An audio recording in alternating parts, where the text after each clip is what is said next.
earlier, whether natural and washed, which fetches more money. But apart from those people who are looking, if the coffee has not been grown well, it has many defects from the farm.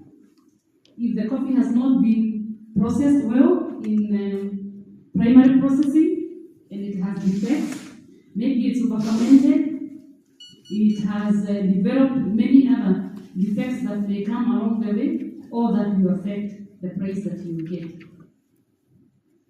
After you determine the quality, next you have to send the samples to the buyers, because they buy the coffee based on the quality of a very specific sample. And once they receive the samples, they will go and they will do their own tasting, and then they will give you feedback. If they like the coffee, they will now come to discuss with you about how much you are asking for and how much they are also willing to pay. And once you are in agreement, then you can move on to the next stage of contracting coffee. Now, the contracting is done under specific terms or conditions. I'm sure you may have had some of those terms put there: FOB, CIF, FCL, SCL, but I will not get into those details. But if we had more time, we would. Now, after that, the coffee is prepared for shipping. Why? Because even as it came from the mills, you may find that there were some small defects that were not picked by the gravity table separator that removes the lighter beans. There may be some beans that may have been beaten by some insects. There may also have been other defective beans. For example, if the coffee has been come into contact with water after it has dried, it will also have some defects. Technical. And finally, after the coffee now has been prepared, in terms of removing those defects, it's put into bags, and finally the shipping is done. And shipping also is another process that where there is a lot of activity, because the whole of that process involves money. Somebody will be paying for the coffee, and the farmer will be expecting to be paid. And there are the various documentations that are required to facilitate in that process. We can move on to the next. Thank you. Now, a few more details in the quality evaluation. It is important that you know the quality of your coffee, because then you are sure of the quality of your inventory if you are a trader. Or if you are a farmer who is producing coffee and you want to sell, you'll be sure of the quality that you're offering to the buyer. At the same time, you need to also be able to match the requirements of your customer, because you may have like 3-4 customers, as we discussed this morning. Some of them may want maybe wash coffee AA, what we would call maybe coffee that's scoring maybe 90 points and above, and he's ready to pay for that coffee. Somebody else may want coffee that scores a little lower, maybe 85, but they will now be willing to pay less than for the coffee for 90, a score of 90. Now others may come now asking for the natural. And if you have all those coffees, you will know which of your customers wants the natural and will pay you a very good price for it, and who wants a top coffee washed, and they'll be willing to pay for that. So it's very, very important that you know the quality. Now, the third reason is that you need to ensure that the customer gets the quality they have contracted, and ensure customer satisfaction. Why is this important? When you are, sorry.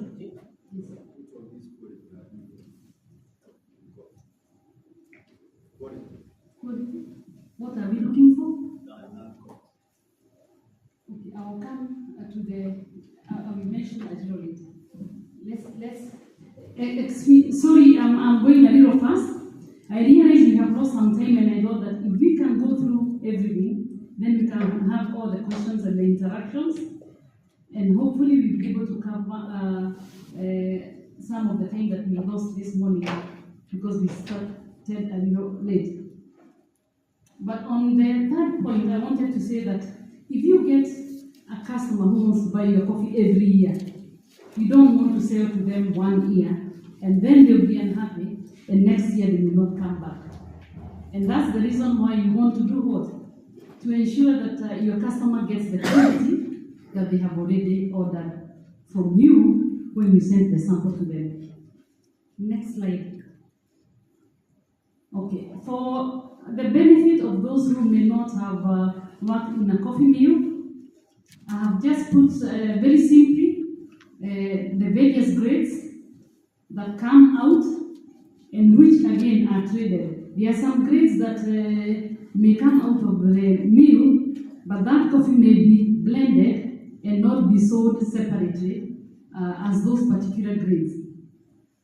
And also for the benefit of like the question on what the qualities we might have, grade AA normally is the top one in terms of quality, and also you can see in terms of size is bigger than AB, bigger than PB and C.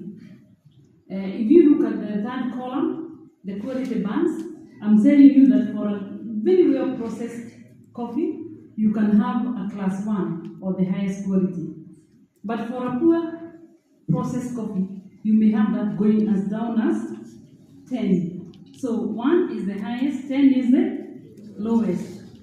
Now, if you have your double A as a class 10, this is a real loss to the grower. This is a real loss to the farmer.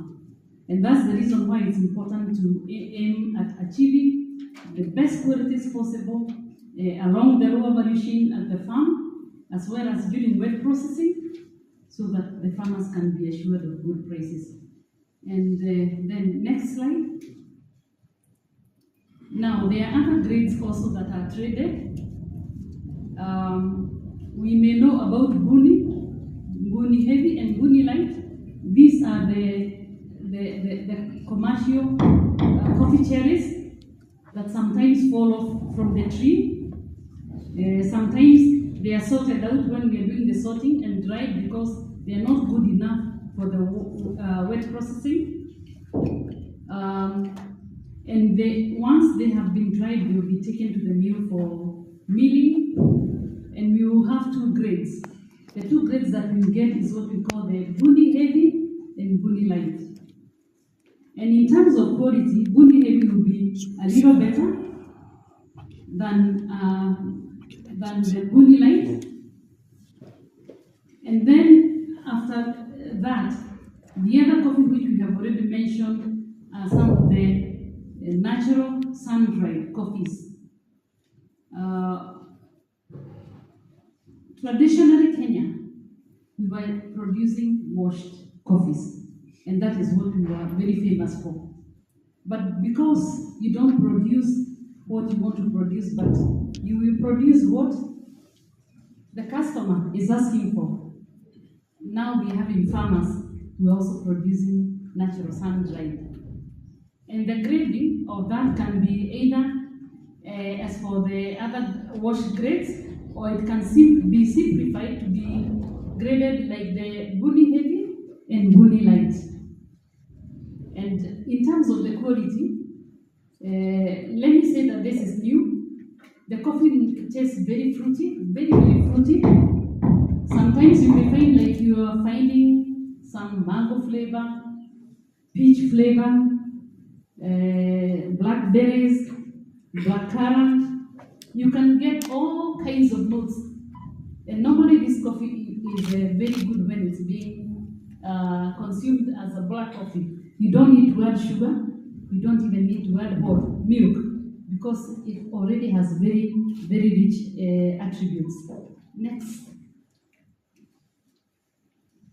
Now, the quality parameters.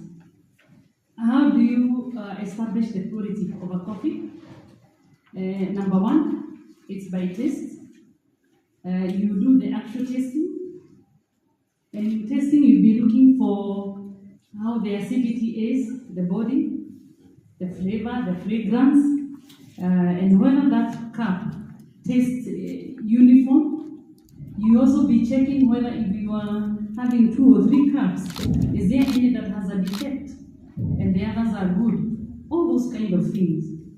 You will also look at the quality of the roasted beans visually, because for a very good coffee, the color should be a uniform brown. When you find that there are some lighter beans that don't get dark enough, that is an indication that there is a slight problem in the coffee.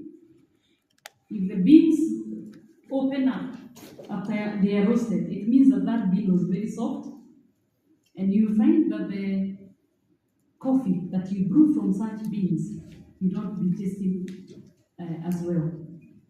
And then finally also, you look at the green beans, and you look at the color, size, shape. You also try to see whether there are any defects in the beans.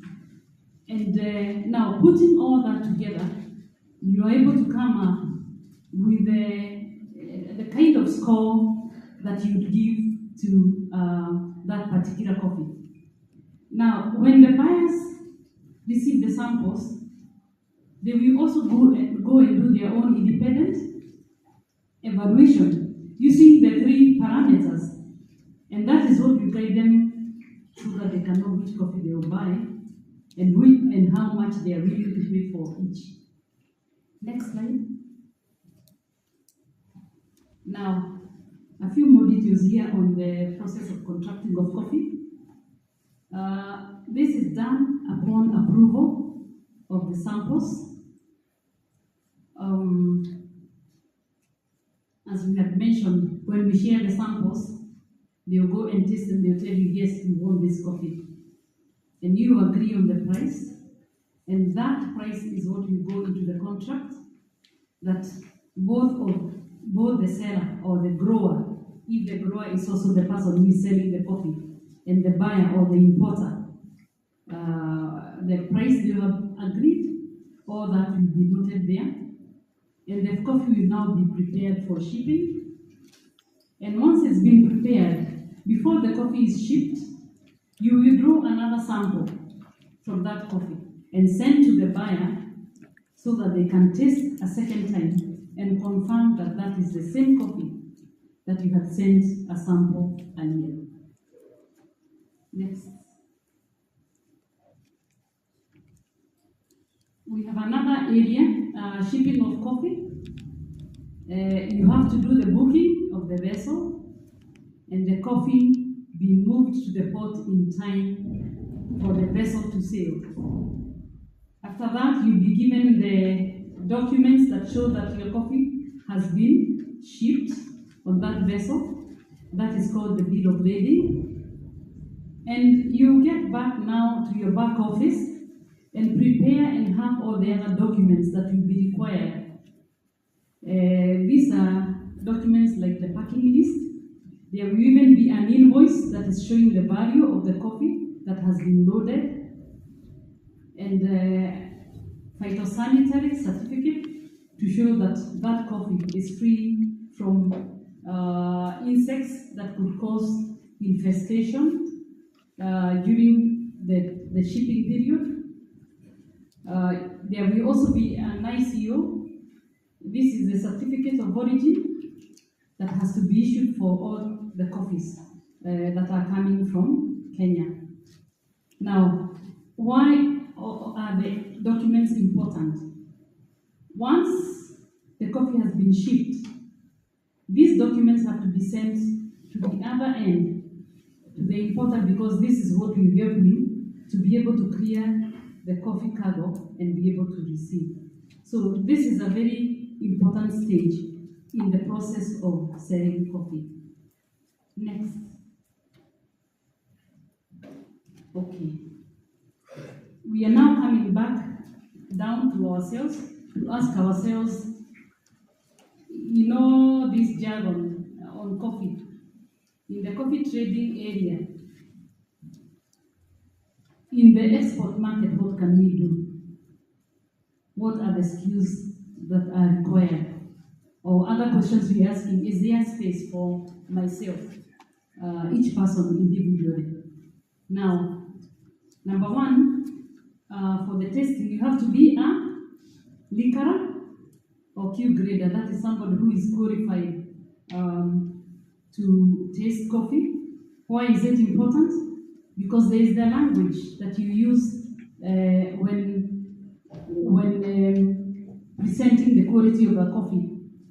And this is the same language that the person that will be testing on the other end, the buyer, will be able to use. So it's important that there is an expert or somebody who understands coffee on this end, so that when you speak about the quality, you'll be speaking on the same page with the importer.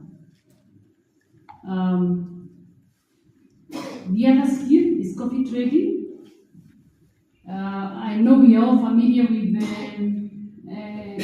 Nairobi Stock Exchange, correct? And coffee trading, the prices of coffees are determined by the prices of coffee at the New York Exchange. Yes, I've seen some people, crossing their eyebrows, but yeah, that is the position. And how does this now reflect on our coffee? Kenyan coffee normally has a premium over and above the prices at the New York Exchange. So it will be important that if you are interested in that particular area, coffee trading, to learn about how the New York Stock Exchange and the pricing goes about, how all this ties together with the quality, so that if you are quoting or you are discussing price, you'll be able to have the right price.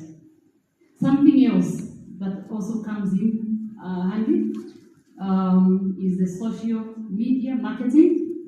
And I'm sure because I don't see old people in this room, only the continuing students like myself. So I know you're all good at that. But that is a very important tool. These days you find that the people who are also importing coffee are also very active in social media. So you're able to engage them, you're able to find out what they want, and you can be able to get even customers through the social media, people who will import coffee from you. Shipping. Remember we talked about the shipping documents and those processes. Again, there would be need for shipping experts who will handle all the documentation, so that by the time the coffee gets on the other end, the documents also gets there, and the payment is made. Everything will have been accounted for. Now, before the coffee is shipped, we need to do some bag markings and branding. Sometimes the buyers will ask us to put their logos and so on. And I believe that also even among our young people, we have people who have done design and who may just find themselves that there is something that they can do in that particular space, because coffee leaves Kenya with what we call the standard bag marks, and most of the times also with the additional bag marks that our importers request for.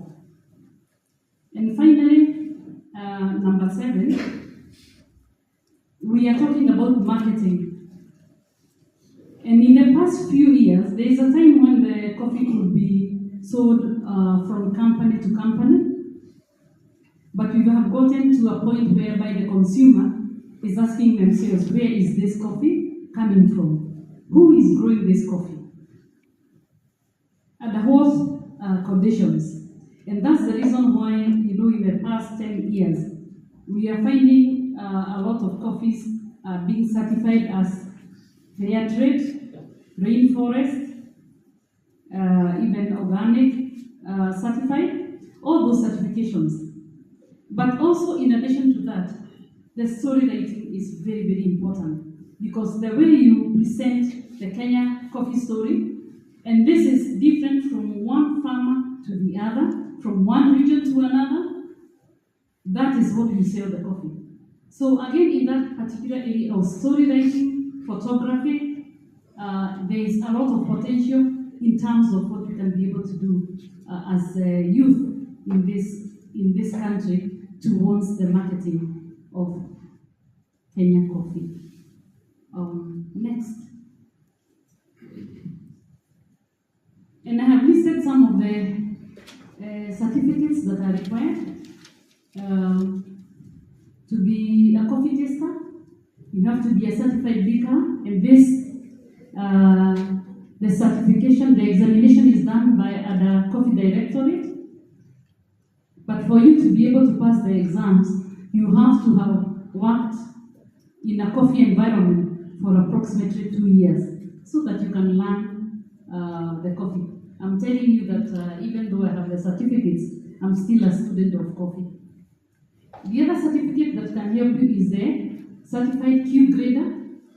This is the internationally recognized certificate, and it is offered by the Coffee Quality Institute from USA, and it is offered through a certified trainer. As a trainer who has been certified by CQI to train the CQI protocol of coffee quality.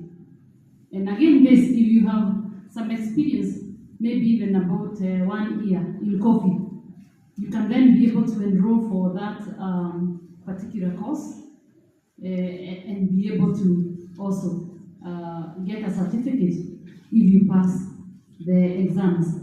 Now, the exams involve a bit of theory, but there's a lot of practicals tasting coffee, because it's very important that you're able to distinguish this particular coffee from this one, because they all taste different. And your ability now to distinguish also shows now how you have honed your tasting skills. And well, that is only the starting point, because from there you continue learning more and more. Next.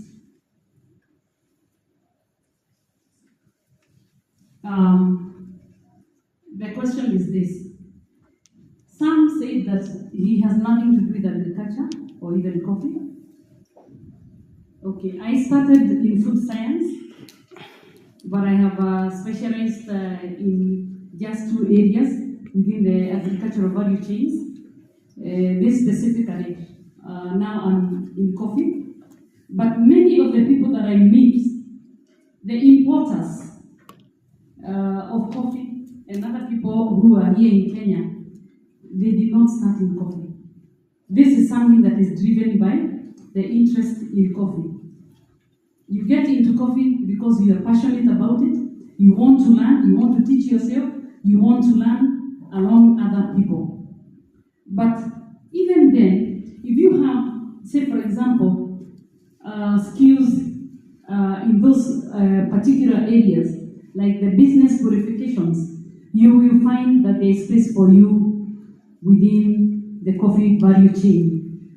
Because from there now it will just be a matter of learning on the job, probably with an exporter, or even with the logistics and shipping companies also, who are not just dealing with coffee. That's also somewhere else you find yourself maybe working. And then IT skills are also coming in handy, because a lot of things, there are a lot of softwares that are being used to manage, say for example, coffee shops. Where else? To monitor stocks, sometimes even starting all the way from the farm or the cooperatives.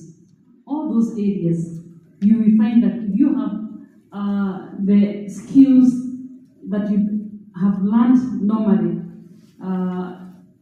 say for example, even if it's accounts, you will find that there's somewhere where you can fit in, driven by your passion. Next slide, please. sorry, those are just photos of coffee for us to have a feel about the coffee journey. You can see those are hands of a farmer. Can you see? Vile zinakaa. The nails, you can see. Amefanya kazi kabisa, so that's the reason why it would be good if we can be able to do something to make that farmer be able to earn something better. Another picture? Okay. That is just a cupping session with the buyers. They normally come to visit Kenya from November to March because this is when we have received, harvested our main harvest, the main crop, and many of them want to come and taste coffee at origin, even before they go back and the coffee is is exported. So during that time, you find many visitors coming, and they are very serious. They want to taste. They want to know which is the best coffee. So if yours is among the very good coffees, you may find that somebody will say from that table, I want this specific coffee. This is what I want to buy. Next. That's another bigger group. Still during coffee safari, you can see that is also a cupping session. And all those people whom you see there, they are buyers.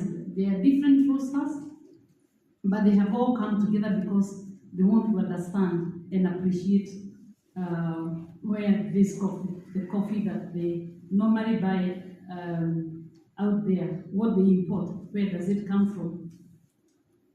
Okay, next. And finally, we talked about the quality of the coffee.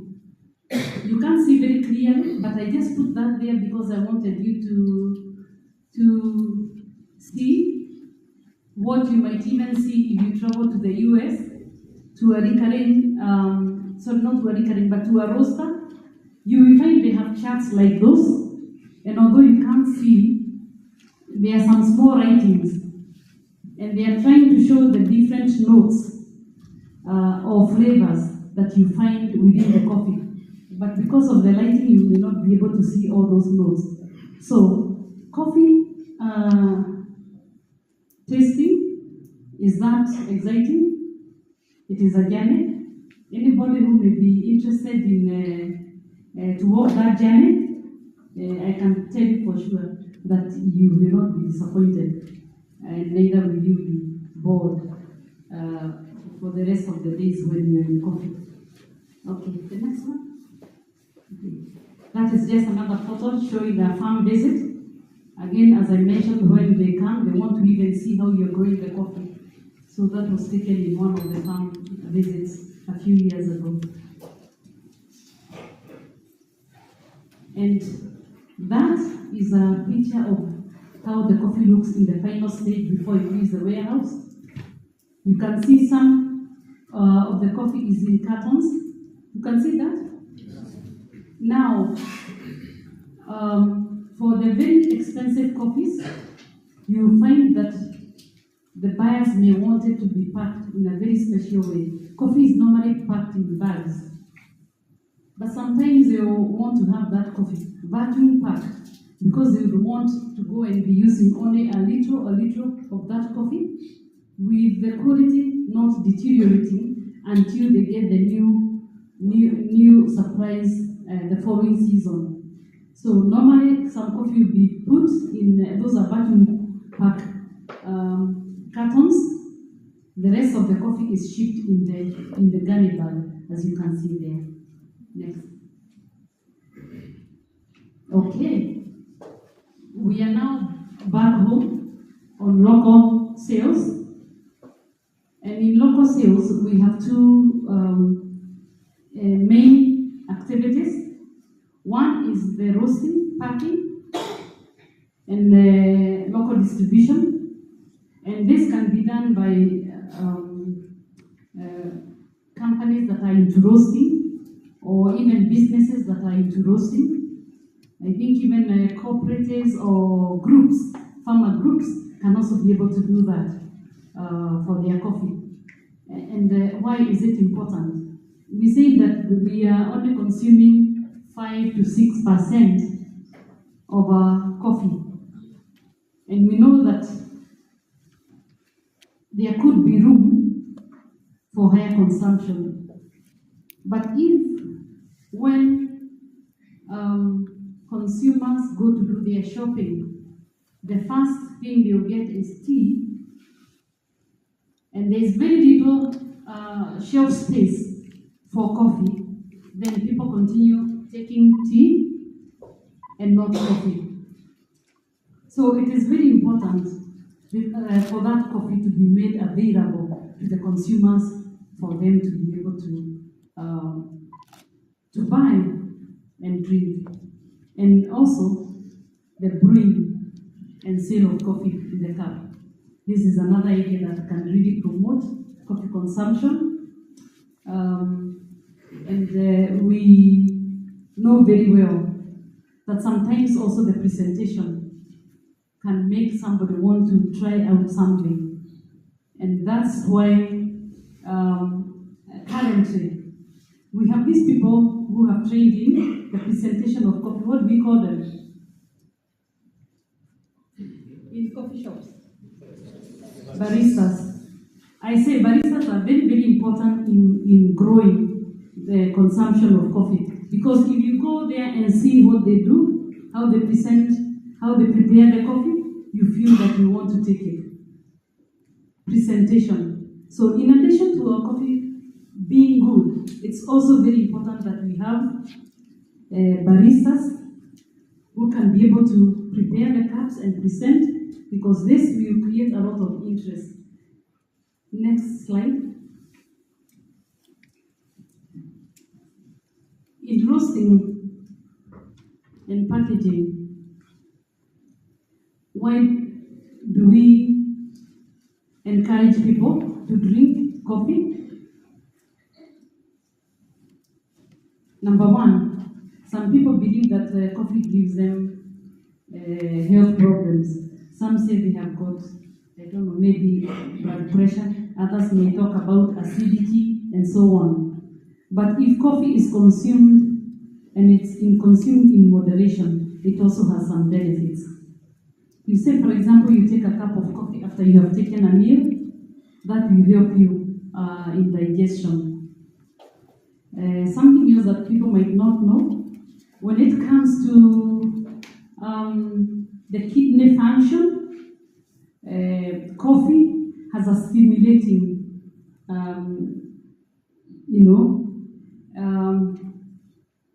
effect on the kidneys. And you may find that if you want to detox, and you drink a lot of water and you take also even the coffee, you find that you are able to do what? To clean your system much easier than if you are just taking the coffee. Water itself. Coffee again helps you to remain alert because it's a mild stimulant, and you will find that in social and business outings, you don't say you are going out to have tea. You talk about going out for coffee. How about when the young people are going for dates? They say they are going for coffee, but I don't know whether they go and take the coffee or when they go away. They'll go and settle for tea or juices and sodas. But next time you are taking a lady for an outing, for a date, kindly, a coffee date, make sure you buy her coffee and not those others. Yeah? And just of interest, a lot of businesses have been started where? In coffee shops. That's where you meet for planning meetings. And you do a lot of thinking, and the coffee helps you to think through, and you come up with very bright ideas. And even our very own Nairobi Stock Exchange, where was it started? We all know Nairobi Stock Exchange. Yeah? We know it's an economic, financial engine in our country, Kenya, today.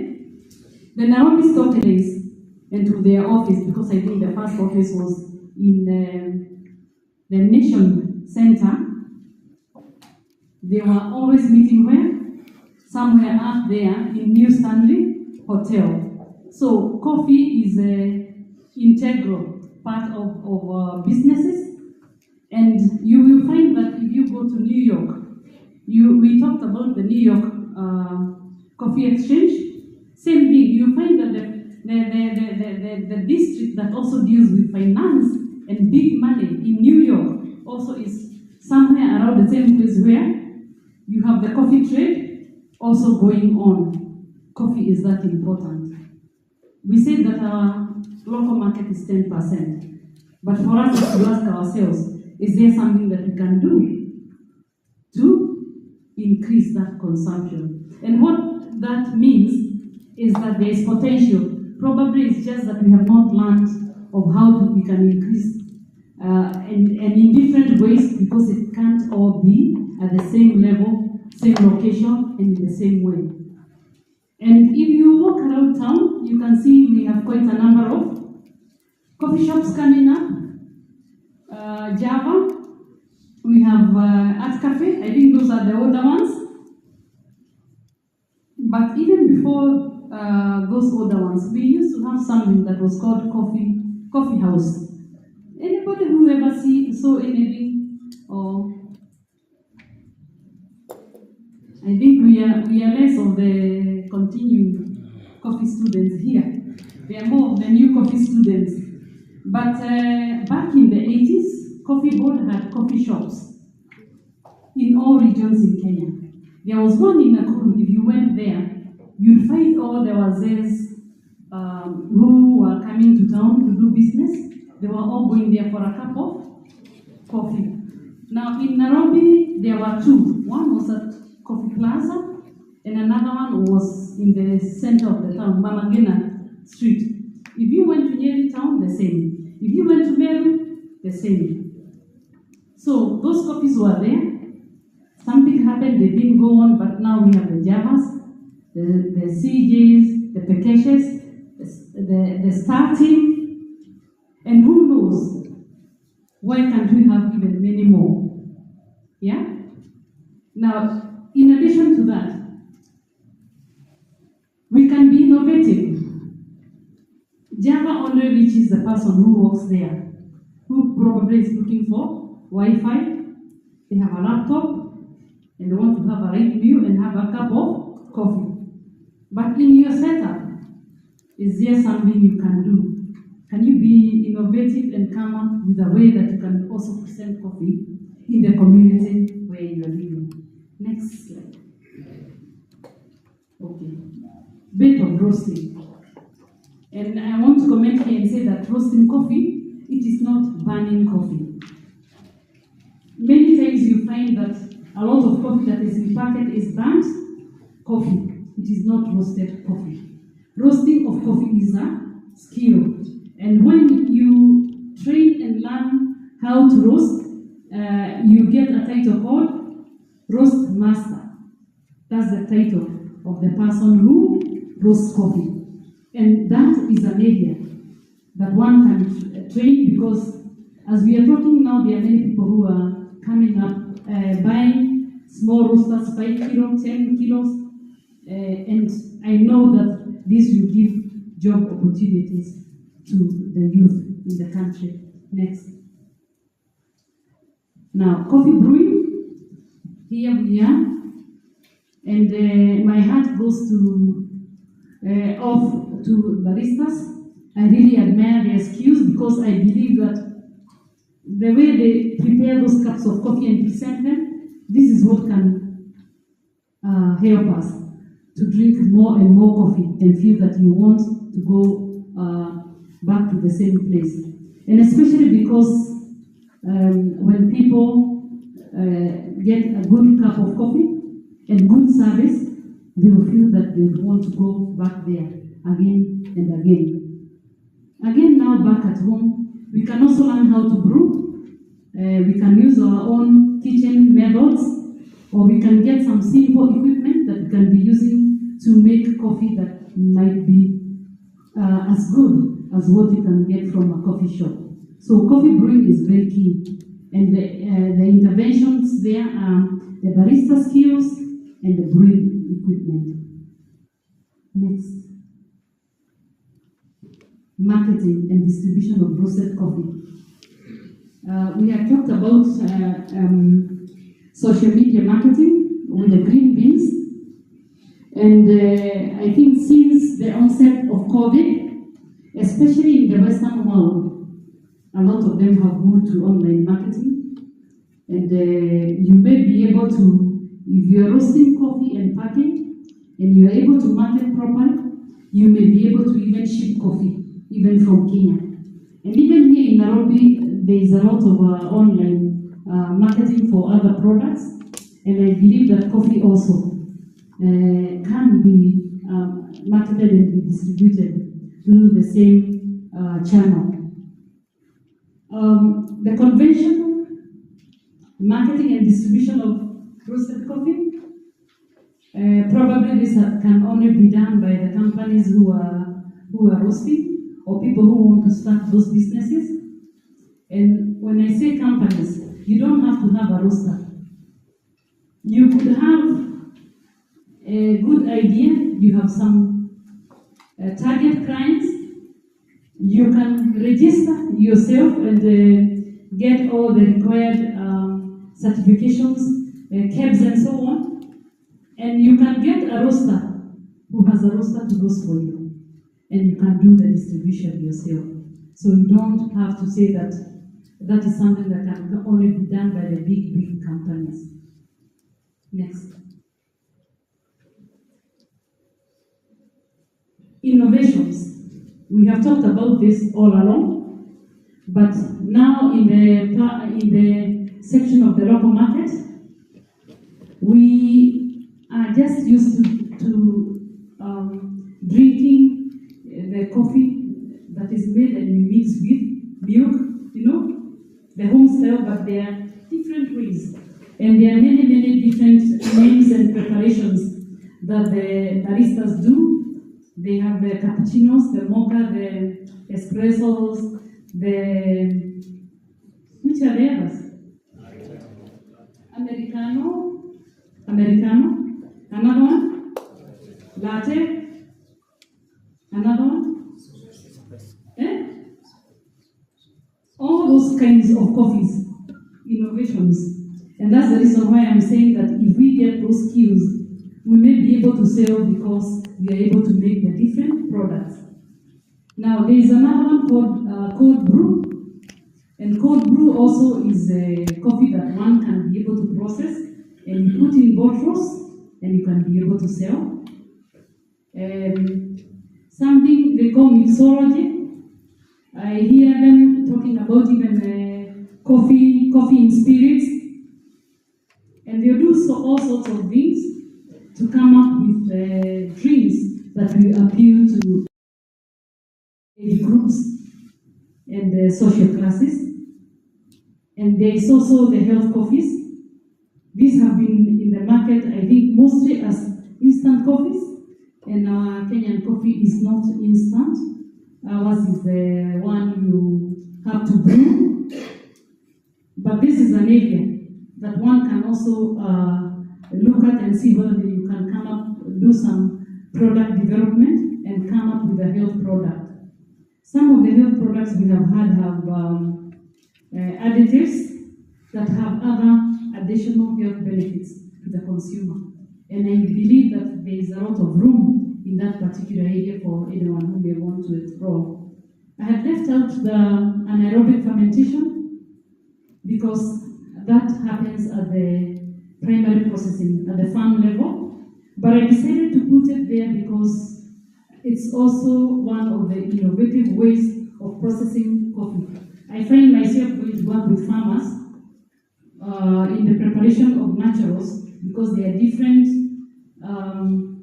They are different recipes, even the anaerobic, because the coffee has to come out just right so that coffee can be able to fetch the kind of money that we expect. And what I'm saying is that even the natural coffees Kenyans, we need to know how natural coffee tastes, how the anaerobic fermented coffee tastes, because who knows? Maybe the reason why we don't take so much coffee is because we would like the taste of the anaerobic or the natural coffee more than how we like the washed coffee. Next.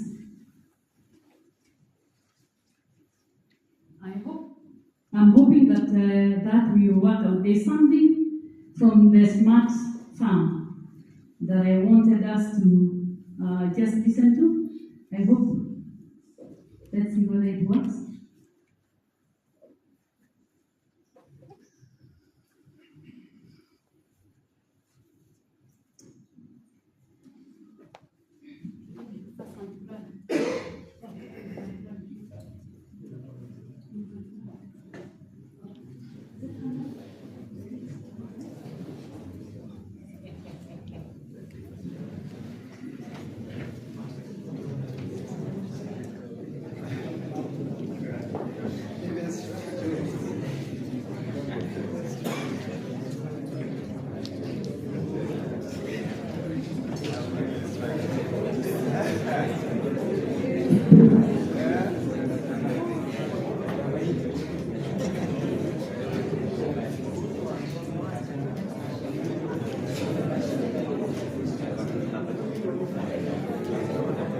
Okay, as Sarit tries to connect that, you may have watched this. This was featuring a farmer.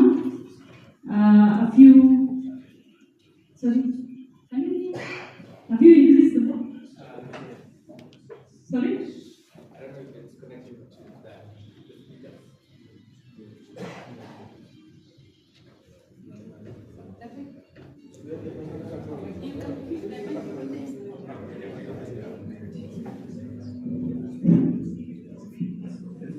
That's a farmer who was featured on Citizen TV in smartphone, and I just wanted to see whether we could listen.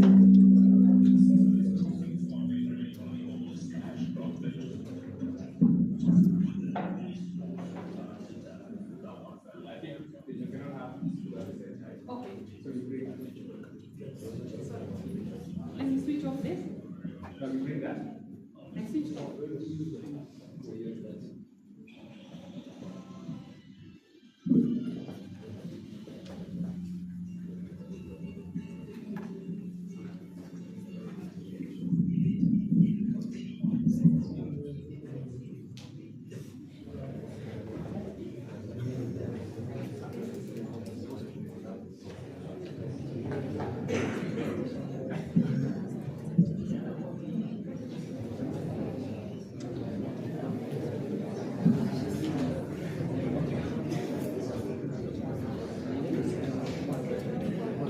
Sorry, this is not working, but this was a farmer who was featured in Citizen, who processes his coffee, and maybe I wish you could have heard what he's saying, but what he has done is that he has brought in his family, his young men, to come and learn about coffee, and they are all doing it as a business. I have known him for a number of years, and he takes his coffee very seriously. They are marketing their coffee, they are roasting their coffee and selling, but the bulk of the coffee is exported as green beans. And unfortunately, he passed away just last week. But for me, he has been a mentor. He has been an encouragement, and especially because I have seen him how he has brought in his sons, and they have taken over the running of the farm, and they are running it economically as a business. He's an example that I would hope that our older generation around the country work with the youth and support them and train them, so that they can be in a position to take over from them. I can only share that on maybe on WhatsApp, because the volume is done.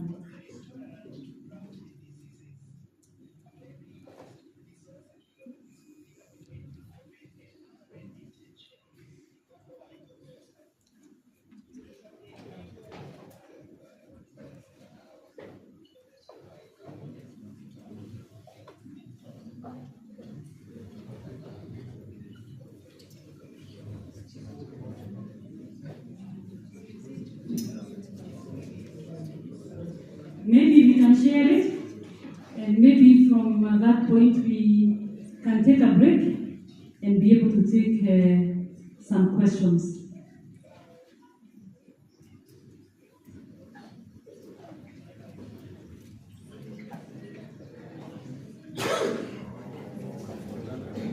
Any feedback? Any questions?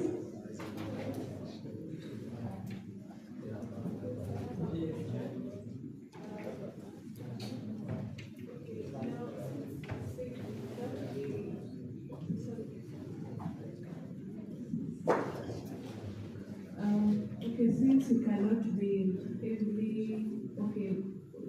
the value chain processes, so how do you cover the gaps of in one, a failure occurring in one of the processes? Say, for example, the farmer has done everything to ensure that he produces good coffee. But now when it goes to the primary processing or the secondary processing, maybe there is some carelessness of some sort, which causes the coffee to go at a lower price. So how do you cover those gaps?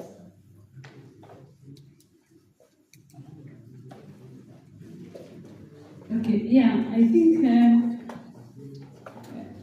it's unfortunate that in some cases we find that coffee was grown very well, but at some point something went wrong during processing.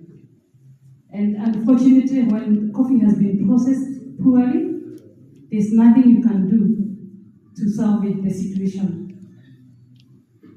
So the best way is to see how to avoid such a situation. If it is the farmer groups, I'm very happy with the group from Embu. I think they are controlling their processes all along. But where we have cooperatives or even individual farmers, and we go and visit them during processing, we try to help them so that they can do it the right way. But where the coffee has been processed poorly, there's nothing that we can do.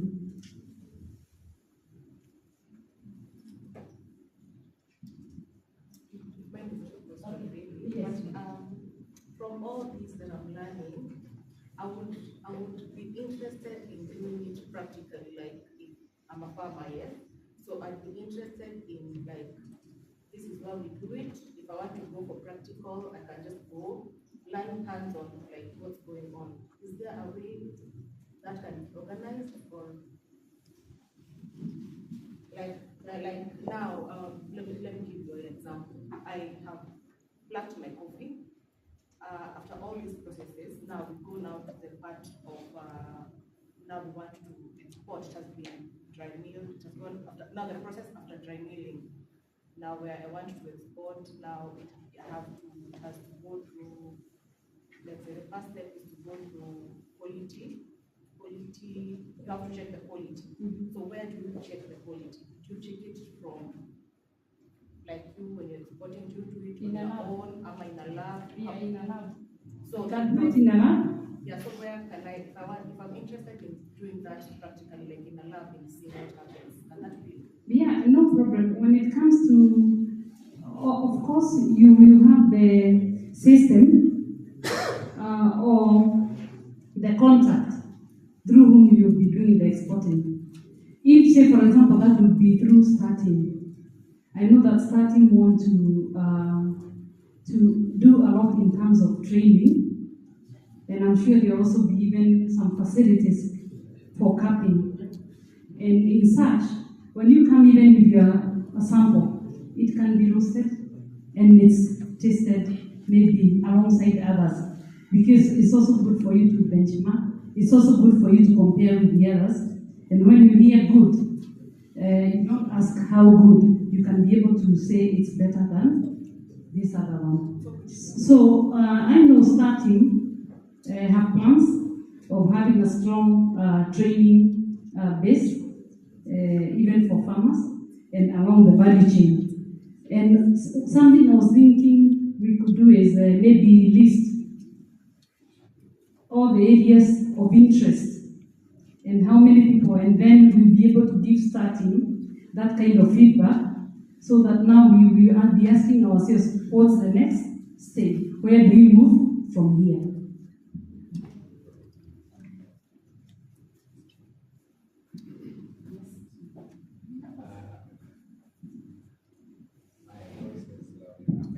But anyway, three questions. You had talked of different sizes, but you did not go into detail to explain the screen 15, screen 18, screen 16. But I noticed with natural, it starts from screen 15, but grade AA goes up to screen 18, right? Does that mean it comes out with lower graded quality, or you can explain that? The other question was on tasting. You talked of tasters coming to Kenya from around November. Where do I, as a farmer, take that coffee to be tested? Where are these events organized? Sorry. And perhaps the last question is, we have a lot of, from whatever you've covered so far, there are so many opportunities, and especially for us, the youth. But it will be very hard for, let's say me, as a youth, to start coffee farming, because the logistics are quite expensive to start, to maintain, and to wait for that period, almost 3 years before you start harvesting. What steps perhaps are you taking in organizing such training courses in campuses? I know there's a limitation. For instance, the campus I was in, there wasn't any course coffee related. So what steps perhaps are you taking to involve the youth more in these things? I hope I'll remember all the questions.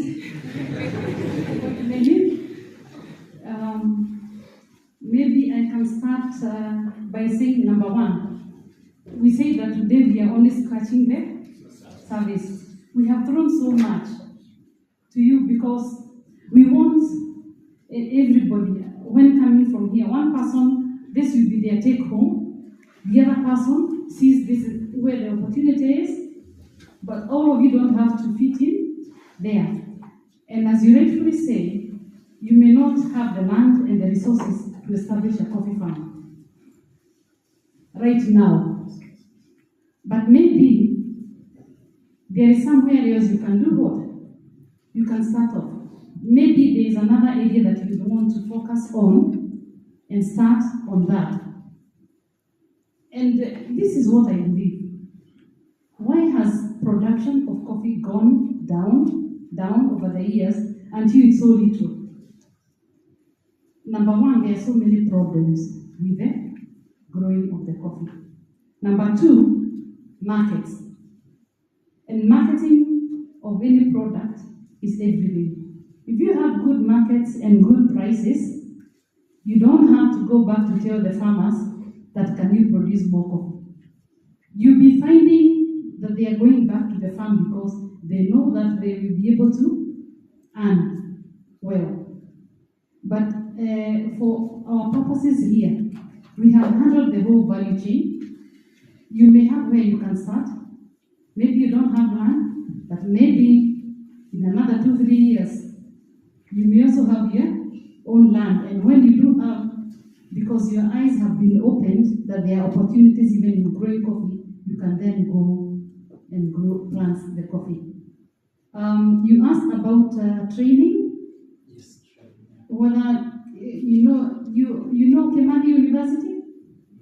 Kemadi University offers certificate course in coffee and diploma as well.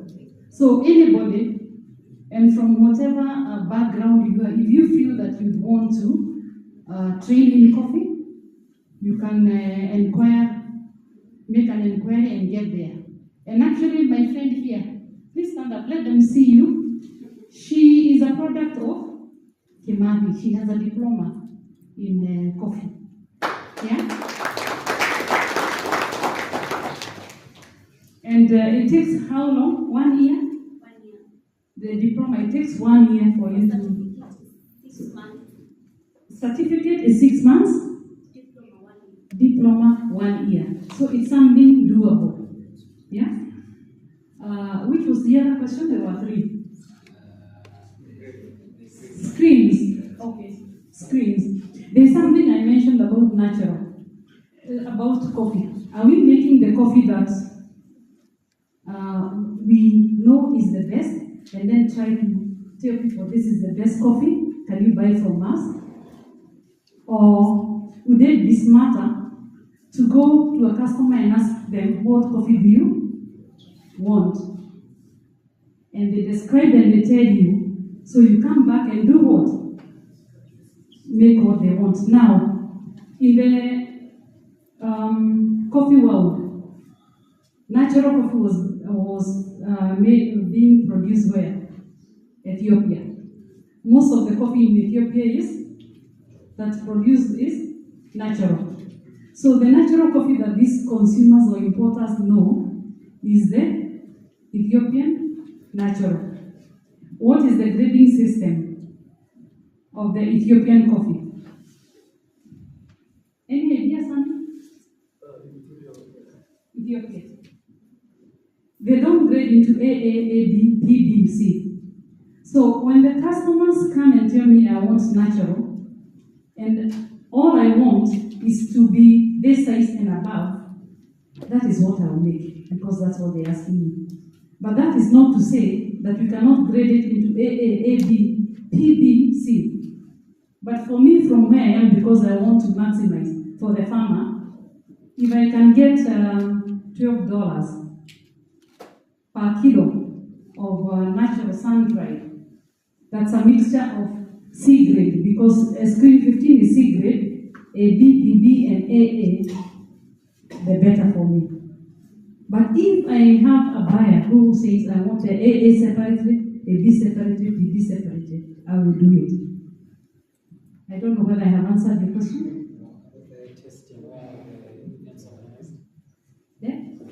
Testing.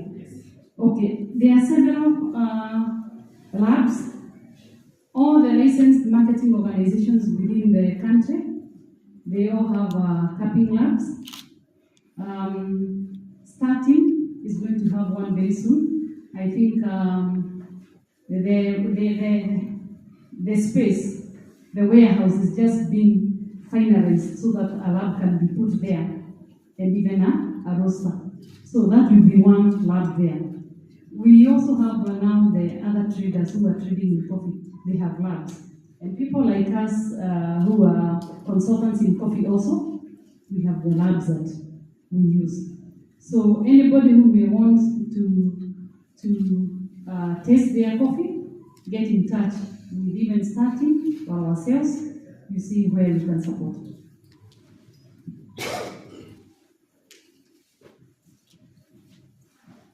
Yes.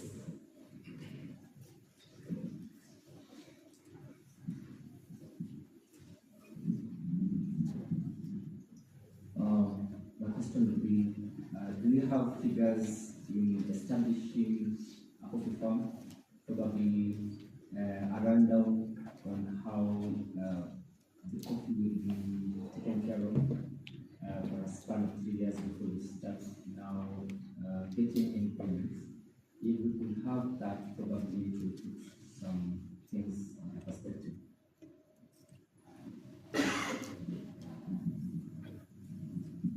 Yeah, that is a question at the lower value chain, at the farm level.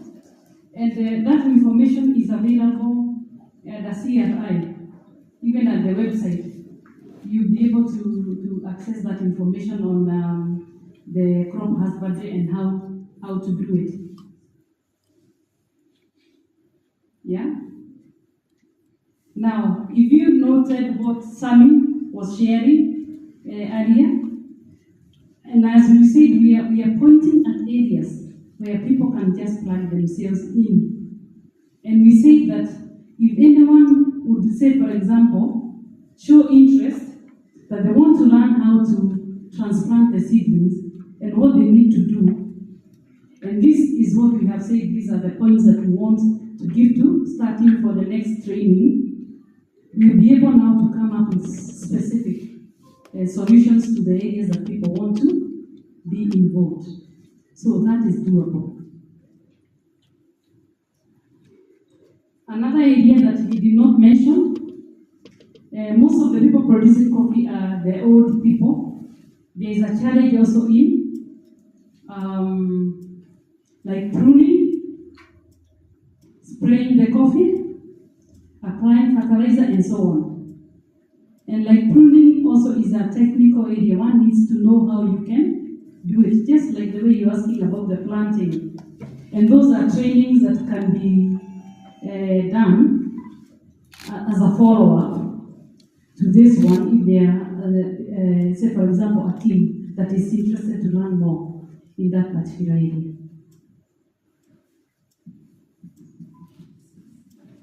I have 3 questions on marketing. One is, how do you mitigate the brokers and the cartels in the coffee? Noting that has eaten into why farmers are demotivated and went out of that area. Number 2 is, what is the challenge in your experience of a team of farmers, coffee farmers, teaming up and marketing independently versus using the licensed marketing companies that sometimes form part of the cartel, in my opinion. And number 3, noting that the Western world, in my opinion, including the Arabian countries that also take coffee, the UK, the Europe, and the USA, and others, they are going back to organic, including organic coffee. And I think that's where it comes into play, where they started that, and the fertilizer that we're talking about, because I believe they also come as a test to ask such questions. So how do we respond to them? Yet we know there are diseases that force us to use the fertilizers at some point. Thank you. A part of responding to your question, I would also like to have, the people with the hands-on, our team from EMBU, to also put in a word. But if I could start with the cartels, I got your question. But why are we here today? Again, we are saying that we are scratching the surface and we want to even think out of the box. I don't know how much coffee you have. How many kilos do you harvest? Okay. No, just give me an arbitrary figure. Or how many trees do you have? How many trees does he have? How many acres? They have a group of farmers. Yeah. So they're trying to access the markets directly. So I think now that you're throwing that to me, I think what we need to understand when it comes to marketing of anything, not even coffee, is you need the product, you need the infrastructure to move it from where it is to where it is needed, and you need someone to buy it. Anything else you say here, cartels, whatever, is neither here nor there. Nobody can stop you if you have the product, if you have the system, and if you have the material. That's it. That's how I look at it. So of course, when we are trying to look for excuses, you will look for someone to blame. You kuna kahawa lakini hauna mahali ya kuuza. So unaanza kufikiria tutablame nani. So you look for someone to blame. And that is how this language of cartels, Ministry of Agriculture haifanyi hii, you look for someone to blame. But if you have the product, you have the infrastructure, and you have the market, nobody can stop you. So a lot of the people, a lot of the farmers, and that is a challenge, is they have the product, they don't have the market. So because of that gap, other people must come and take advantage of that. The moment they're able to establish that, they're game. So I know your dad is doing that. We have had a lot of conversations, and he has a group of farmers. If you help them to find someone who will be buying their coffee, hata kama hawana license, waende kwa whoever is in charge of licensing, aseme this is our buyer and this is our coffee. They will get that license within a day. Nobody can stop. So usifanye ugope hii maneno sana. Na wewe ukienda kusema kitu kwa na kitu solid. You cannot just say I want a license. Alafu wanakuja kufanya hivi. Kuna kahawa sasa, kuna mtumishi sina. Why do you want to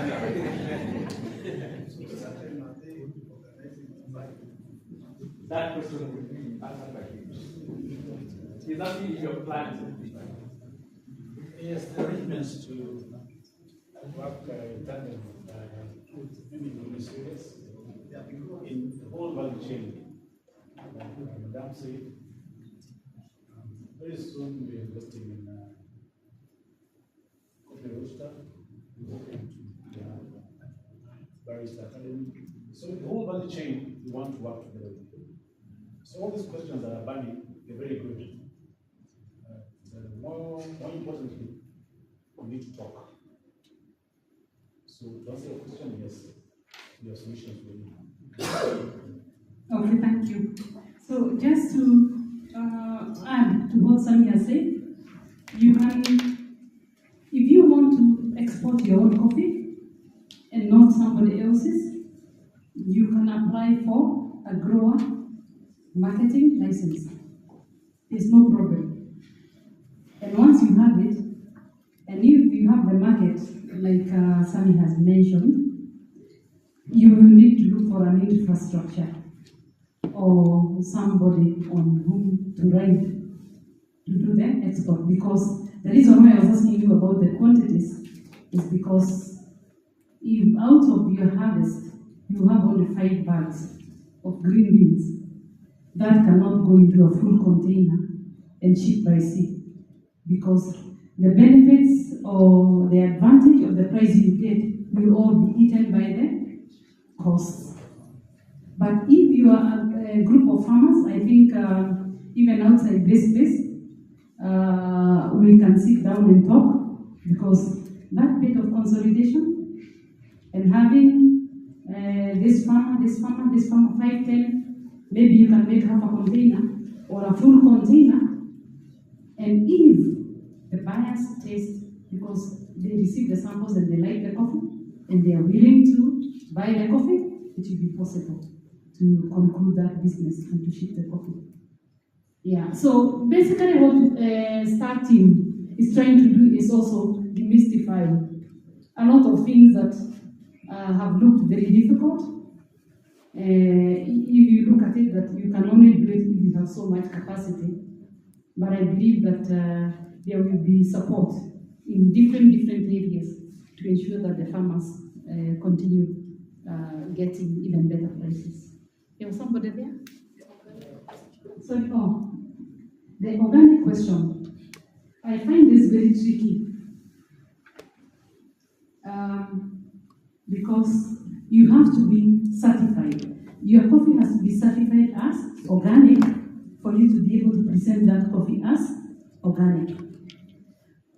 Now, to get certified, there is a process where you have the people who are supporting farmers. To do that, you come and monitor what you are doing for a period like of 3 years and ensure you are only using those chemicals that are allowed in organic farming. Anything that is not allowed, is not in the list of this is okay, you should not use. And then now after that, it's only then that you can be able to sell that coffee as organic. But from a practical point of view, I know I have sold some coffee. Some farmers say that my coffee is organic. I don't spray, I don't do what. Yeah? But in my own terms, I only say that this coffee, sometimes it also has a lot of diseases and insects because for sure there are no chemicals. But I'll say this coffee is not certified as organically grown, but this farmer maybe just uses manure and does not use fertilizers and the herbicides and so on. I will disclose that, but then that coffee will not be sold as organic certified. Anybody from Embu who wants to add something? So I want to add something about cartels there. Tell us if there's something else you'd like to add on organic. Thank you very much. There is that issue of people saying they are cartels who controls coffee. But the biggest cartel actually sometimes is fellow farmers. Because if a farmer is producing very poor quality coffee and they are taking it to the same factory, actually that farmer is the biggest cartel.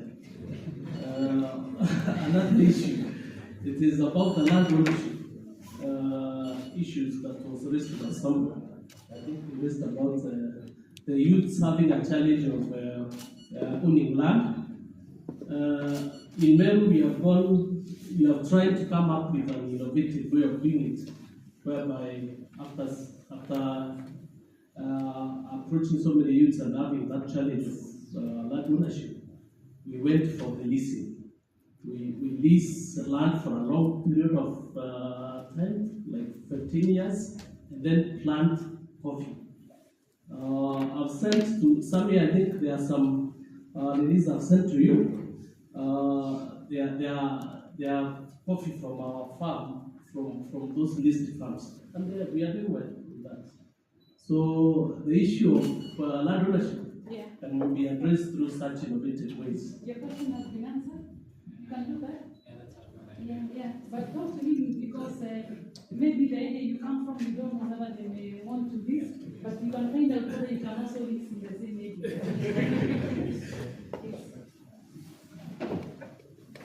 Hello, mine is not a question, but a comment about the lady who asked about the organic farming. I'm in biotechnology, and for that, there are varieties that are being imported that are resistant to some coffee diseases. So some agencies are working together, like the Kari and Kefis. So if it is a way they can be channeled to the farmers, I think that would be possible. The organic farming varieties. We have some seedlings. The inputs or seedlings of coffee. Some are resistant, so they can be made available to the farmers. So that can be helped. Yeah.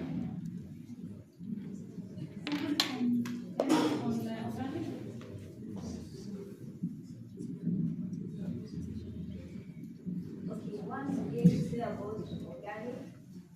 The clarification I want to make and simple to get information. Organic, you need to understand is no use of chemicals or fertilizers. But in our organic farming, what we are doing is organic that we don't apply fertilizers in the farm, but we usually use foliar fertilizers to the farm, to the plant. And then for you to control to apply fertilizers in the soil, we usually use quality manure, which is tested and sometimes quality, just only quality manure. And then you call it without using the glyphosate, those chemicals that affect the root system.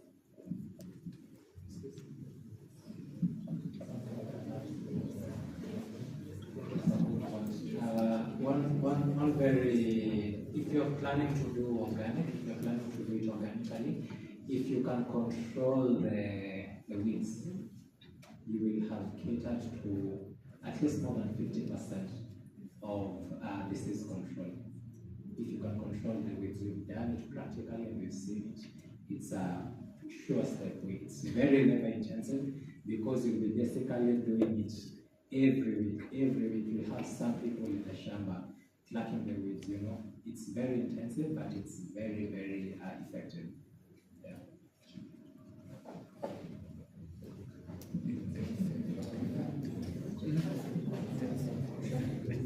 At some point you say that no sun-dried.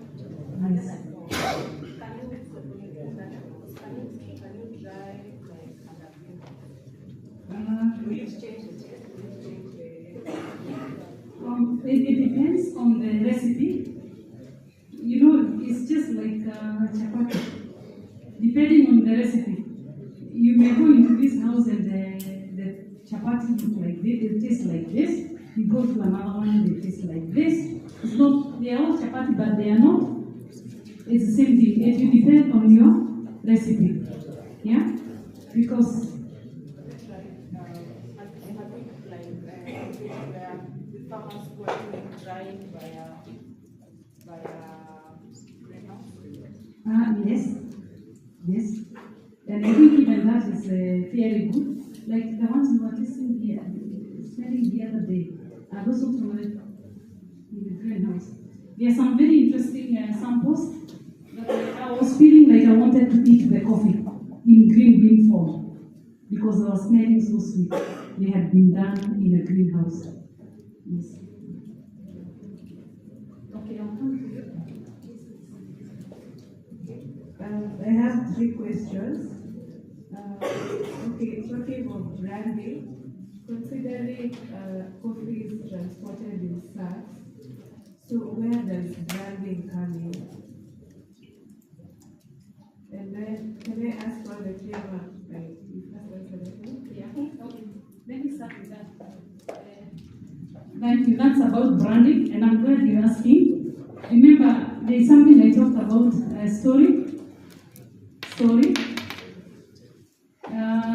The branding is not only limited to the marking of the bag, but the branding of coffee, when you are trying to sell it out there, is a package.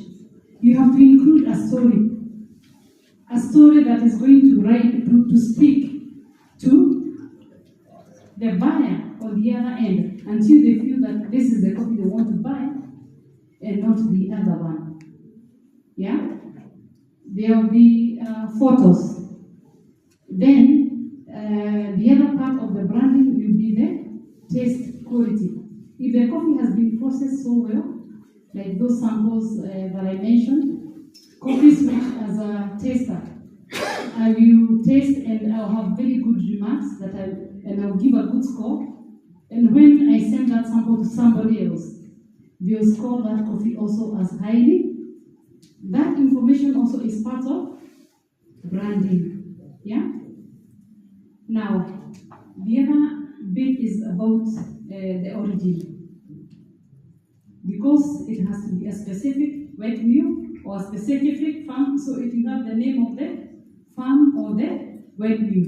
So all that together, and that information that will be put out there to market this coffee is what we call the branding of that particular coffee. Another question, because I need to go to somebody else here. Okay, what are some of the health coffee products? And then the third question, considering we only consume 5 to 6% of our coffee, would you advise us to go into local marketing? How profitable is it? Oh, thank you. I look at that low consumption as an advantage. And I believe it's just that we have not been able to know how to get the people to drink the coffee. I'm sure you have all heard of the story of somebody who was sent to go and look for a market for shoes. Yeah? Well, there were 2 of them. And one went and found that in that particular country, nobody was wearing shoes. The other one also saw the same, but one went back and said, "Oh, there's no market for shoes there because people there don't wear shoes." But the other one looked at it as an opportunity to make sure that everybody wears what? A shoe. And indeed, there was a market. What we need to do, or what we are doing now, as we scratch the surface, is just creating awareness. And then, if we would all look at the niche or our points of entry, Starteam, say for example, let me mention, they have a coffee shop, baristas, and this is something that they will grow and replicate. But not everybody has to be at that level. I remember this morning, there was a gentleman here. What was your name? Oliver. You sell coffee? Yeah? Oliver sells coffee. And I think he said that he met somebody with a coffee. They had a discussion. And that's how he got invited where? All of us have seen the young ladies and men who are mobile coffee sellers. Wanabeba nini? Thermos. And that one is somebody thinking, yes, I can make money. And the fact that that person every morning wakes up and makes some more coffee with the thermos, it means that there is a market. It may not be the same one as the one for Starteam, but that is another market for coffee. So the potential is there. Many people don't even know how good coffee tastes. But say, for example, if they got to know and to like, say, for example, natural, as I was saying, maybe you realize that it's just that they didn't like this other taste for washed, but kumbe, if it was a natural, that is what they'll be going for. And sometimes when you don't find many players, it means that there is opportunity for you to plug in and be able also to come up with your thing. And that's the reason why I'm saying that there is potential. There is potential, and coffee consumption can grow from the level it is to a higher level.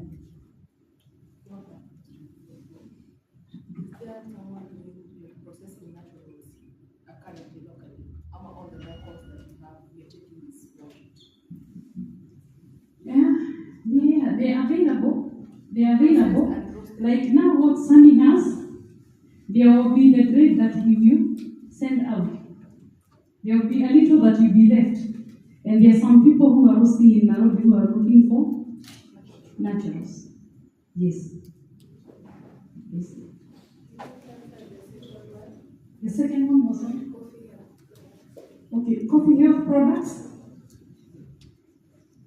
Somebody said he's in biotechnology. I know there's a lot of potential in this room. Coffee has so many benefits. Number one, the coffee dregs. See the coffee dregs after you have made coffee and you use a kishungi. You see that substance? It's very good for a scrub. It can be used in beauty. Now, there's so much coffee that is being made. Supposing you go and ask Java, or you come to the Starteam lab, and you tell them, whenever you do the cupping, the dregs that you made, don't throw them away. I'll pick them, and I'll go and make a soap or a scrub. Do you think that would be a business idea? Another idea or another use in health, weight loss. Coffee beans are rich in a compound called chlorogenic acid. And chlorogenic acid is an appetite depressant. One way, and at the same time, it helps to rev up the metabolism. So coffee can be used in weight loss. So there is some homework for you there to see whether you can plug in there. In terms of health, I also told you it's a stimulant to the kidneys. So whenever you take a cup of coffee, it will help you to do what? For your body system to cleanse itself. You only take a couple and you take some water, and even if you're taking medications, it will help to cleanse your body. It helps in digestion. There are quite a number. You can go and find out what are the benefits. But then the other health coffees I was talking about, I said what I have seen is instant coffee that has been mixed with some other health, nutritional those are now in the category of health products, nutritional products. Is that enough?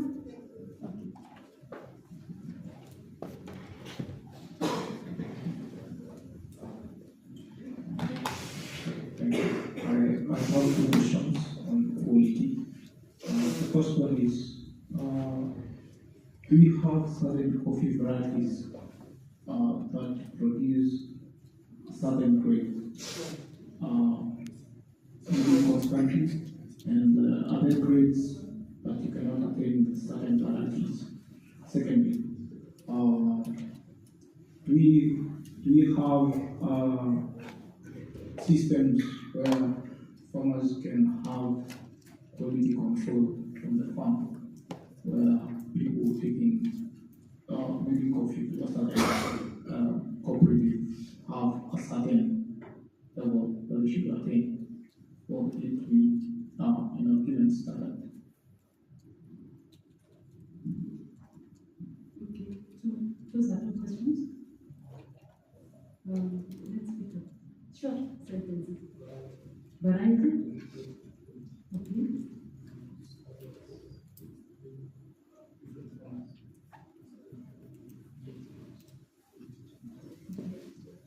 Okay, thank you.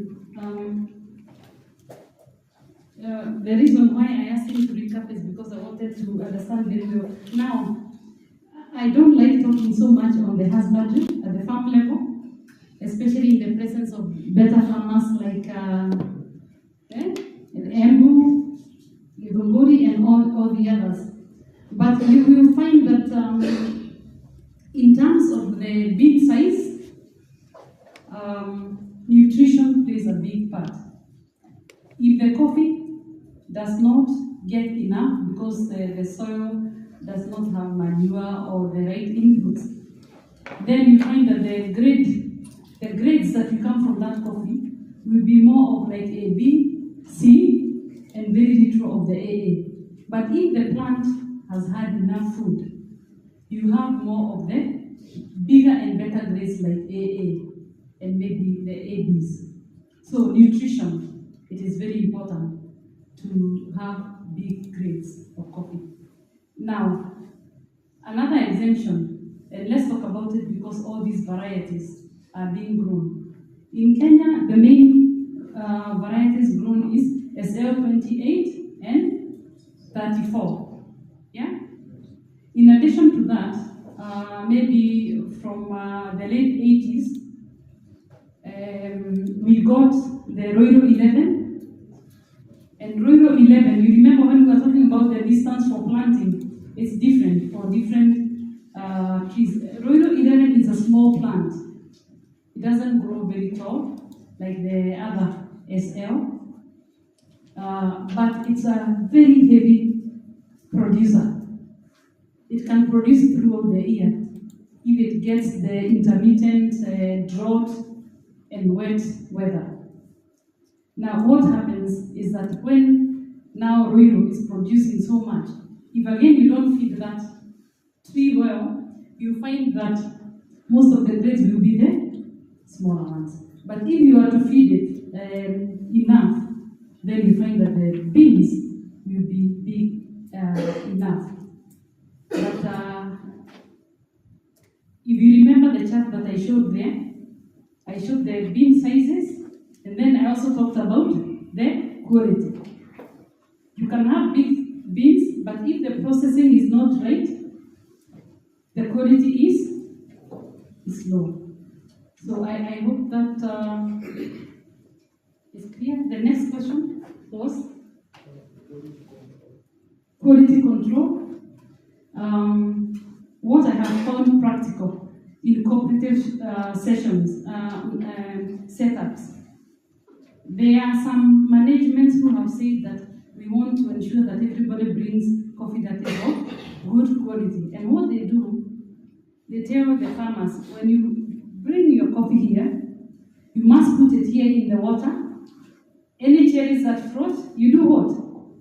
You remove and go back with them home. And the ones that sink, this is what you take and we will process. then that way they are assured that they will have beans that are heavy and are of good quality. But that does not happen everywhere.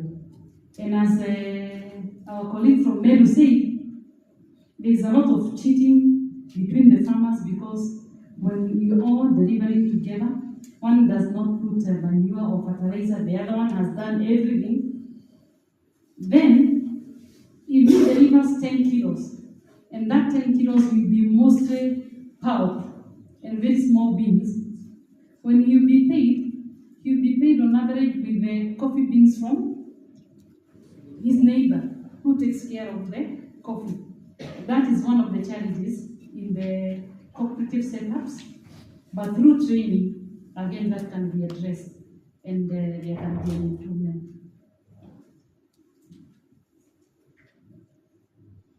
Steve, I don't know how we are doing on time. We have time for more questions and interruptions. Maybe another 10 minutes. Another 10 minutes. Yeah. Okay.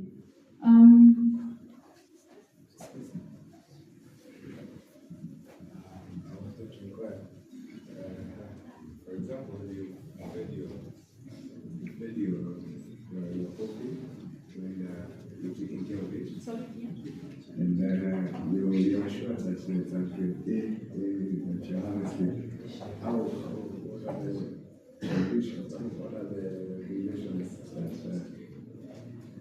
because we are select that other people do that they are going to call the MFB, like you know for sure they're going to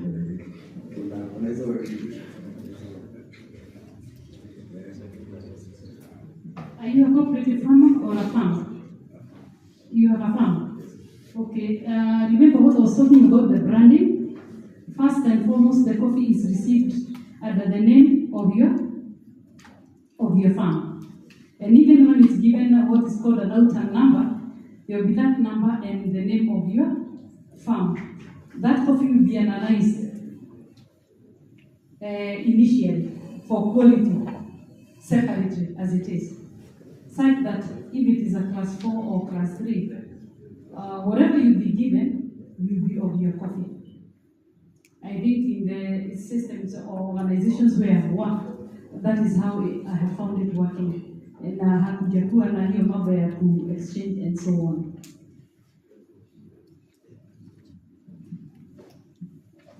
We have a few more minutes.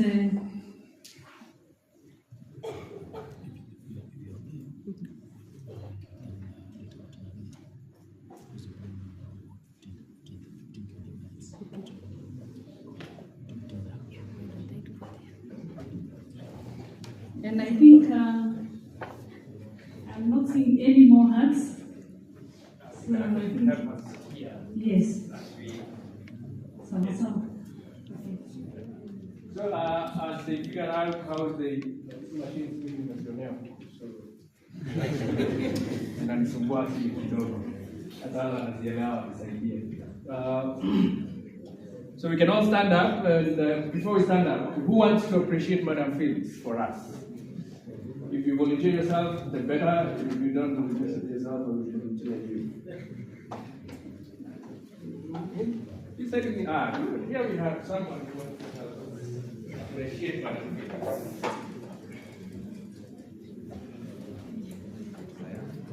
Habari zenu. Haya, nataka tutamappreciate hivi. Haya. Nikisema kalama tunasema zu. Sawa? Yes. Tunaenda mara mbili, alafu ya tatu tunasema zu. Alafu tunaenda chimula.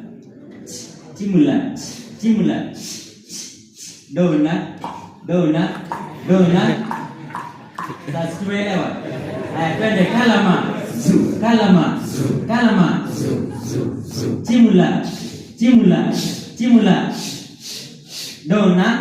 Dona.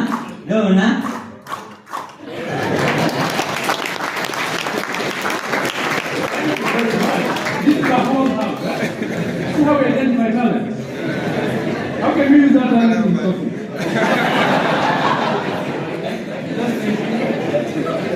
Like we are having for kuuza kahawa. Hiyo talent hatuwezi kuitumia. Barista, wewe unakuwa pale kwa restaurant. All right, thank you very much. very much for that. Lunch is getting kind of late, so we want to have the next presenter starting the process, and then she will guide us accordingly based on your upande mwingine vile inaendelea. Is that okay? So we can stand up as he defines his presentation, stretch a bit, and then we hand over to our next speaker. You can start the way you want.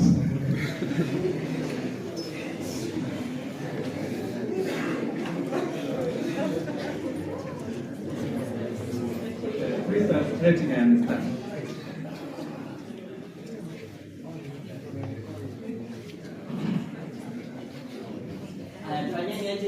Yes. Tuna stretch, sio? Yeah. Haya, twende hapa. Kila mtu. Tunajua pati za mwili yetu. Tunazijua. Haya, magoti. Twende haraka sawa? Unaguza kenye nakwambia uguze, sawa? Twende. Mpaka ikuwe moto. Kifua.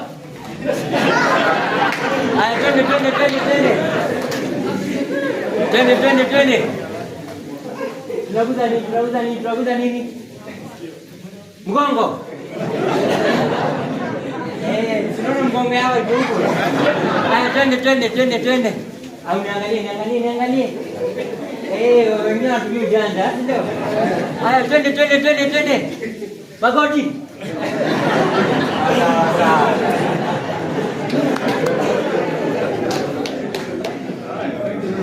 There is something I will mention as the presenter gets ready about coffee grading. I know there was a question around it here. Wakati Madam Phyllis, Madam Phyllis alikuwa anasema grade A, grade A, grade A. I want to simplify that. When we say of grades from your size, ni vichungi. To simplify that, ni kichungi. Hii iko na mashimo kubwa, hii iko na ndogo, zinaenda ziki.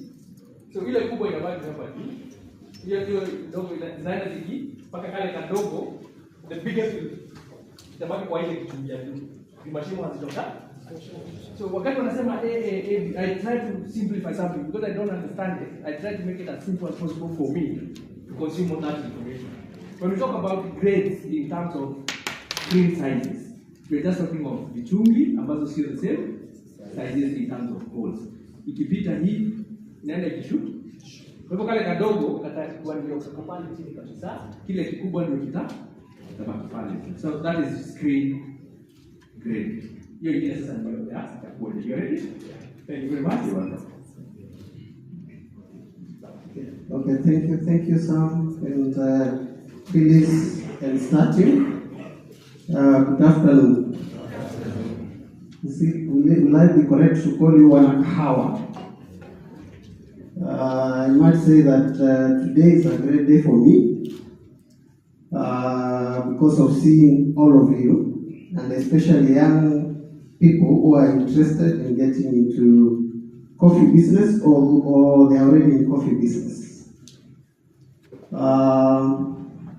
You know, this is in the agro business, and there has been a decrease in interest of youth in agriculture and agriculture-related value chain, and it's actually caused one of the challenges of economic slowdown because of that. You know, we have been saying that Kenya is basically an agricultural economy, and when you don't have the young people get into that industry, you can be sure that there will be an economic challenge. But today I must say, I have seen evidence that we are moving in the right direction, and yeah, we can be sure if we move in that direction, we are going to do very well. Actually, economists are telling us that agribusiness is going to be the next big thing after IT. Actually, IT is almost now getting saturated. And agribusiness is going to be the next big thing. ask yourself, why is Safaricom going to agriculture? You know, some farmers were found Safaricom executives visiting them one day, and they were wondering, what does Safaricom have to do with farming? Because the next innovation will be in the agribusiness space. And they wanted to make sure that they are what we call in business first movers in that sector. And count yourself lucky that you are here, focusing your mind into that perspective. So I want to tell you about Kiridi.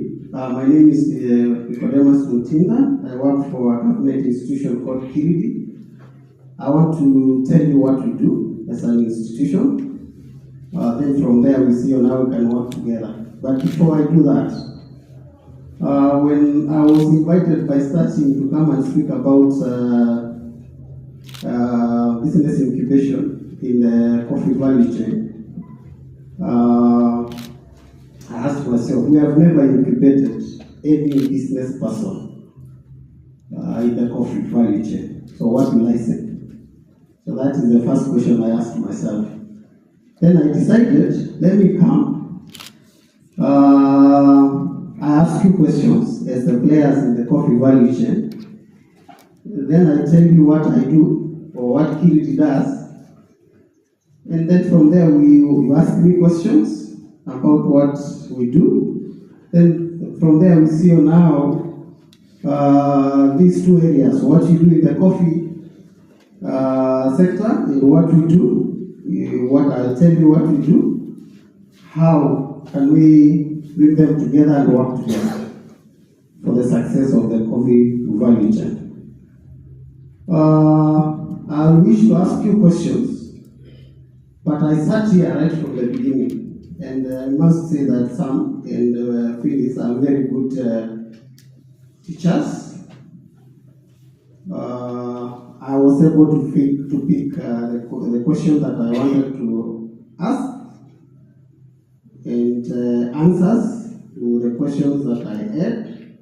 So I just want to go direct and tell you what I have picked from the discussion in the morning. So what I wanted to ask you was just one question: what are the challenges in the coffee value chain? And I've already picked them. They are here.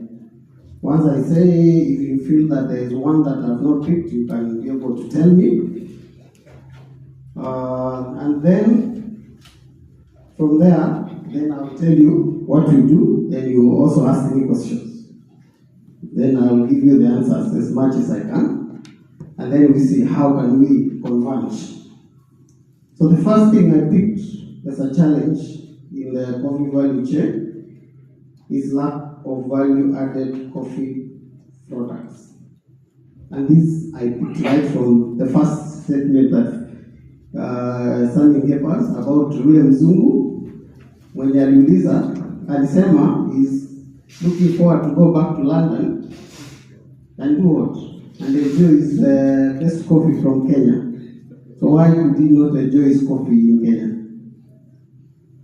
That is a challenge. That is a challenge in our coffee value chain in the country. Then the other thing that I picked as a challenge is skills among the youth for the different levels in the coffee value chain. From your question you are asking, where can I get to know how to do A, B, C, D?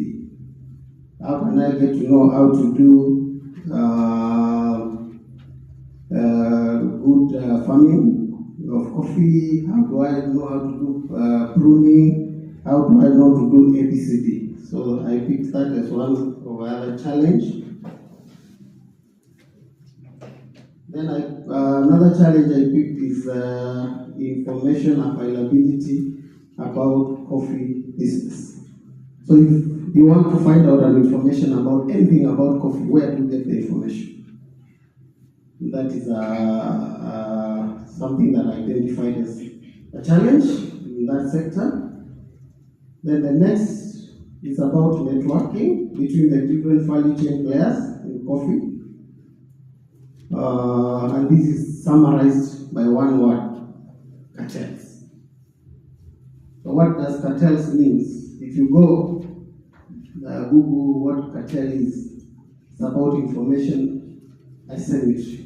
There is no flow of information between one player to the other one.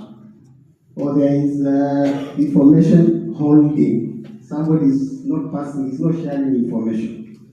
And that is what people end up calling it a cartel.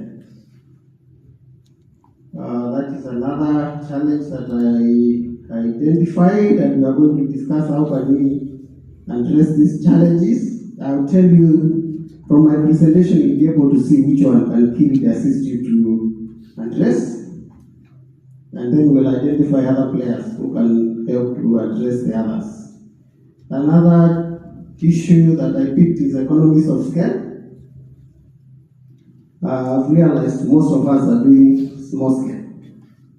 You may not be able to penetrate the market with the quantities that you are doing. So that is a challenge. So how do you address that challenge? It's a discussion we'll discuss and see who can be able to assist us in that, or how can we assist ourselves in that. We'll give you an example of some mango farmers in Malindi that we have been working with, what they are doing to address the challenge of how do you address the challenge of economies of scale. The other big thing I identified as a challenge is being able to know where the market is, or market, if you can summarize in that. Coffee market, where is the coffee market? And Phyllis ended her presentation on that. So when she was answering the questions, when she talks about the shoe issue, then I'm sure it may not have come out very clearly, but one person mentioned PESA, financing, PESA. And when you're PESA I'm sure they will be joining us to do the presentation, and they are not the only one. They will tell us where else can we get financing. Yeah, so those are some of the challenges that I picked. If there is something that I missed, you can be able to tell me as we continue. But let me get into just a brief talk about what we do as Kiri. Can move to the next slide. So we are government parastatal. That is a word that everybody gets to know. Mandated to undertake industrial research and development and transfer the research findings to industry for commercial utilization. In 1979, government realized that there was need for research and created 5 research institutions.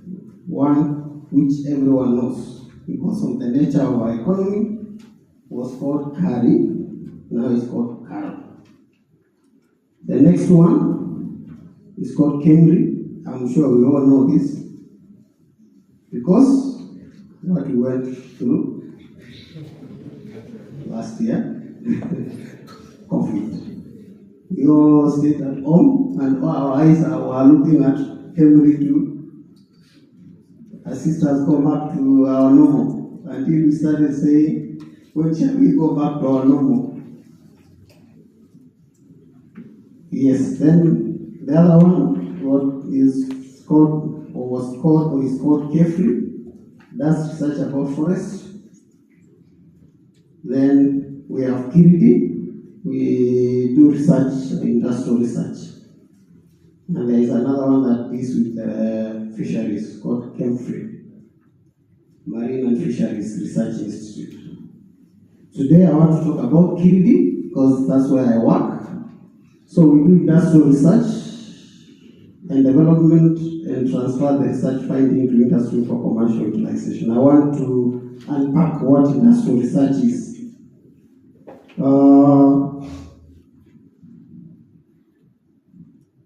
And I will use problem number 1 that we identified of lack of quality coffee product. and not just quality, because the beans, the berries, please don't, I'm not a coffee expert. I will not be talking about coffee. So if I mix the terminologies, you forgive me. I've never interacted with the coffee industry. Neither where I grew up, we don't do coffee farming. The first time I see a coffee tree was in Kitabu, the agriculture. And then the next time is when I was grown up and but today, I have a friend who comes from a coffee family. And we have gone home and I have seen how they do it. And one of the questions that I will ask you will come from there as we continue.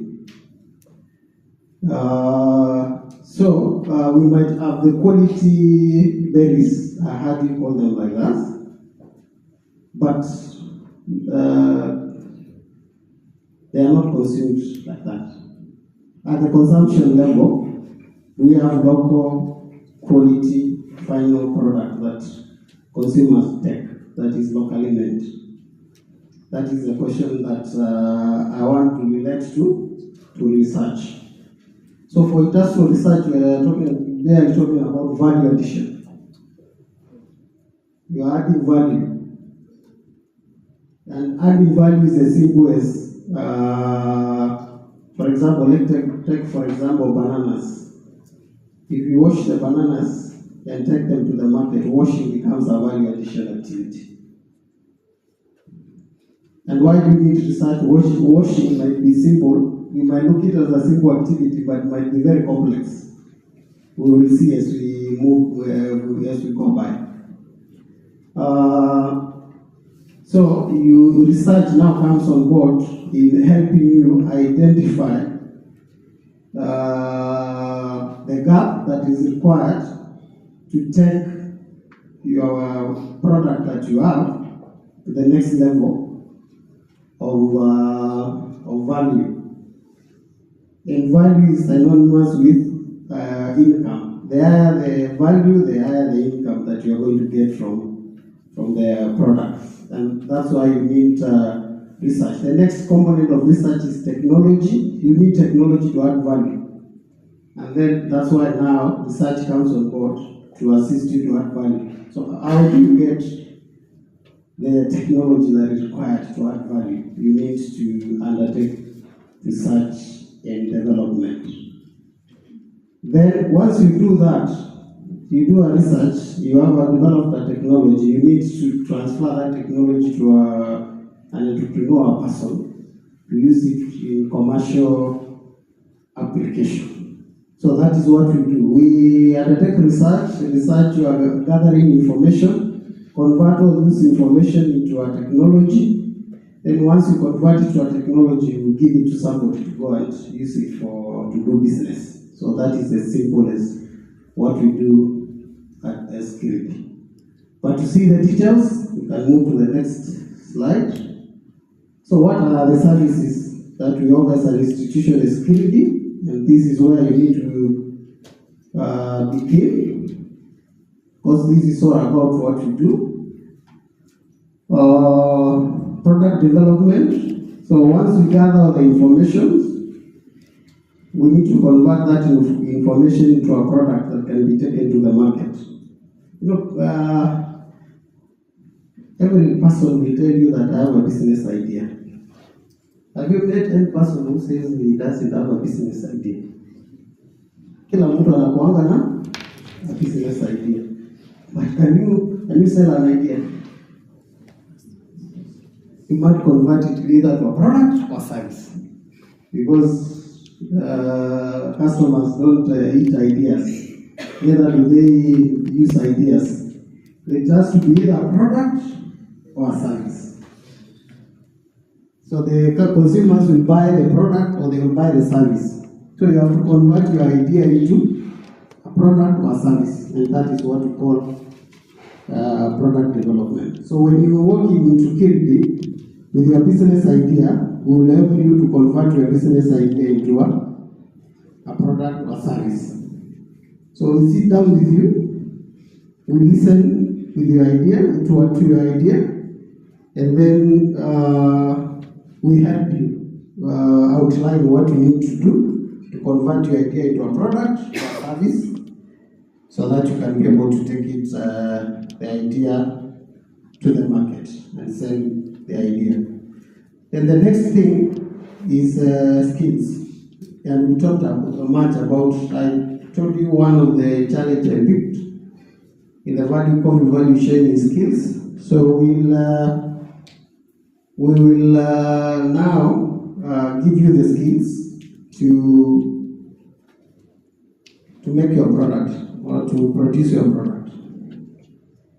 And here, on the technical skills, what we do is practical demonstration. Here we are not doing academic training, that we don't give certificates. Even if we give you a certificate, the certificates for you to say that you came to Kiriti and you did this and you left. It's not a competence certificate.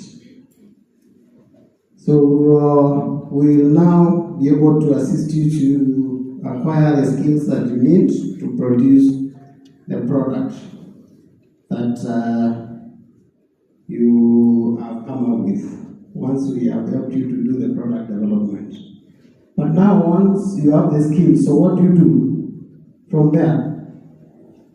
You need to start producing. We are talking about value addition, so mostly we are in manufacturing, because manufacturing is where you do value addition. So because you need to now produce the product, you have the product, you have the skills, you need to produce the product to take to the market. You need the machinery, you need machines. You may not be having capital to start your manufacturing plant or to start your workshop to produce the product. So Kiriti will give you an opportunity to use machines that are within Kiriti centers to produce your product to test the market. Because again, before you invest money in machines, you need to know whether the product has a market, can fetch your market. So you need to test the market. So you need to produce samples, take to the market. So we'll give you machines if we have. If you don't have the machine, we will assist you to know where you can get the machines, and you are able to start producing your product and take to the market. And that is what we are calling provision of common manufacturing facilities. So common manufacturing facilities are shared machines that are used for doing production, for market testing. Currently, we don't have equipment for coffee because, as I started by telling you, we have never incubated any person on the area of coffee. But since today we are discussing about coffee, this could be the beginning of starting the incubation facility for coffee value chain at Kiriti or Kiriti stakeholders, because we have other players that we work together. So this today could be a discussion of how we can move from there, but you will tell me during the discussion whether this is an area that you will be interested to get into, because most government services are demand-driven. You have to come and say, I'm interested in this, and then the government is able to develop a program in line with your need and give you a solution to address your needs. So today, because this is a coffee value chain discussion, we need to ask ourselves, do we need incubation facilities for coffee value chain in all the areas of the coffee value chain? I'm also answering the question of what is business incubation as I discuss this. So when you talk about business incubation, because I'm in that area of common manufacturing facilities, which are the facilities we use for incubation,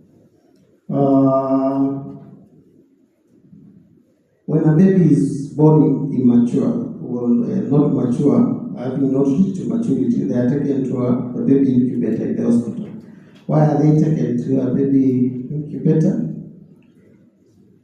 One is because they were born when their body organs were not fully developed.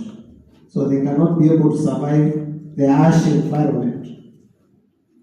Wakitoka tu for the environment that the mother was providing, they find the environment outside here is very harsh. They were being fed from the mother, but now they find that they have to take on board the milk from the mother, and probably their organs are not developed to be able to do that. Another issue might be their lungs are not yet developed, so they need to breathe. So they are put in that incubator that has machines that assist breathing. So the same thing, when a business is starting, there are challenges, and these are the challenges that some I picked in the coffee value chain.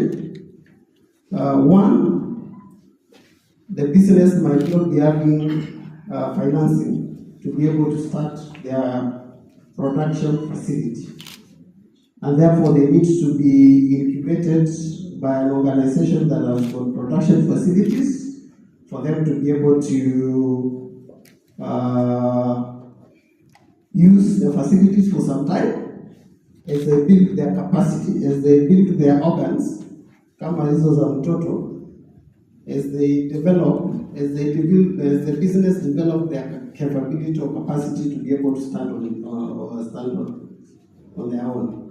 So at Kiridi, we provide the incubation facilities and these common manufacturing facilities where you are given facilities, you are given an opportunity to be based in our premises. You use our machines for some time as you develop your capacity to be able to start your own business. So one of the services under the incubator is to get the machinery to be able to produce, to manufacture or produce your products to take to the market. There are other benefits or other services that you get while you are an incubator at Kiridi. We will discuss as we move by. Then the other service in general that we provide as Kiridi, I hope we are together, I'm not losing somebody, is feasibility studies to determine viability of business ideas. Tumesema kila mtu anakuwa na business idea, but is that business viable? So you need to do some feasibility study to make sure that you test the viability of your business. So at Kiridi, we are able to assist you to do that, to do a feasibility study for the viability of your businesses. Then the next service, equipment fabrication or sourcing on behalf of entrepreneurs. We have engineering workshops at Kiridi where we are able to fabricate equipment. One of the issues in the coffee sector is about the equipment for roasting equipment and others. We will discuss as we move. So at Kiridi, we are able to fabricate the equipment or train you and give you the skills to be able to start a business of fabricating the equipment. We will discuss more as we move. Then if you want to set up a factory, we can assist you to do factory layout, design, equipment installation, testing, and commissioning for entrepreneurs. Sourcing. We talked about equipment sourcing. The equipment may not be available within the country, and you have to get it anywhere, globally. So Kiridi can be able to assist you to get the equipment anywhere globally that you want to use for your value addition. Then we'll move to the next. We talked about some, and Phyllis have talked about the coffee value chain. This is actually what they have described. I have just mapped it out of what they have described. So I want to just briefly tell you the solutions that Kirit can be able to help you in all those value chain stages.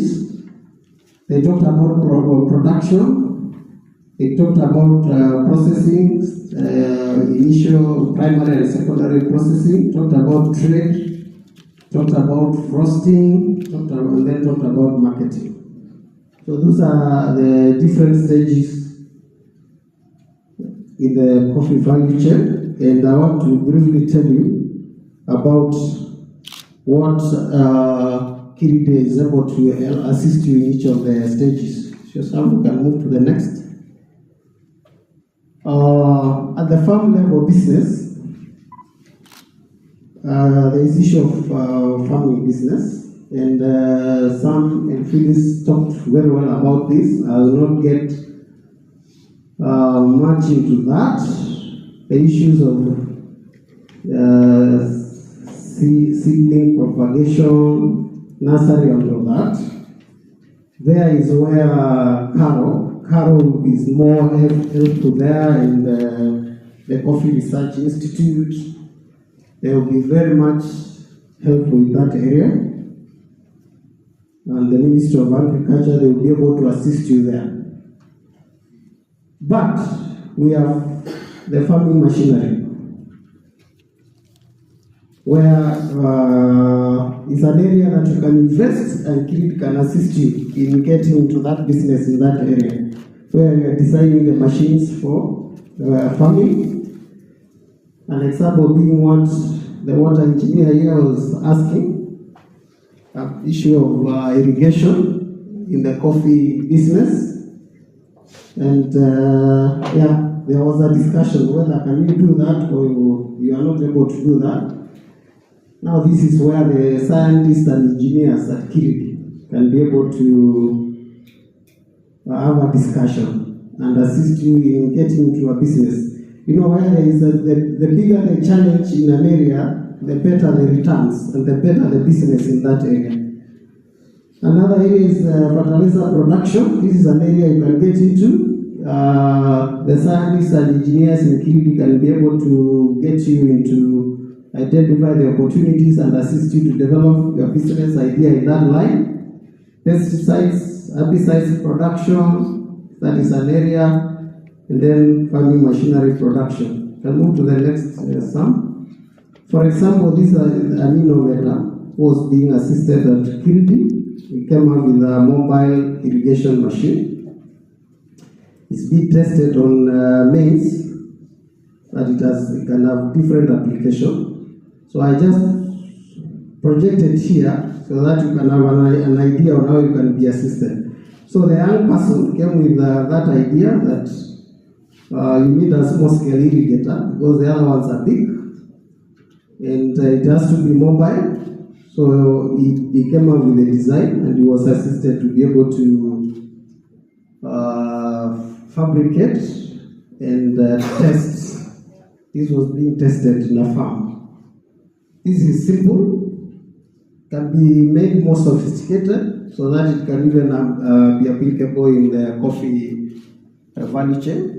For example, this can be used in the nursery area, but can be made more complicated to be used in much more in the coffee value chain. Can move to the next one. Then in the stage of processing, roasting, packaging, all those, combining them together. Issue of product formulation, the product development we are talking about. At Kirit we have laboratories, research laboratories, the laboratory processing to establish different parameters that affect the quality of the coffee beans or ile kahawa ile ya barista. So you can have a discussion with the scientists in the labs, and you can be able to formulate your own unique product. Then upscaling the laboratory processes to a pilot level processing. Once you do in the lab and you have your own formulation, I want to give you an example of something we are currently working on. May not be with the coffee. I told you we are yet to get demand from coffee players. Namuko hapa. So I'm hoping from today, utapata people are interested. Some young men have realized, and women, they have realized we have this post-harvest problem where bananas, oranges, tomatoes zinaharibika sana. Ukienda kwa markets kumejaa all this. They have come up with a spray. You just spray and to the products, and you have increased their shelf life. I will not tell you the details because they are patented. The product. We can also have a discussion. I will give you a brief on how you patent your idea, because I'm a board member of KIPI, Kenya Industrial Property Institute. I can tell you briefly on how you can be able to patent your idea. They are patented. Now we are helping them to upscale. They are moving from the lab to prototyping. Prototyping is now where you produce a product for market testing. And once you do, you test and you find the market is responding well, you move to the next, upscaling from the pilot plant to the full commercial processing. For you to be able to move to the full commercial processing, you need equipment. So Creed can assist you to design and fabricate the equipment for full commercial production, give you the skills that you are required to operate the machines. Also, if the equipment, you need to get it outside the country, they can help you to source for the equipment. Then design and production of packaging and branding materials, issues of barcoding materials, and also standardization and the process of getting kept standard marks. Najua, wakati most of the time when entrepreneurs hear about KEPS, they want to run away. Wanakumbuka tu KEPS when wamekuja what do they do? Confiscate your products because they don't meet standards. But now, how does KEPS come to help you? If you take your product to KEPS and does not meet the standards, so you don't despair and go home. By the way, we are just members to the KEPS, so you walk to the next gate, and you are assisted to go back to KEPS with a product that meets the KEPS standards. So you go home happy. So when you go to KEPS, your product does not meet standard, don't walk away. Just walk to the next door and say, my product does not meet KEPS standards, what do I do? So you will be assisted to address the challenge for your product to meet the KEPS standards.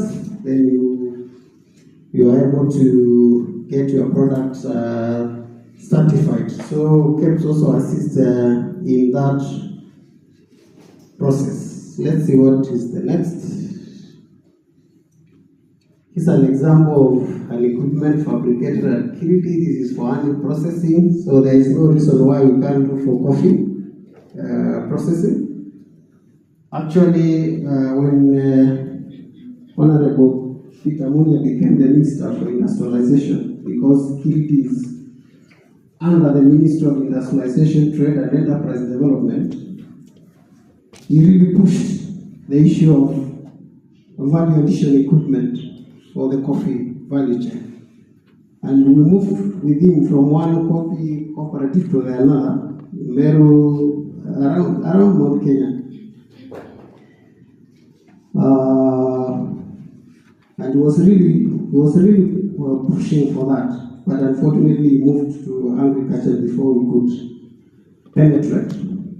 So it's something that is there, which you can be able to be picked up. I'm just giving an example of money. I know this is not a money value chain, but to show to you that it is possible through skilled intervention to be able to produce equipment for coffee value chain. Let's see what is the next. This is camel meat for export. This is in Garissa.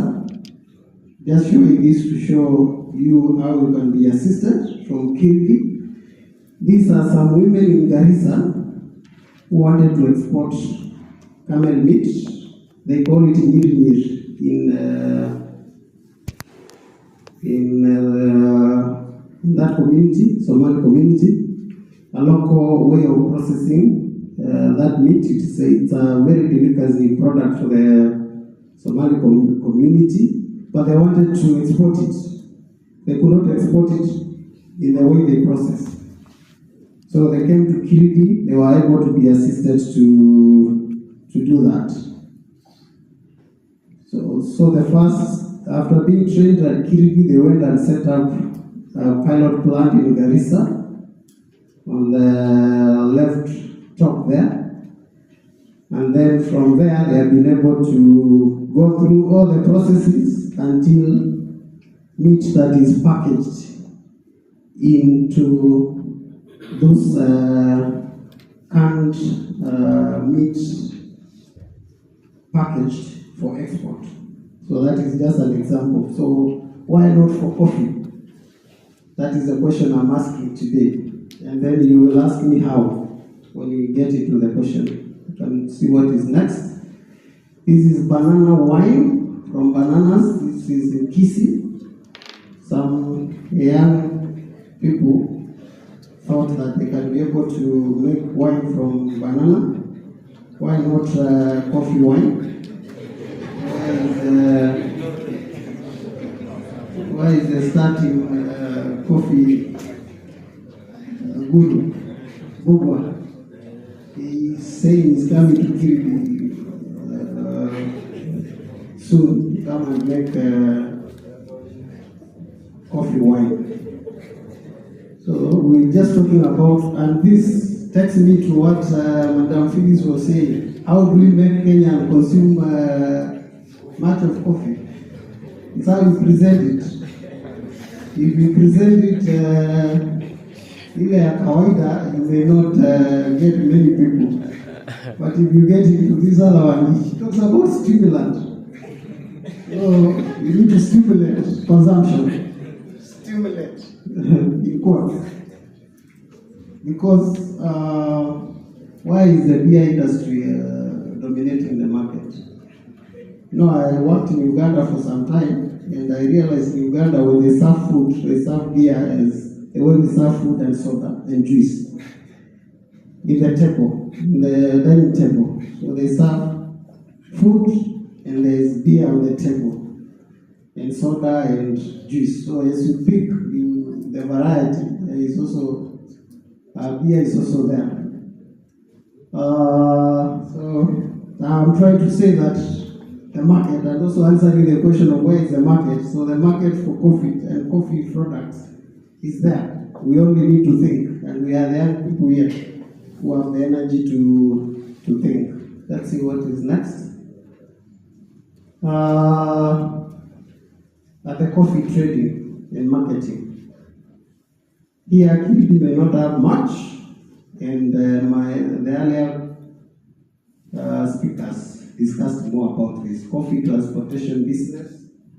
Unless here we assist you in making the tuk-tuk. As we move towards making vehicles that are locally made, we are not yet been able to do that.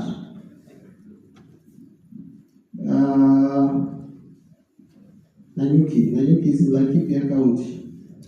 They have their own now vehicle made in that county. If you go there, the first thing I'm going, our Namuri will do is we drive you around that vehicle that is made by a young innovator in that county. So probably we can help you in that direction, but this is not an area that we are much.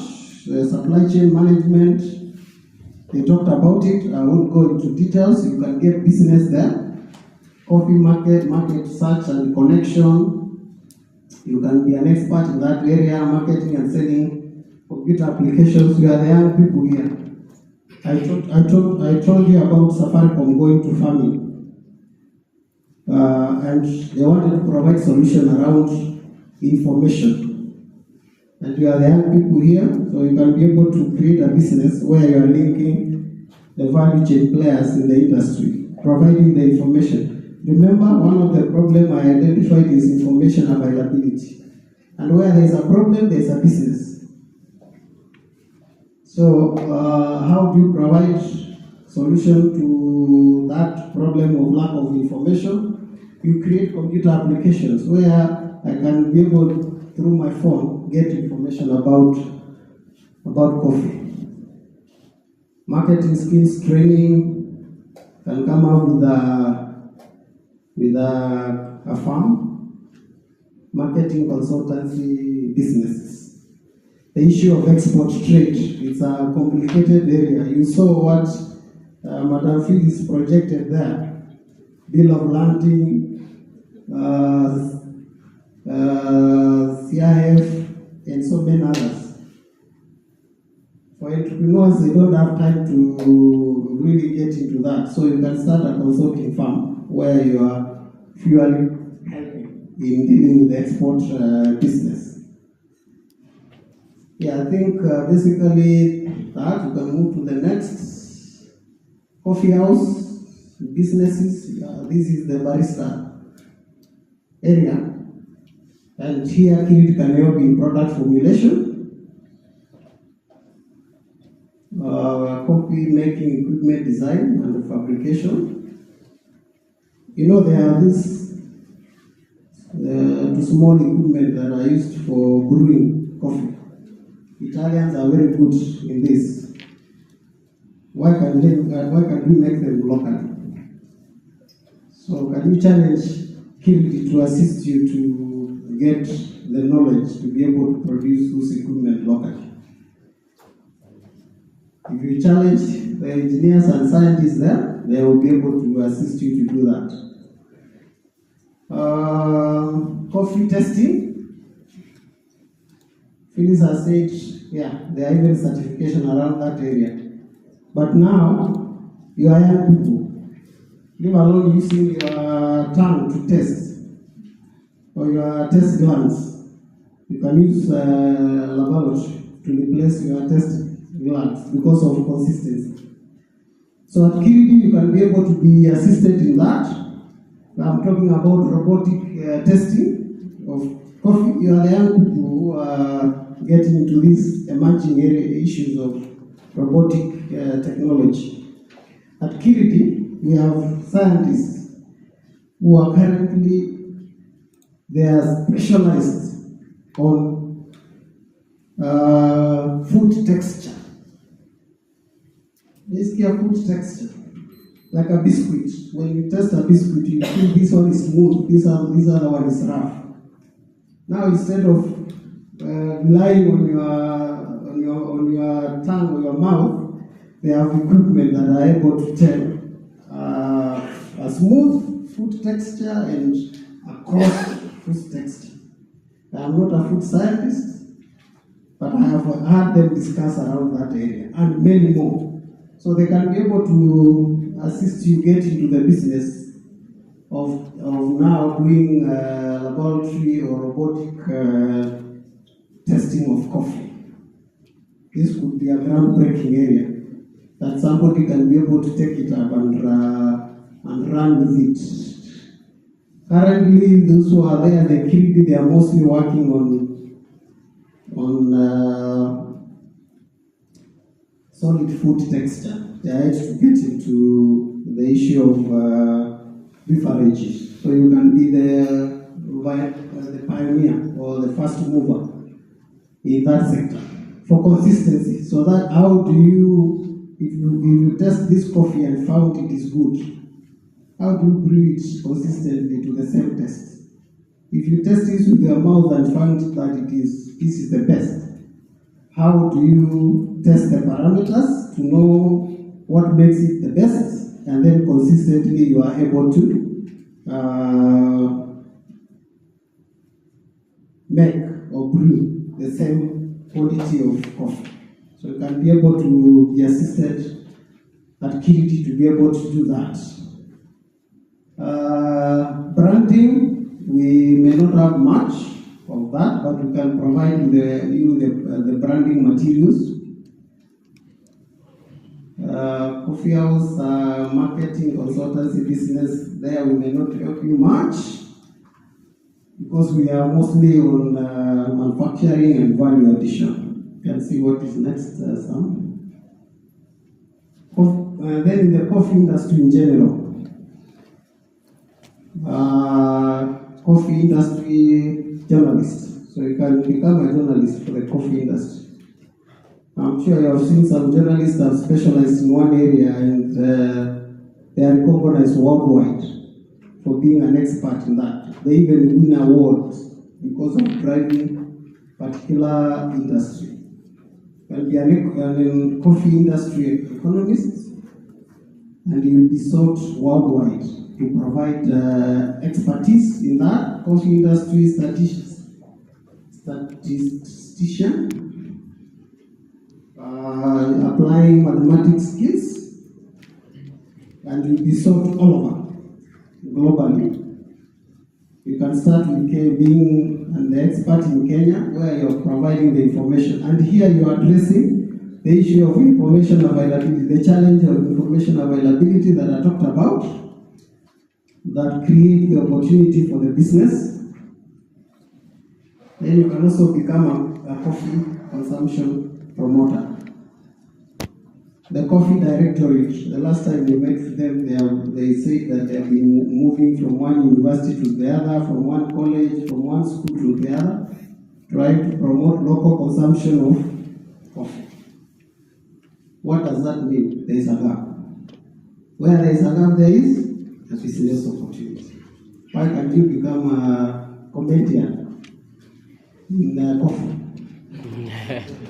And see now you can use that to promote local consumption.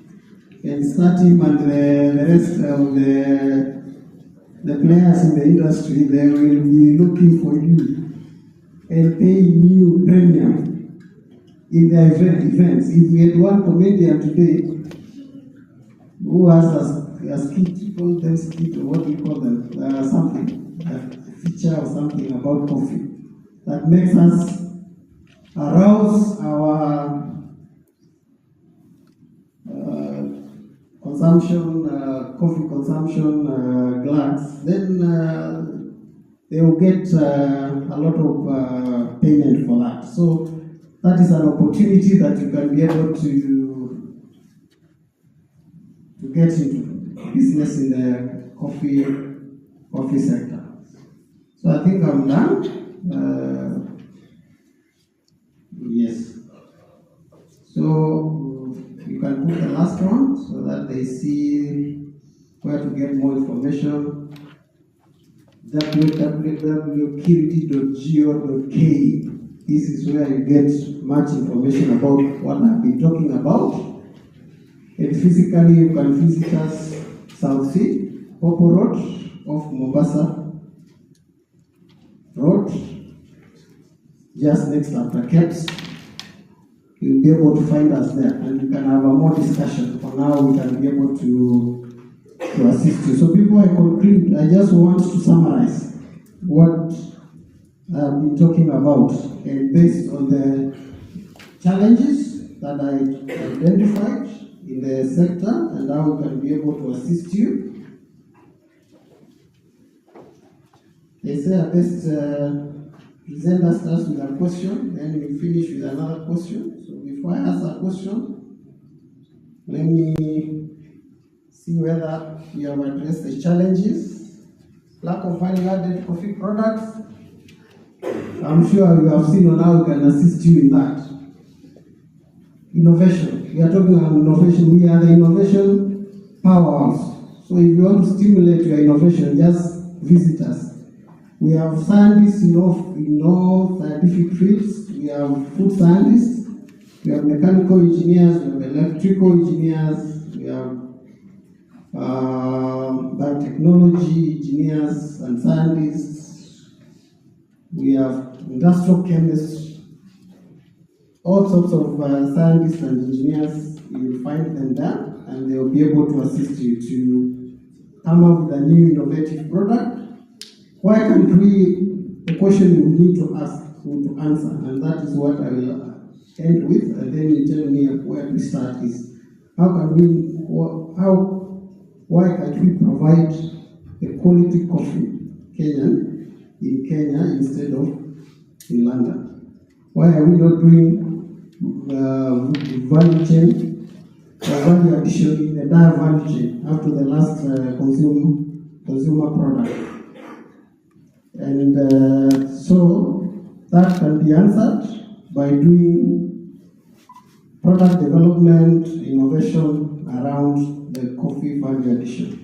Skills, you can be able to get skills on all the areas, value addition and killing, even though we are not, currently we don't have entrepreneurs that we are working on. That does not mean we cannot do that.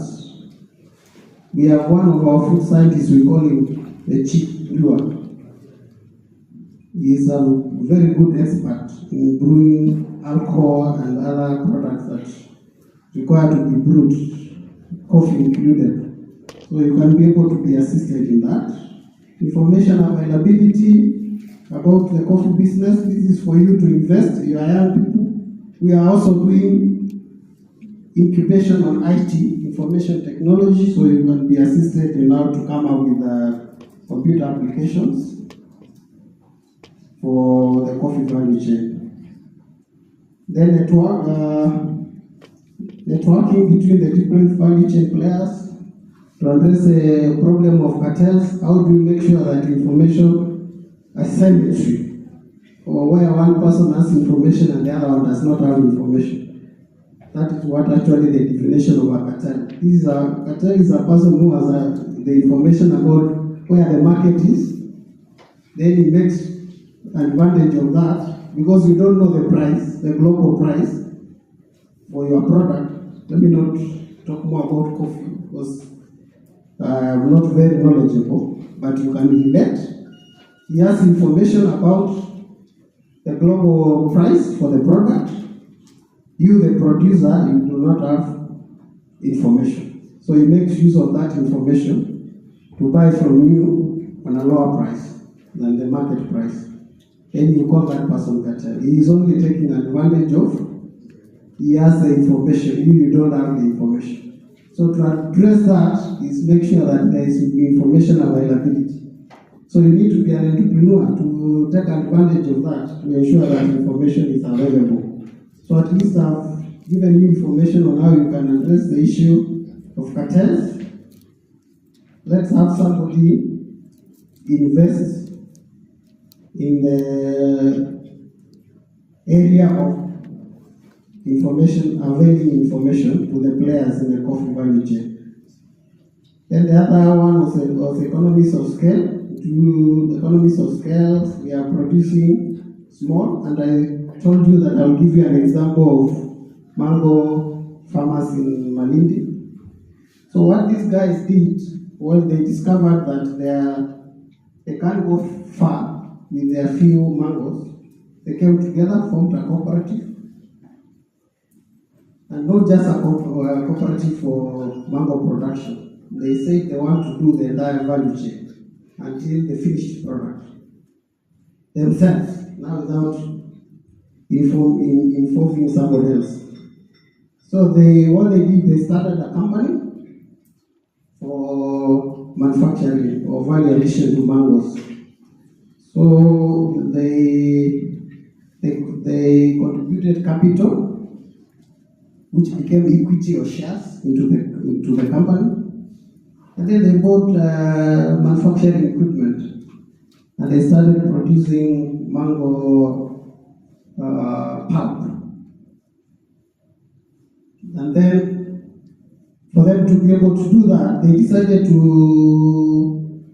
manage the plant in a professional way. So what they did, they said, we are not going to be ourselves and our children working in the factory, because that is not our area. So they went ahead and hired experts to run the factory on their behalf. Because most of the challenges that cooperative have is yourself and your children are the one working in the cooperative, even in the areas where they are not expertise.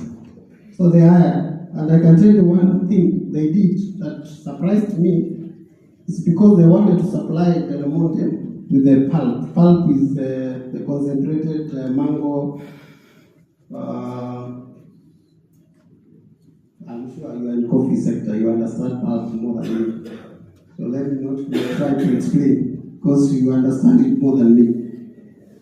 What the concentrated before you add water and other ingredients, they wanted to sell to Del Monte. So for them to be able to do that, because they are the qualities that Del Monte want, they poached a food scientist from Del Monte. So they hired somebody from Del Monte and paid that person more salary than he was being paid to Del Monte.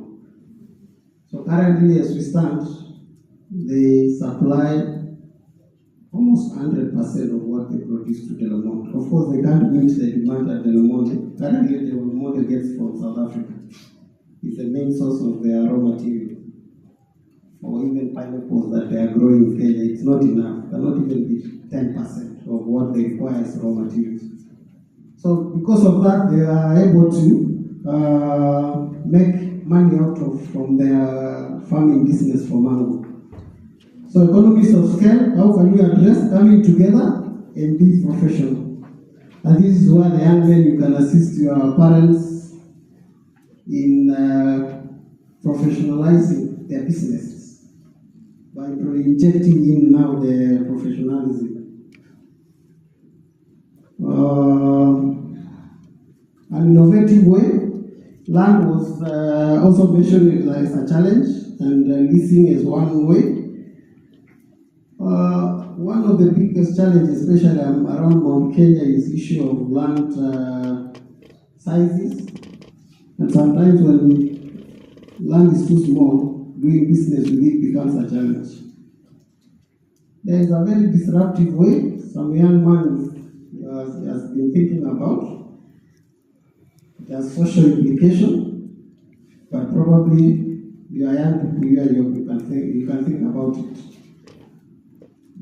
Almost based on the same model of cooperative, at least you can call it land cooperative. What do I mean? That it is being done in other areas. Instead of concentrating on subdividing your land so that you give your children a small piece of land, what other places are doing is consolidating land. You put land together and go and stay in the shopping centers, and then use the land for farming. Naenda mnajenga ghorofa, then kila familia inachukua unit, and then the land that you have, you consolidate it to one big farm. Then you own shares in that farm, and then you start doing business. You start doing now real agro farming, agro business, rather than doing subsistence farming, the small scale farming. It's a tough one, but we always say the tougher it is, the better the returns. It's a food for thought that you young people can start thinking about. As you inherit land from your families, instead of subdividing it amidst yourself, then you say, well, jenga pale, jenga pale, why can't you jenga in one place, gorofa?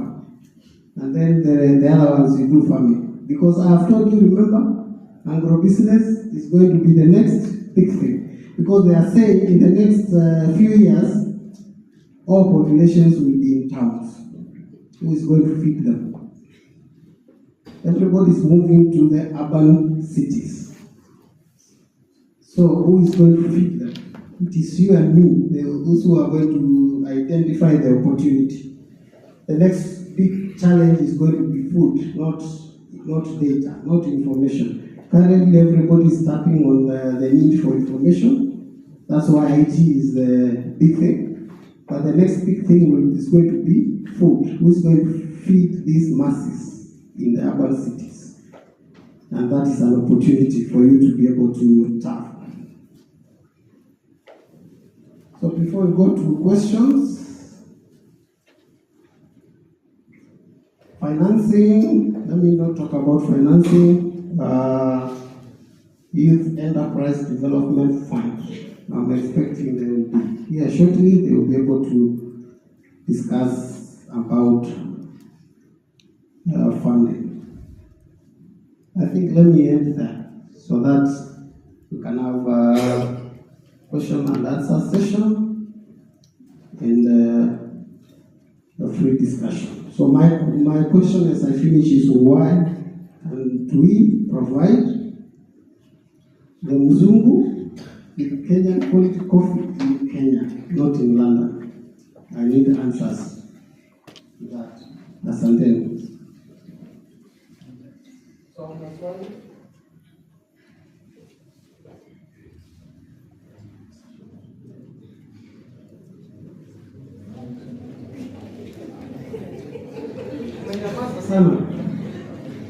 I'll give you my cards here. You know, I was not expecting such a big, the first forum to discuss coffee. So I came with a few business cards, so I'll be able to share with you. So that, why did I come with them? If I have impressed you, you can get in touch with me. If I have confused you, get in touch with me, because confusion is also a possibility. And if for any way I have angered you, you need to call me. We do a tete together and we get a solution. So I'll be able to share that. But I'm told that lunch is ready, so we break for lunch, but immediately after lunch, I'll be available here for all your questions that you can be able to tackle today. And we agree on the way forward from there. So I'll give it the mic to Mbukwa here to guide us about the lunch. I'll keep my cards here. As you move for lunch, you can be able to pick one. So we shall still continue the session after lunch.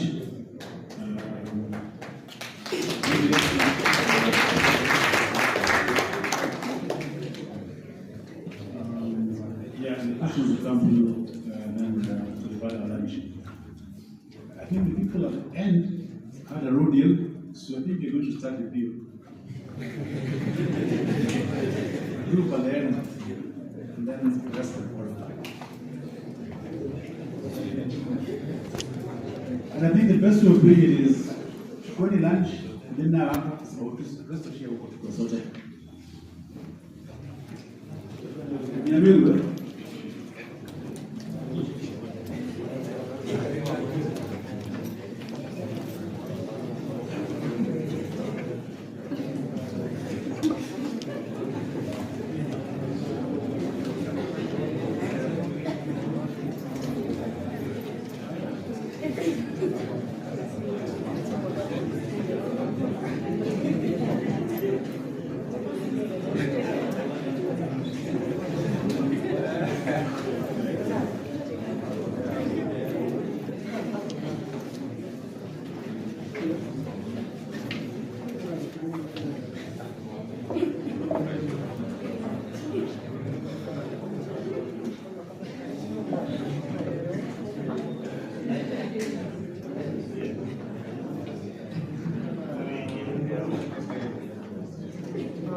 Let's have a lot of space.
Ada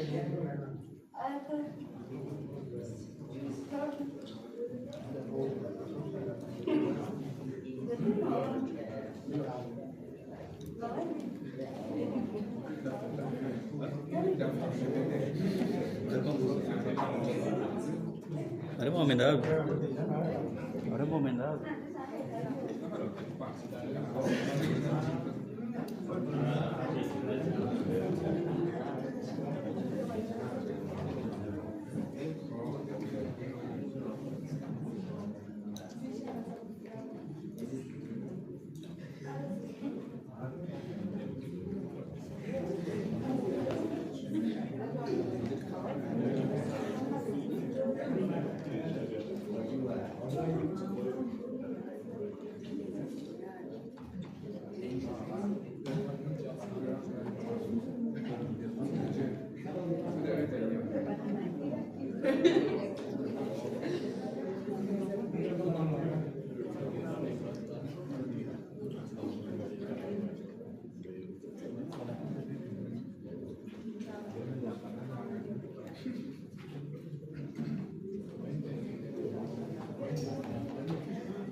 Jim, not your trust.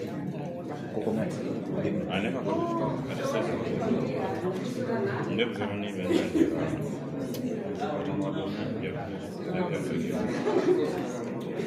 tegemea kwanza kufanya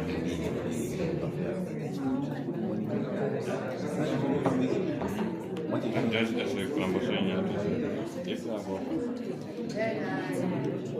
lakini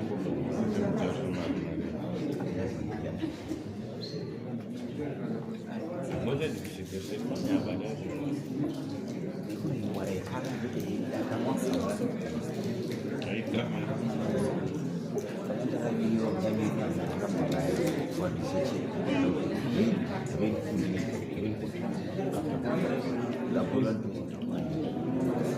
Bora kumona, nessa, manya pelambo ceva, jadi semua apa?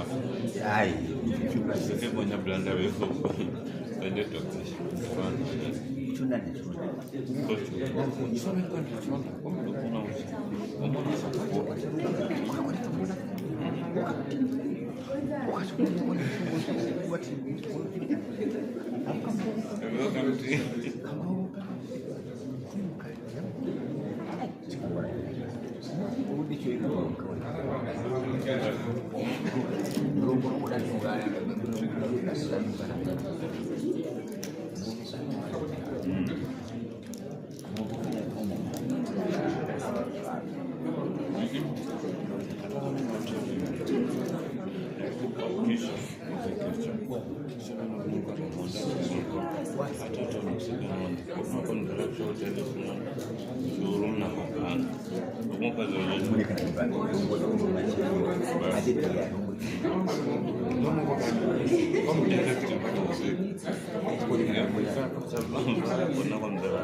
Dan baga bro. Mesti upload kan? Mesti upload.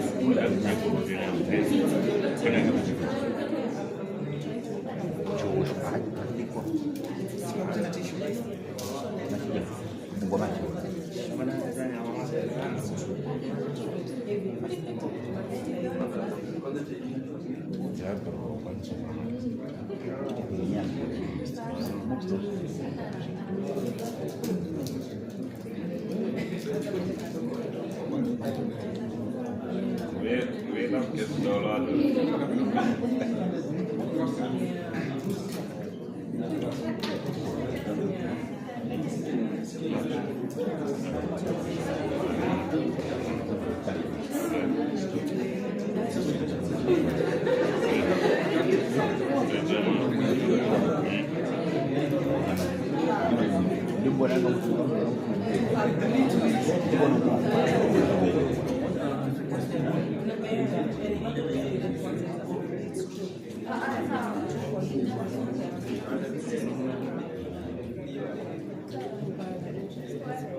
Welcome.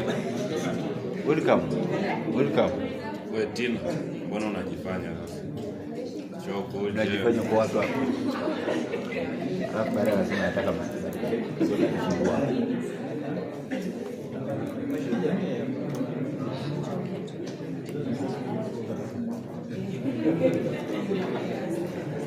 Wana balloons. Wana balloons. Ya mama.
It's not far from each other.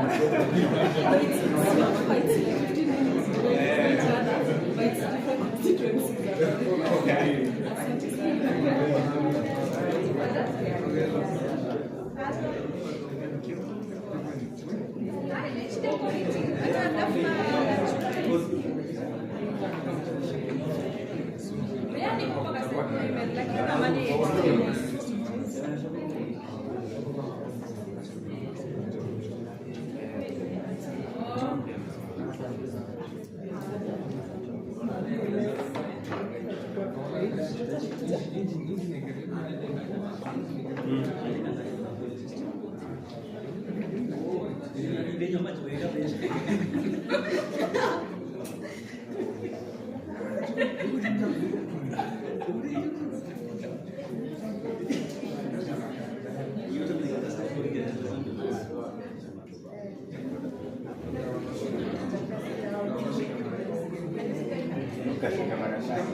Nataka to conclude our session on incubation so that we give the next presenter a chance because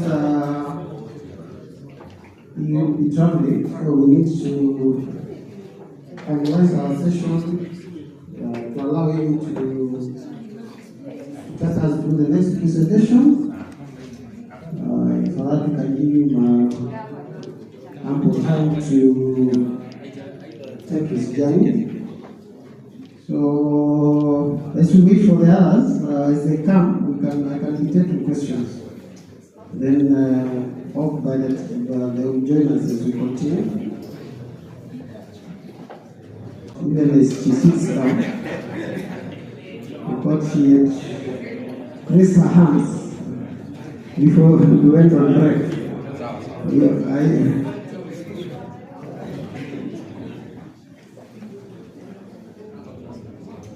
Hi, good afternoon. First of all, thank you for that session. I didn't know PhD does all that. Secondly, I wanted to ask, when you say like farm machinery and keep this doing that for us as let's say for me, do I pay for free and all that when I come for like lab to use lab, your lab and everything? Do I get to pay anything? Thank you. I think I can answer if they come. The service you are providing to you is the knowledge, so you don't get to pay for the knowledge, but of course there are inputs. So you have to take care of the inputs. It is the materials for making the equipment. That is basically what you will take, and the utilities. So there will be a small charge for electricity, water, which is for all people who are being incubated at the same time. Yeah, but basically, you don't get to pay for the salaries we pay the research scientists because those ones are paid by government and or other services that are paid by government. But because we didn't know you will come and what was your need, so when you come, there are those expenses that arise as a sort of a unique need. So materials, water, electricity that will be used specifically for doing your reports. That is what you will be required to pay. But we encourage, let's not discuss about the costs. Yes.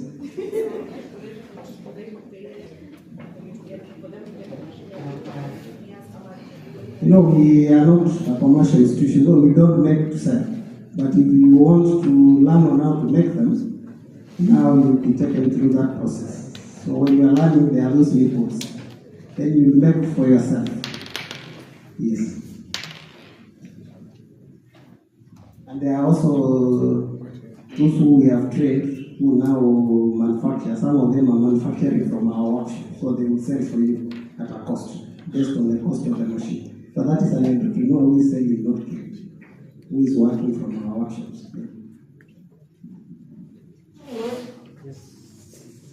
Is it working? Are your offices only in Nairobi or in all other parts of Kenya too? Yeah, that is a good question. Currently, we have two main centers, the Nairobi one and another one in Kisumu. We have small satellite offices in some of the counties, in Kisii, in Garissa, in Kilifi, in Eldoret, and in Bungoma. So we are trying, but those are mostly they will refer you to Nairobi or Kisumu, because that's where the engineers, the scientists, the equipment, the machinery are. Yes. But we do, and that is what actually we encourage most. We do on site, so in your place. So we come and help you to put up your own workshop. Yeah, we work together with you. We put up your workshop. We prefer that because we can be able to reach many. Any other questions? Sawa. That is good. I can be able to give the next presenter a chance for something that I said on IP, intellectual property, which is very key. That we need to protect your intellectual property, your knowledge. So once you have an innovation, we encourage you to register the innovation. And we have an institution that does that, called Keeping, Kenya Industrial Property Institute. So they will take you through the stages on how we are going to protect your innovation. Right from the idea, when you conceptualize the idea, even before you get into production, you need to protect it. So you go there, they do the registration as you continue to develop it. So they will take you through all the stages. So if you go to the website of Keeping, www.kipi.go.ke,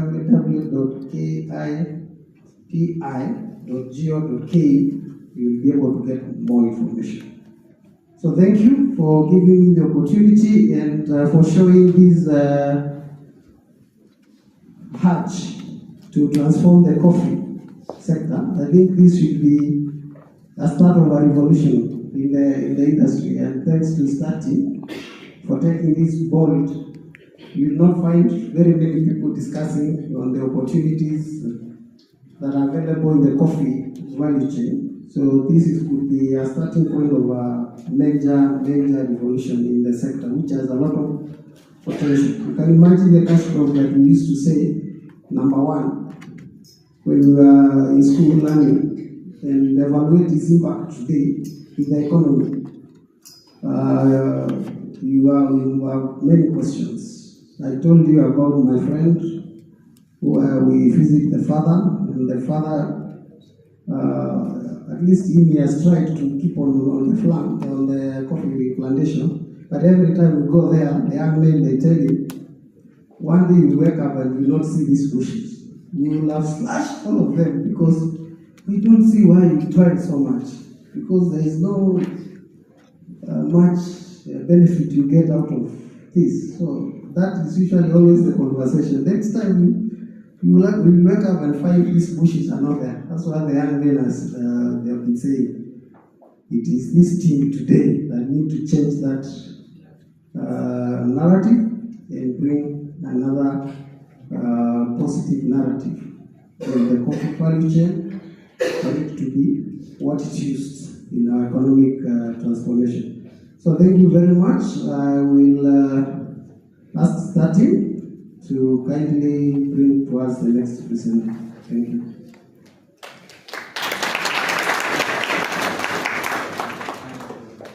Thank you very much. Our next speaker is an interesting gentleman because I don't think most of you will sleep. He's going to talk about money. So I'm sure you will sleep. It's Paul Benson. Let me give you his title so he can put us through his presentation.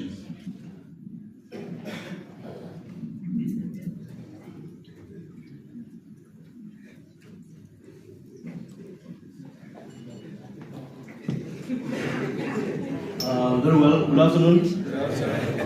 I trust you well. I trust you are well. It's not very good to speak when people have just come from lunch, because when metabolism begins to take place, digestion,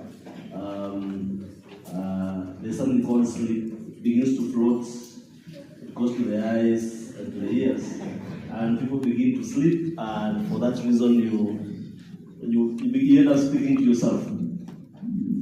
My name is Modendi.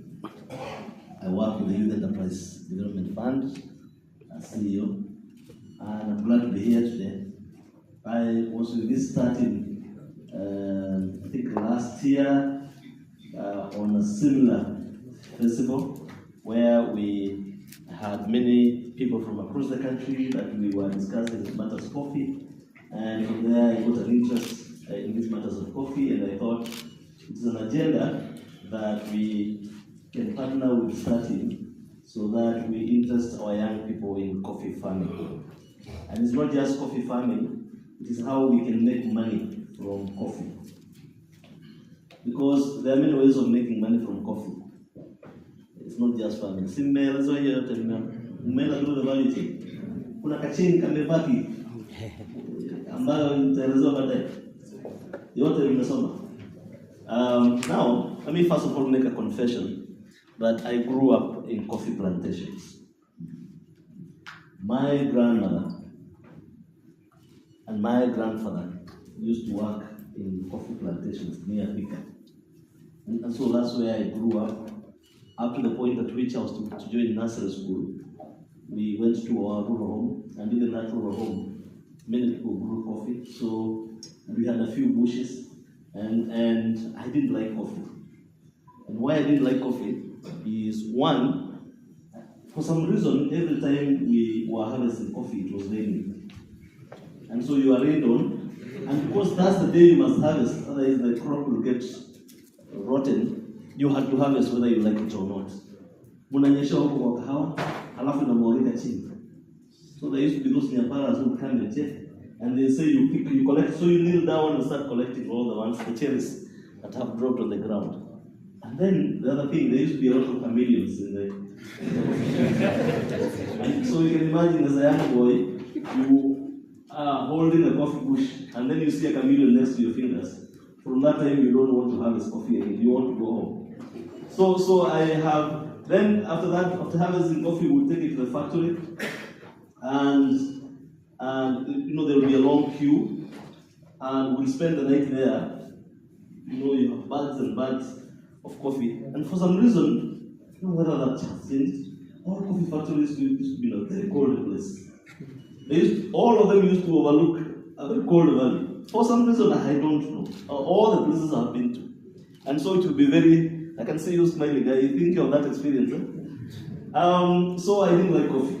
But then, as I grew up and we were studying geography, we were studying coffee, we were studying agriculture, international trade, what coffee means in the world, how much money coffee makes, the things people were able to do because of coffee. Then I began to appreciate coffee. But then at one point also in my life, I was a teacher. And I taught about coffee.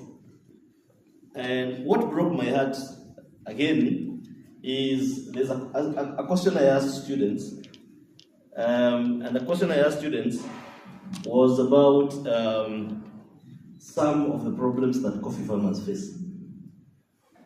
Now, there was a young man, his father had like 1,000 bushes of coffee, 1,000, we used to call them 1,000 trees. And the young man failed that question. So I called him in front of the class. At that time I was in university, and you teach when you had long holidays. So I called him, it was my rural home. I called him, I asked him why he failed that question. And he told me he did not read. He had not read for that question. So, and I asked him, your father is so and so, yes, and your father grows coffee, yes. So you don't know the problems your father faces.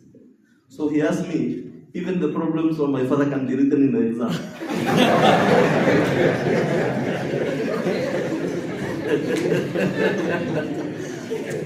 You know, to him, the problems of his father are too local to be written in an exam.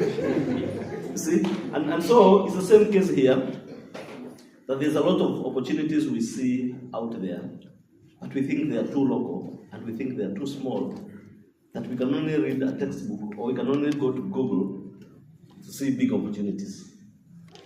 Tunaelewana? Now, I was asked to speak to you about making money and entrepreneurship. And I want to tell you 1, 2, 3 things. And one of the things I want to tell you is this. That this world is like a big restaurant. And we're in this world for a short time. And before you leave this world, you must pay all your bills. Are we together? You must still pay what?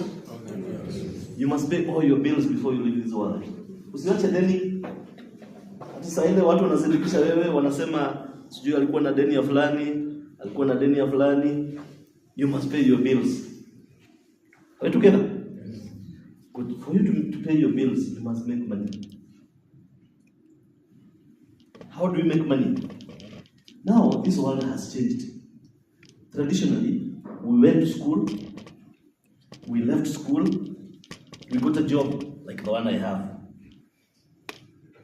Or that lady called Christy, whom I work with. Why is Mulo? Or that gentleman called Mulo, whom I also work with. We have jobs. So we would leave college and we get jobs. Or like this young man called Sarit. Now, things have changed. Now, when you leave college, you don't necessarily get a job. So what do if you cannot get a job? You sit and wait to die? No. What do? You create a job. And you see, the folly of looking for jobs is that those people you are looking for jobs from are also running their business. You go to Mwangi and Monga of Equity. You want to be employed in their business. You go to Ngomi and Nego and Safaricom. You want to be employed in that business. That's a biashara mtu. Unaelewana? You go to Titus Moya in Family Bank. Unataka kuajiriwa kwa biashara yake. You go to Nation Media. Unataka kuajiriwa na Aga Khan. Hiyo ni biashara ya Aga Khan. You go to Royal Media. You want to be employed by SK Macharia. Are we together? So what are we saying? We're saying job sio lazima ikuwe created na mtu mwingine ndio wewe uchukue. You can create your own job and employ people. And when we looked at the fortunes of coffee, they have dwindled. How many of you know Runda? Runda used to be a coffee plantation. Now it's just buildings. Ruiru, all those areas you see in Ruiru used to be coffee plantations. Now they're just buildings. How many of you come from that side of Central? Yani you pass through Thika as you go home. How many of you pass there? Hata unapitia hapo hata kama sio nyumbani unaenda? Good. Sasa, once you pass Mangu High School, there's a river, a place called Weteli there, Navuka Yomtu.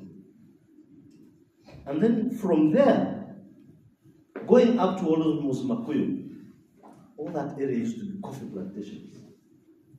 Now, what do you have at petrol stations, buildings, Broti Maguta? Eh?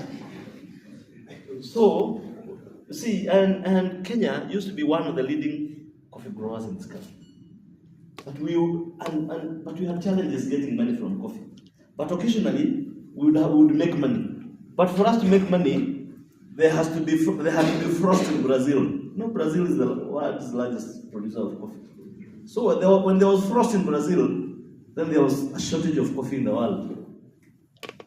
And once there's a shortage of coffee in the world, then Kenya we come in. Unajua sisi, we are located along the equator, so we don't have extremities of weather. Sasa, unajua hamjui hivyo. I know you don't know that if you look at the map of the world, There are only about, there are very few countries that have the coastline, on a beach. Kama Uganda have a beach. Now, of all those countries that have a beach, it is only 7 countries that are along the equator. And Kenya is one of them.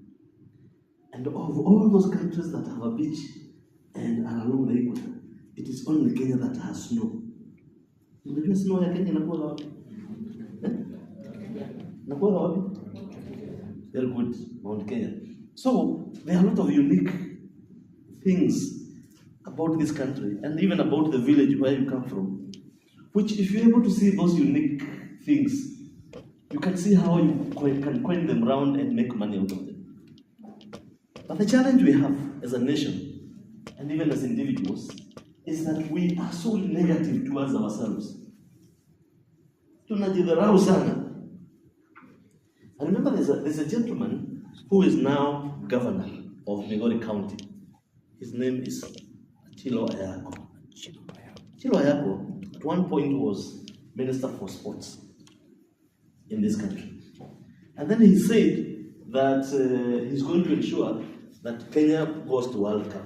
Kenya, Harambee Stars goes to World Cup. So there's this guy who, we want to already Waparajo, and in the morning they ask him, do you think what Chilo Ayako said is possible? And you hear the kind of things people are saying. Instead of saying, yes, it's possible if you do one, people are saying, tukienda huko tutachapa maisha.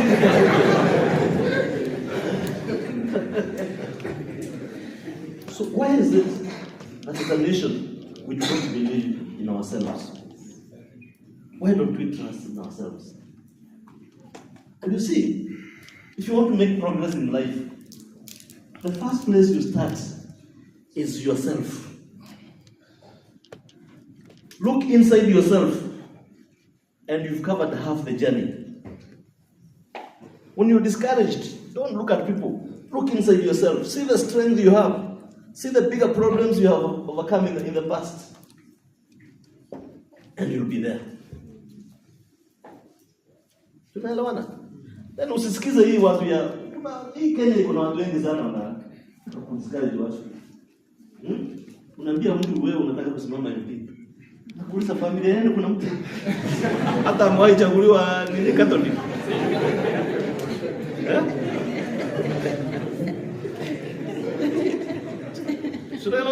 So the first beginning point, and I want to talk to you as young people, the first thing you have to do is think positively and believe in yourself. However, don't believe in yourself blindly. Do research. By research, I mean you talk to a few people here and there. Like now you want to get into some coffee business. There are people who are already established within the coffee industry. Talk to them, get to hear their views on something that you probably want to do. Get information from them. So that then you do not make mistakes. Are we together?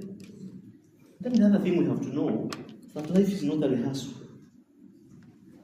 Much as you practice, that you are, when a football team is going for kati naenda kucheza, wanafanyanga practice.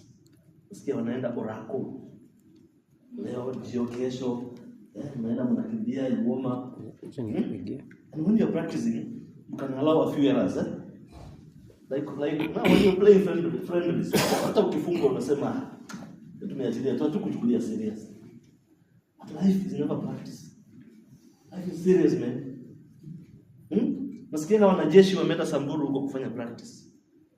But when they go to war in Somalia or wherever, it is real business. You make a mistake and all of you are dead. So the same case with life. The other thing I want to tell you as young people, I have had many young people come to my office and they ask me, how do I get loan in a youth fund? So you tell them the process. And then you ask them, how much are you looking for? Then they ask you, how much is good money to take?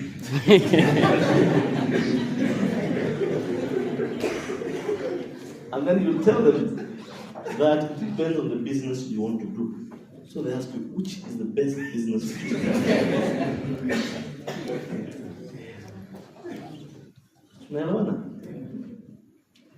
So then a young man comes to my office, or a young lady, they tell me they want to know about the Youth Enterprise Fund. So you see, like now, I'm going to share my card with him. So when I share my card with him, he'll meet young people who are looking for loans. He'll give them my number. So they call me, I've been sent to you by so and so. Tell them, come.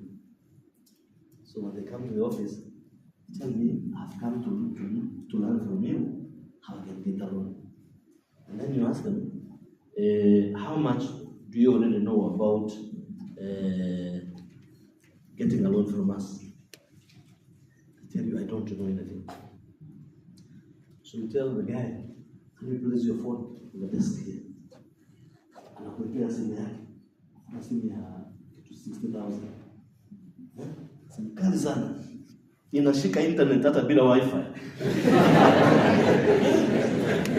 So you ask this guy, do you use internet? He tells you yes. Like you ask cumulatively, like for how long are you on internet in a day? He tells you 2 to 3 hours. You know what I tell such people? Then information about the Youth Enterprise Fund is not important to you. If you have internet and you have not sought that information, you want to look for what is important. Ndio. Kitu ambayo si muhimu hutatafuta. So unauliza mtu wewe kwa internet anakuambia mimi naingia Facebook, naingia Twitter, naingia IG. Si wale watu wanaweka mapicha wanasema Instagram lazima icrash leo. So and then you tell them, do you use Google? Yes. What do you do?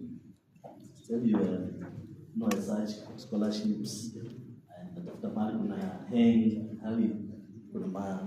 kuna bash. See, that is what is important to you at that time.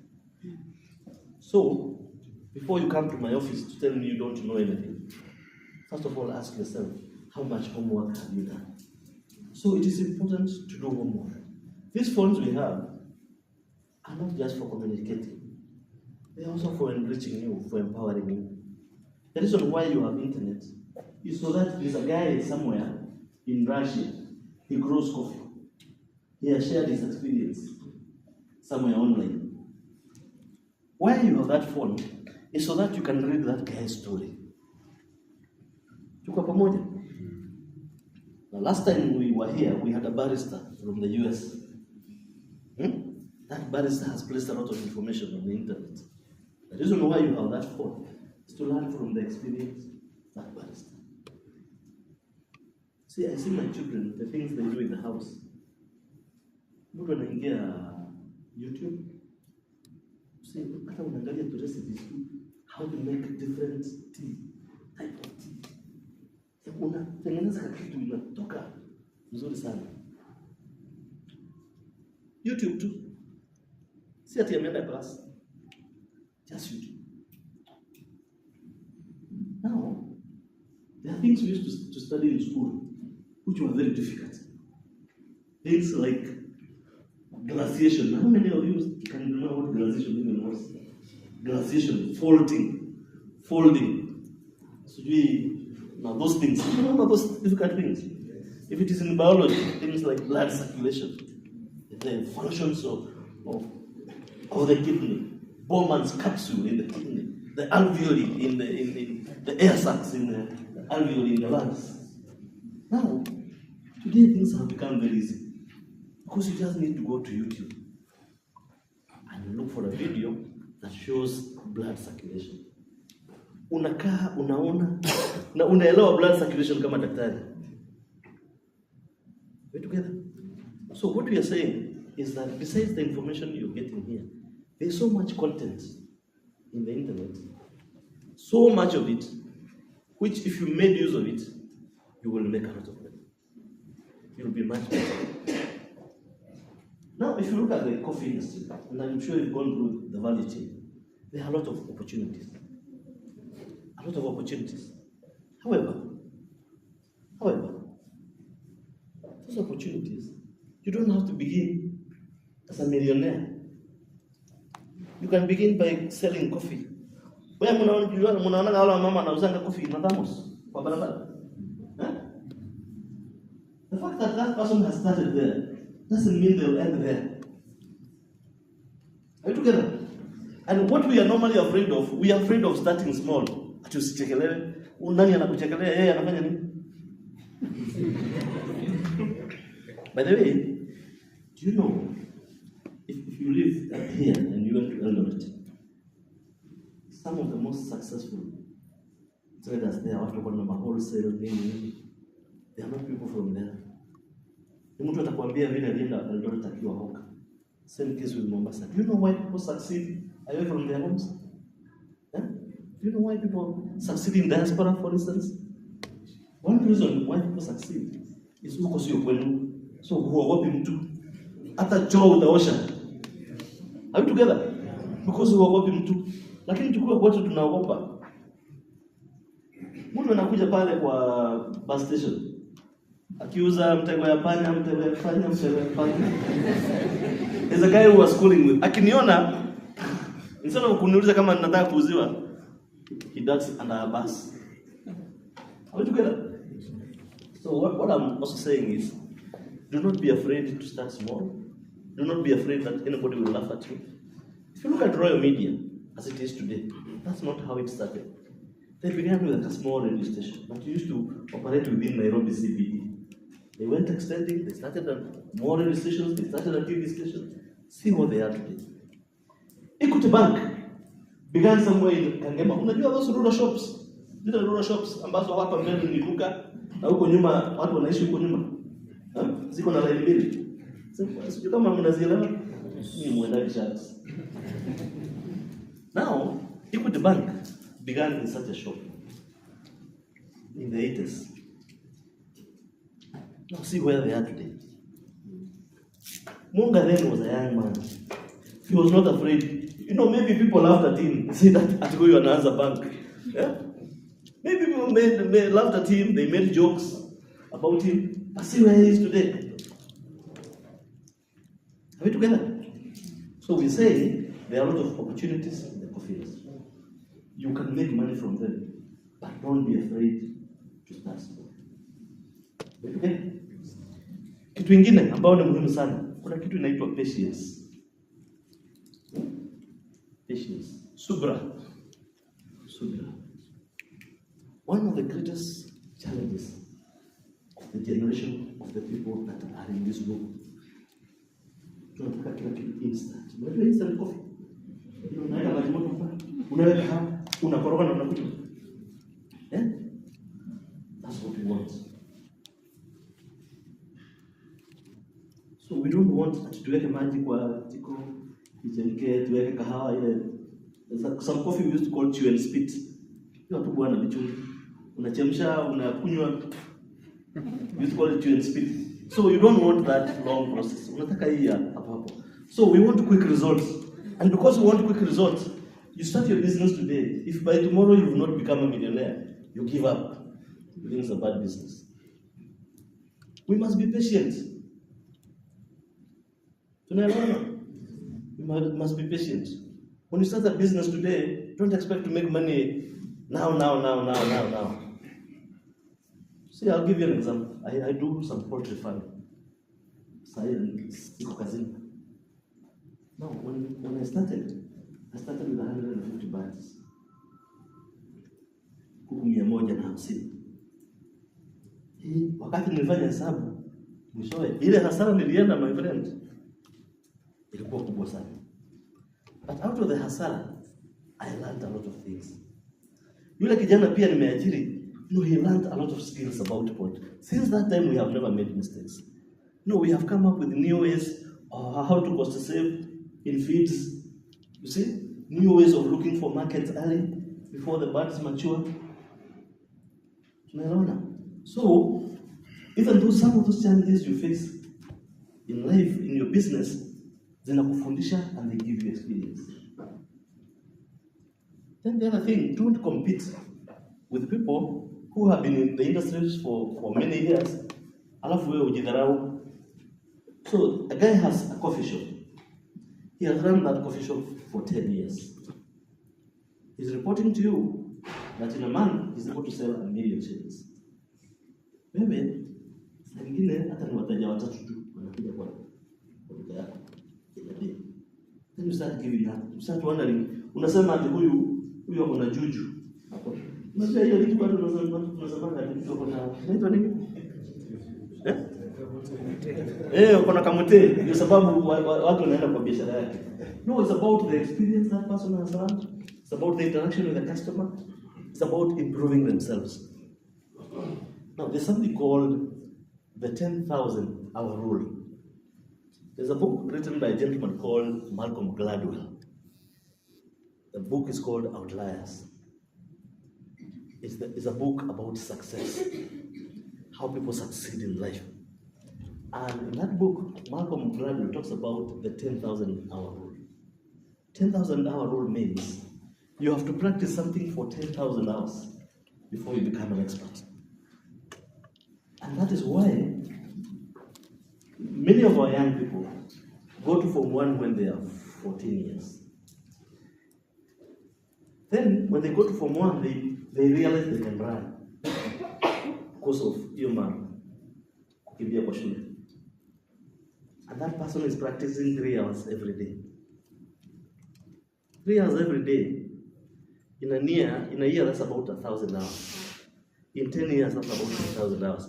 By the time that guy is 24, they win gold medals. Because they have become an expert in their field. Are we together? But guys don't go to Form 1, then they go to the track, and then they win gold medal. Ukiona mtu ana win gold medal, huyo mtu amekimbia miaka mingi, my friend. Are we together? So, even you now, because you have an interest in this industry, if you realize there are people who are making money, don't be jealous. Those guys have been in that field for some time. All you need to do, you can fast track your achievement by putting in more hours. So you have more time practicing your skill.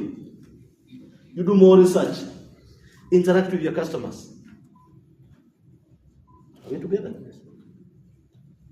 And then, times you need finance, you come to the Youth Enterprise Fund, give loans. How many people here have? Wangapi wamechukua mkopo wa Youth Fund? Umechukua? Yes, twice. Unakulu twice. Pesa ngapi? The first one was 200,000, and then 400,000. 200,000 and 400,000. Lakini hujabeba hiyo pesa, hauna hiyo pesa hapa. Hujabeba. No, I'm saying that because these guys will follow you. Thinking you have 600,000 in your bank here. Nani mwingine amechukua mkopo? Okay, how many of us have applied but were not successful?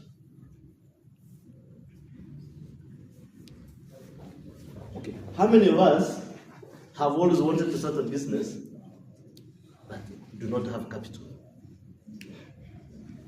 Systemic. Okay, how many of us here are in business? Kama unafanya business. Kwa business? What business are you? Club. Club. Yeah. But nakuwa na happy hour.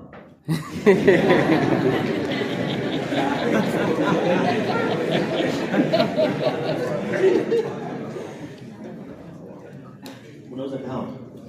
Who else is in coffee? What business are you? Online or you have a shop? Online. Good. So I'm happy that already we have people who have started on something. And also, when you have many income streams, they are good for you. Because wakati hii, unafanya vizuri, you open another one.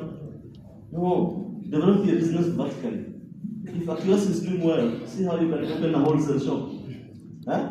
Once the wholesale shop is doing well, think of opening a supermarket. You know, you must grow vertically, not horizontally. Unapata mtu wako na kioski 20. Evening huyo mtu amehema kukimbia kwa hii kiosk, nimeibiwa hapa, nimeibiwa pale. Hata unaanza kupata blood pressure when you are 25 years old. Yeah? Naelewana? Good. So ukikuja kwa Youth Enterprise Fund, we are able to give you loans and we have officers in every county. So where your county is, ukienda pale kwa DC. Mimi naambia watu leta kwa DC hapa kwa county commission. Waulize ofisi ya youth iko wapi. Watakuonyesha. And we have loans, and although this information you get online, we have loans for groups, we have loans for individuals. We are able to, and a group you just need to be about 5 people as long as it is registered. Start with 100,000, you pay, we double that, 200,000, on and on until we reach, you're able to get 1 million shillings. Now we also have business expansion loans that we give to individuals or companies, like the one she took, an individual loan. You can borrow 100,000, you can borrow 200,000, you can borrow up to 5 million shillings. Are we together? But then when you're borrowing money, you must demonstrate ability to pay. It is not me, the lender, who demonstrates ability to pay. It is you, the borrower. Are we together? And then the other thing I always tell people, usichukue mkopo uende uanzishe biashara. Why do I say that?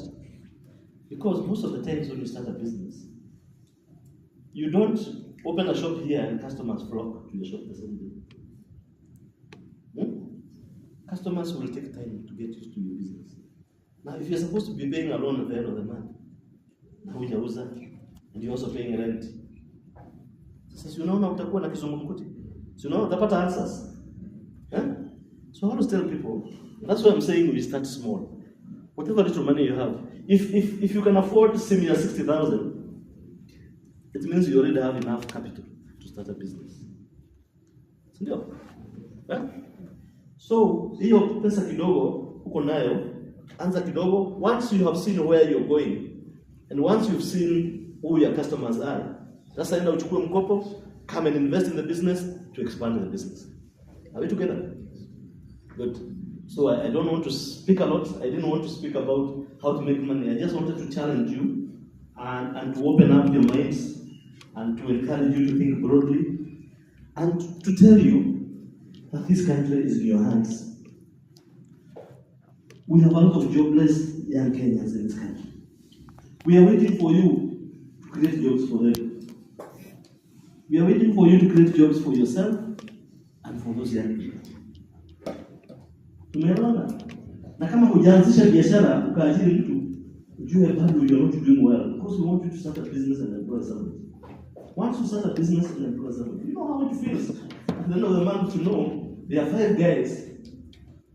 They pay rent, they dress their wives, they take their children to school, and they eat food because of me.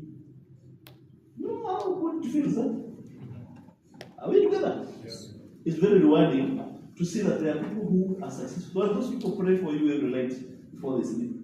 Wanasema yule mdosi wetu, bariki yeye. Ile watu wanatupa mawe huko Thika Road, wasigonge yeye, wakigonga yeye nisi na job kesho. You know what? So they pray for you all the time.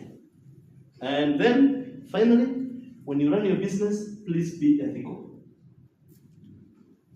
Don't usipende shortcuts sana. Because once you do shortcuts, and the movement is on you, the business is finished. I'll give you an example of what I'm talking about. When we were in the university, I started a coffee shop in Nairobi. Unanunua ka element, unachemsha maji, unapikia watu coffee, unachemshia watu mayai, unatengeneza chapati. People would come. Unakimbia class, unasoma, unakuja tita. Uko hapo.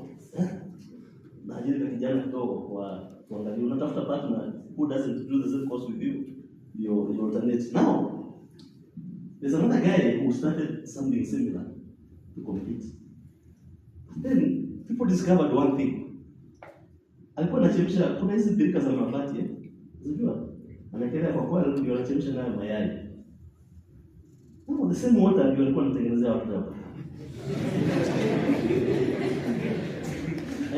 And you see, what happens is wakati naekea mtu maji na kahawa, kifuniko ikaanguka. Watu wakaona mayai ndani. His business collapsed. And I was so happy because of it. So what I'm saying, let us be ethical. Na tuchukue watu wa shortcuts.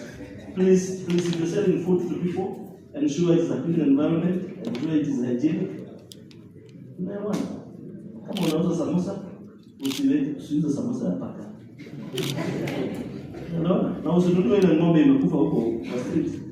Uwekee watu kwa samosa. Be happy as you sleep that what you have sold to people is clean and you are not guilty. Nikimalizia. Tomorrow is judgment day. And the Lord asks me what I did with my day today. I will say, I spoke to you. The Lord will ask you, is it true? And you will say, yes. Then the Lord will ask you, what did you do with that information? Instead, kuna kitu nilifanya. Atakwambia kwangu Yesu ingia, ingine mlango ingia. Asanteni sana. Sasa naenda Murang'a, niko na mkutano na vijana wengine. Thank you very much.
Those ameenda na other officers hapa, so vizuri tu wapate feedback from you, feedback. So Mr. Mulo, you can stand up here with me so that tuone kama kuna swali. Swali nani anataka kuanza? Or comment to youth fund so that feedback is always good. When I develop a program to implement, you need to get feedback. Yes, madam.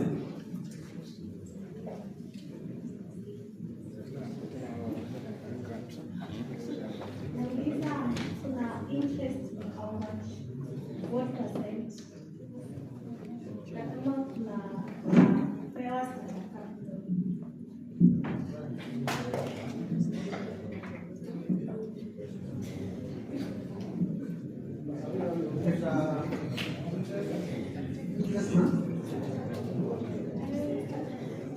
startup capital. Interest, startup and startup capital. Na mwingine ama ajibu kwanza. Nataka kuelezea settlement. So walking around, seeing somebody,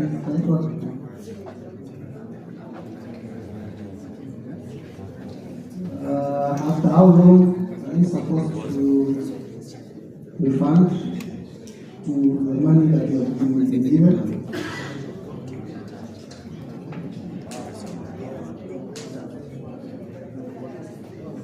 Security. Is there a requirement for security, and what types of security are acceptable?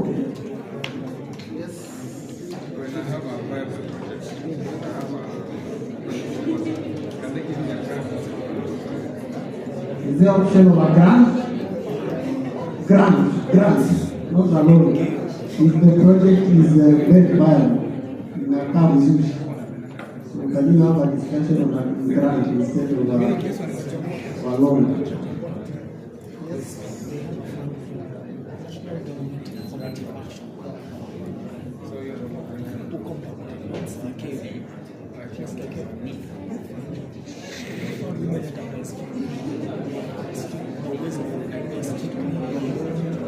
Is there a top up?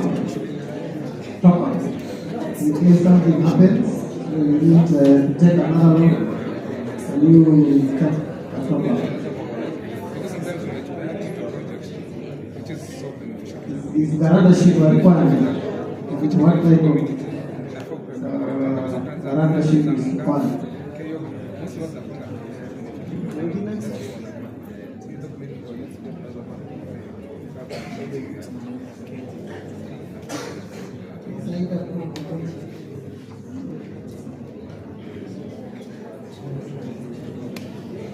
I think you can go and answer this one.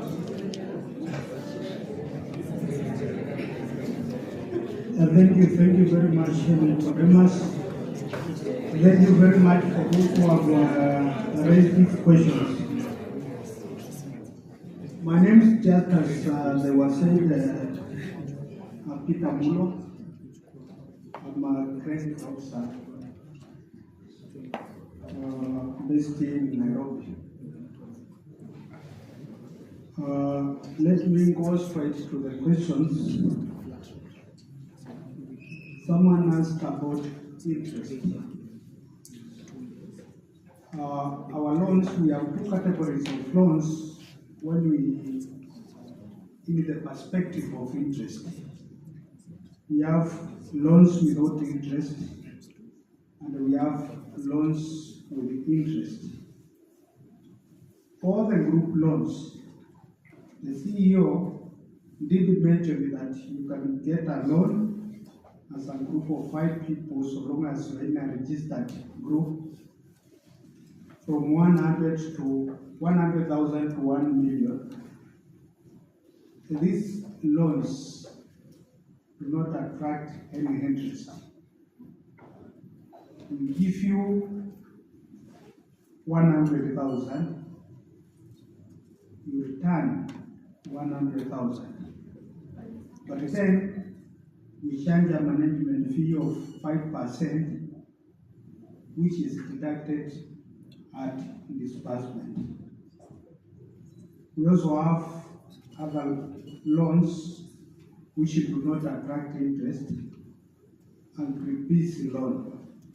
We have a loan for agribusiness, and I think you people, if in any way you will be interested in our product, you will come for agribusiness, because we're coffee value chain business. So this one will be categorized as agribusiness. So we do not charge interest, but we charge a management fee. We also have another category of loan called Trade Finance, LPO financing and LSO financing. That one also we do not charge interest. We charge a management fee, which is deducted at disbursement. Someone also asked about whether we can give startup capital. yes, we do. But then, the CEO did mention that it's not good to take a loan to go and start a business. Why? Because when you are starting a business, you make errors, you do not get customers as you expected. And therefore, it is at the end of the month you are required to pay bills and to pay loan. You do not have money to do that. And that one becomes a big headache. So, one requirement, a major requirement for startup loan, if you are coming to us for startup loan, you have to have an alternative source of income. Either you are employed and you want to start a side business. We can give you a startup loan. Also, you have another business and you want to start a different line of business. On the ground of that, we can give you a startup capital. Someone also asked about the repayment period. The repayment periods vary from 1 year, that is 12 months, to 72 months. 72 months is how many years? Yes, 6 years. So that is the time. But it depends on the kind of loan and the amount you are applying. For instance, you cannot apply for a group loan of 100,000 if you want to pay it after 72 months. For instance, you cannot apply for an individual loan of 500,000 and you want to repay it back after 72 months. Also, the type of security you are giving, you cannot secure a loan with a Chromebox and you want to repay it back after 72 months. It will have, the value would have depreciated, isn't it? So we look at all those factors, but that is the period for the payment. Then another person also asked about security.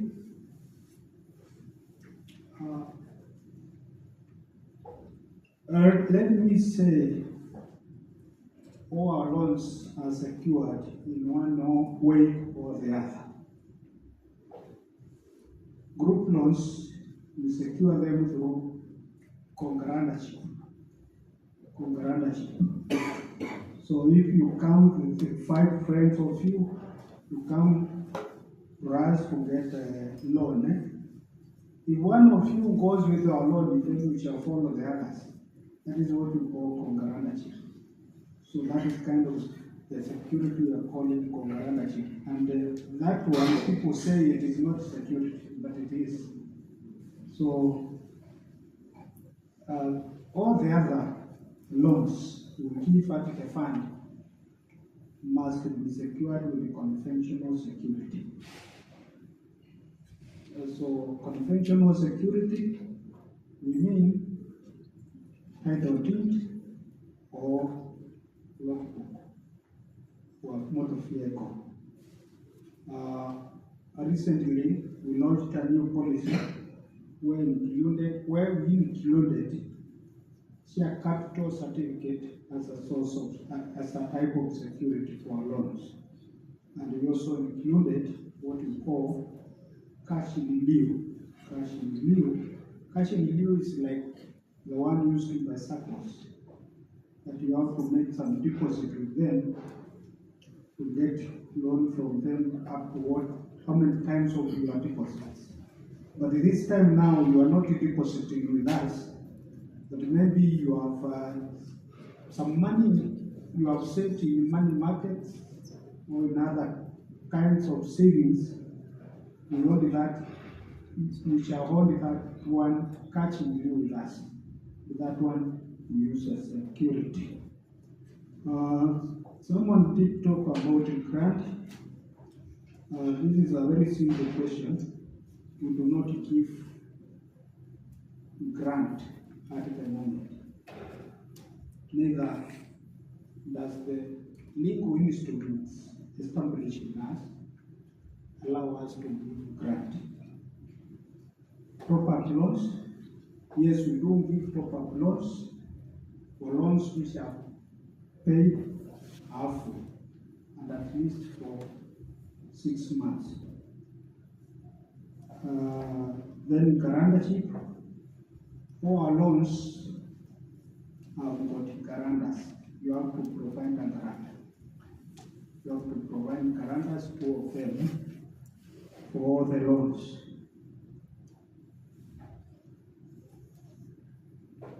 Only the element of security, I will quote something. The security you provide to us must not be yours. You can get from a friend, relative, a partner. So iticho title sikumaanisha lazima ukuwe na title au ni kijana umetoka shule utatoa. Hiyo sio lazima ukuwe. I think unless there is another. Thank you. Another round of questions for you five. I'm going to wish Mike to start to tell us the next. Naona wakati alikuwa anaongea juu ya pesa tumesikiza. Very keen.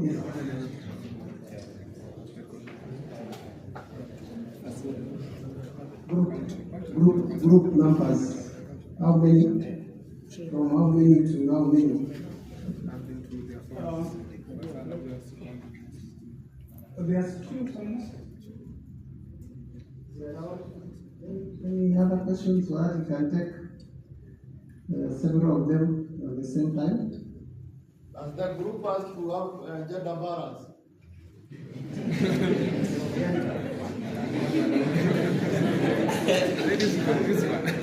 Yeah, umesikia.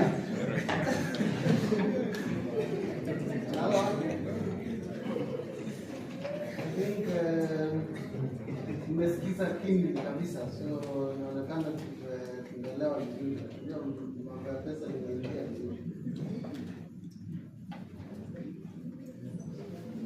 I will start with that one for gender balance. Mr. Gender Balance.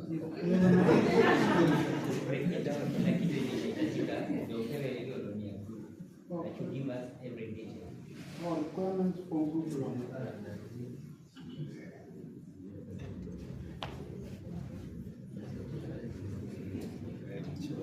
Mr. Gender Balance, what is your name? Eric. Ikiwa na function sita haya public address system, tutakuita ukuwe public address system. I like the projection for your voice.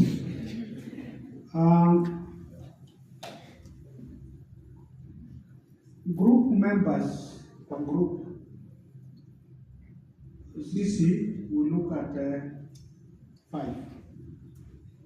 So if you come 5 of you and you have a certificate, you are in a group which is registered, we shall give you a loan. But then most of the offices, gender and social services, where groups are registered, they have a requirement of 10, most of them. Sometimes you find that you register 10 of you for a group, but not all the group members are interested in borrowing the youth fund loan. So you can come 5 of you to apply, and that one is acceptable. But there are groups which come with 20 members to apply for a loan. But now if the personal loan is 100,000 and you are 20 of you, and they will give entity, you are not giving the membership. Does it make economic sense there? So it's important you can subdivide to have a smaller unit with small numbers. It's not a requirement to have gender balance in the composition of your group, because people are brought together for different aspirations. Sawa. Wengine wamekutana labda pump hapa kwa maandamano yao wamekutana huko, and the composition may not be to include everyone. There is a special interest which brought you together. So a composition of the gender is not a question of consideration to us. But then very important, you have to look at youth. The youth composition in the group. After all, our loan products we give to youth and the youth-owned businesses. So for a group to qualify for a loan from us, it must be youth-owned. Youth-owned, it means 70% of the membership must be youth. For instance, if there are 10 members in the group, 7 of them must be youth. And who is a youth? A youth, according to the Constitution of Kenya, is anyone who has celebrated the 18th birthday and has not yet celebrated the 35th birthday.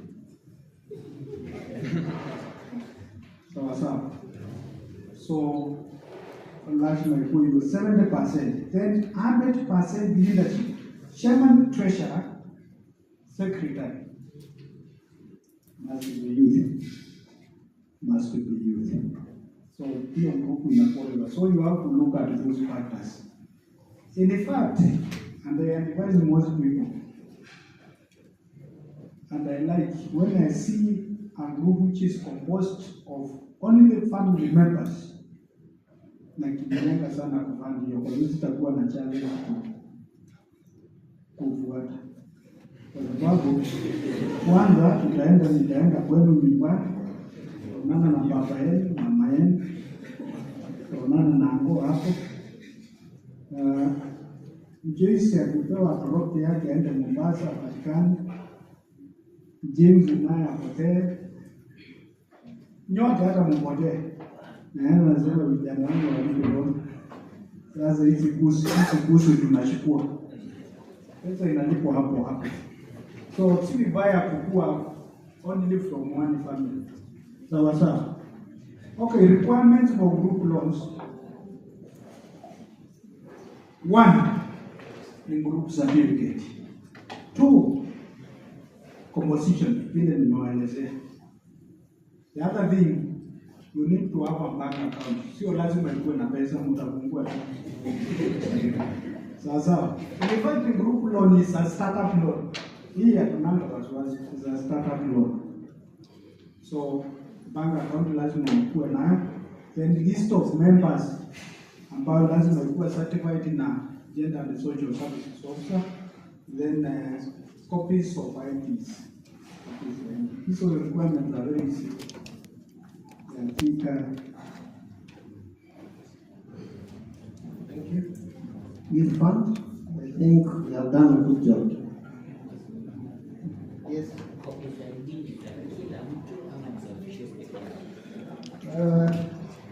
Youth funds.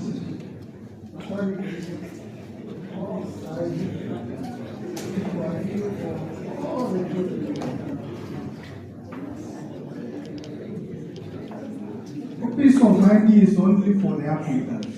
Sasa, kama group mliregister watu 10, we don't need all of them. We need for the only people who apply. Sawa. Nyinyi ndio tutafuata, wale wengine tutawafuata. Thank you. So I think can we clap for him? I think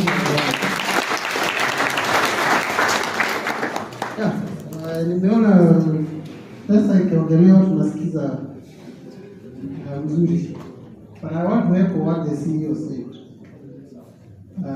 Don't make a mistake of going to ask for money without knowing what you are going to do with the money. I know there are officers from where I come from.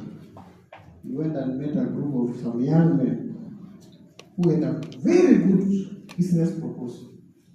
They wanted to make bricks for building. Wakasema watanunua ile makinga machine or similar, watatengeneza hizo interlocking blocks, watauza. The demand was there, wakaonyesha demand vizuri. The proposal was perfect. So the guy had us the same property address, 100,000 pounds. So once the pesa iliingia, you know what they did? They just went somewhere, wakagawana pesa. Shika hii. Ile biashara ikasaulika. Even though they had a very nice idea, but the business was, the intention was not to do business. So, and we normally say, when I was talking about business incubation, I talked about Kirby, but it is a chain. In government, there are several institutions that do business incubation. And the last one, and that's why you saw when I was identifying challenges, I put finance the last. Finance comes the last.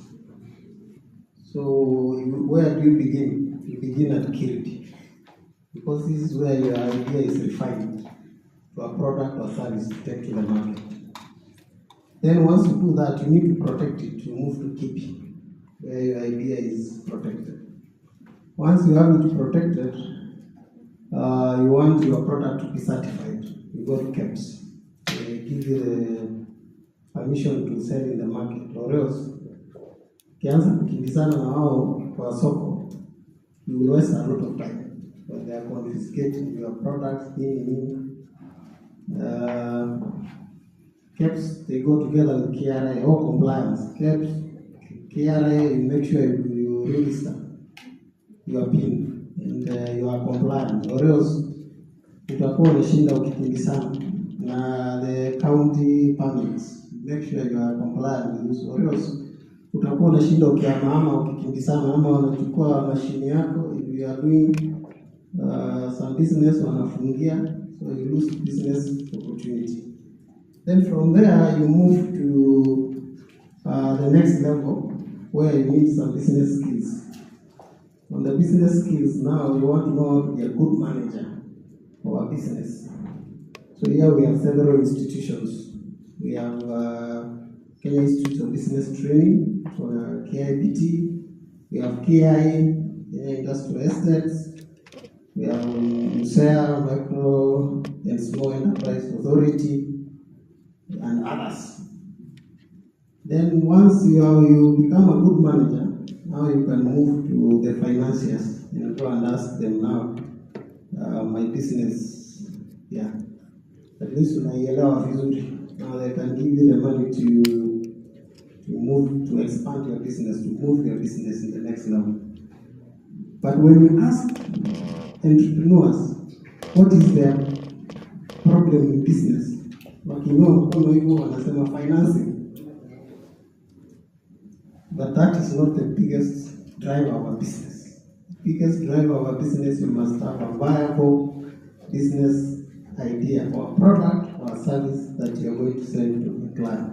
So those are my concluding remarks. I want to hand over the mic to Starteam Group to tell us the next step.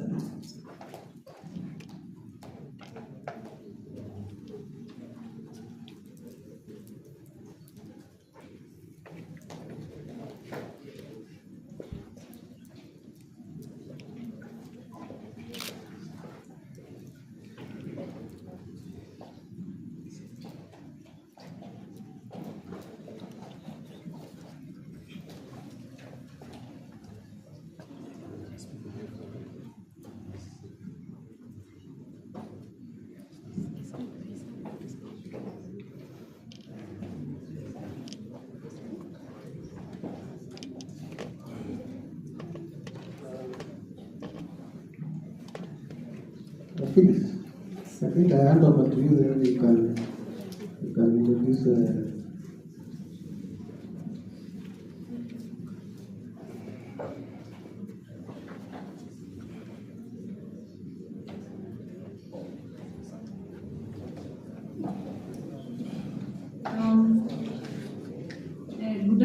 I can see we are still very much away, and it's been such an exciting time. I have also enjoyed going through what has been shared, and I wish I was young. Maybe I would also go to the youth fund and look for something to put up. But this is a good opportunity for those who can qualify for that. So the main session that is remaining this afternoon now is to do a recap, because we don't just want to leave with a lot of information without knowing where we go from here. But before we do that, I would like to introduce Mr. Joseph Birango to share a few words,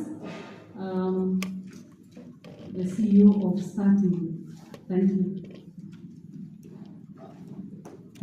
Thank you, Madam, and my fellow Mnoga youth, my fellow citizens, Mujambo.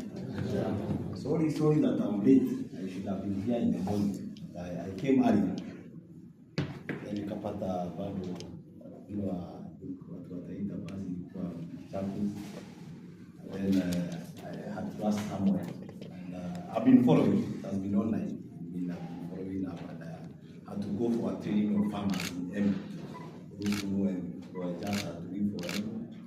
When I did the campaign, but I was still following. And I know that our time is not on our end, as one of a few guys who are going on. I just want to mention one or two issues. One is to really thank the organizers and the starting group from Madrid, and of course you for willing yourself to come. And of course, I know this is a journey that you have started. And my hope, Madam, is that and Otida and the Youth Fund, and I saw the boss here, is that we don't just come here and have a talk. You know, Kenya, we have a lot of tabia kuongea mingi. Then after that, mambo inaishia hapa. So we are hoping, and we thank the Youth Fund for really supporting this program, that we'll be able to move with these young women and men. And I'm basically have exited the youth, but I wish I can go back to that youth bracket, so that by the next 1 year, if we get organized the way we have started to get organized, we will be able, everyone here will be having 1 or 2 businesses that they are running. And I know that the energy with the young people, if you saw them fighting over the 2022 election, you can see the energy that we have with the young people. But then we can use that energy to create wealth and to grow them. So basically, I would really request you, Mr. Mutinda, because I know you are facilitating, which I have always come to see. We have young people here who are really willing to work. The only thing that they have not been given in this country is opportunities. Now that we are here with them, without even increasing the number, let us see how we can make this dream come true. And I know that now that we have a new government across county governments, at the national level we still have a new government coming in, the government of the Supreme Court. We hope that we'll have a framework and timelines of what needs to be achieved at a certain time, so that this day that the young people have spent here, we risk being punished by God if we don't do anything. So basically, I know Madam will have a way forward, and we have an agreement on how to move forward. And I think from the starting group, which was basically an organizer facilitated by the Youth Fund and the QE, we'll be able to have the interaction going forward, and of course, having an organized way of how do we get to talk to these young people from their different countries, from the clusters they might choose, wherever the value chain stages that they would like to join. So in essence, I would really like you good people, my brothers and sisters, to just do if you have a pen, just write something. And then we see whether we are making sense or not today. So 2 minutes, that one, and I want you just to know, don't give me answers, Even don't me ask questions because I don't have the answers. I think it's, the question will be answered in the next summit. That the global coffee market is worth an estimated 465.9 billion USD. 469, the global coffee market. The worth of the global coffee market is 465.9 billion USD. You can calculate how much is that in Kenya shillings. That's basically bigger than the Kenya economy. It has 125 million people relying on the market. 125 million. Kenya here, we are one of the best producers. We used to be the top 10 in the 1960s, 70s, 80s maybe. Today I think we are number 12. Something like that. I went to Taita sometimes, but Taita used to produce one of the best Kenyan coffees in the mountains of Beruka. Today there is nothing happening. I went there, that's a story of another day. For those who don't know, Taita produces coffee, by the way. So basically,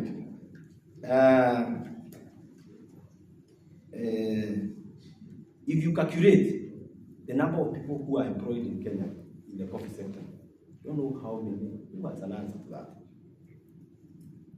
Today I was in Embu, and we had a farmer's day there. It's called Zero Town. It's called Kidogo, so people call it Zero Town. So in Kibogo, there were the farmers that were meeting, there were in 3 matatus. The average age, the farmers who are in the matatu, yule kijana kabisa hapo, kuna 60, around 66. 65. Wao ndio walikuja kusoma how to grow coffee. Mr. Kariuki's farm, they were there. I saw them, I talked to them. The average age, what were gonna, in Kikuyu we call it the mitiriba, wao wazee wanaingia hapo kupatana kupigana na kahawa. And it was raining, by the way. It was raining. There was no young person in that meeting. They were here. They came here. Even that was what made them very good. People ask, where are the young people? No, they are in Nairobi, which is good. Basically, I know Madame has taken you through from seedlings, where else were you told about it? Spraying and whatever, pruning, tracking, which I know you don't like. You are mtaki yo manana mashamba na join.com so mtaki yo sana.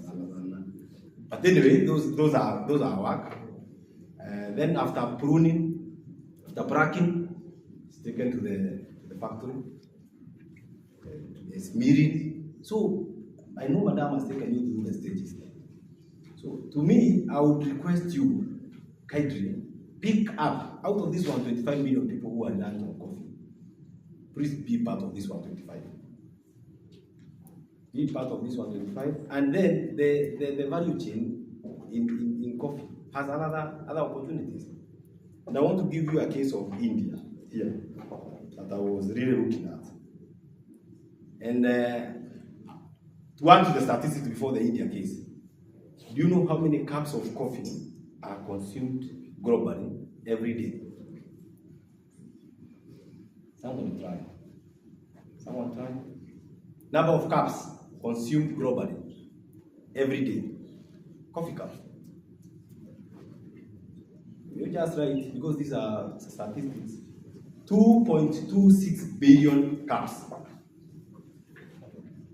And 1 cup for a farmer, most of for those who are involved in the value chain, which I think we'll do it in our next summit.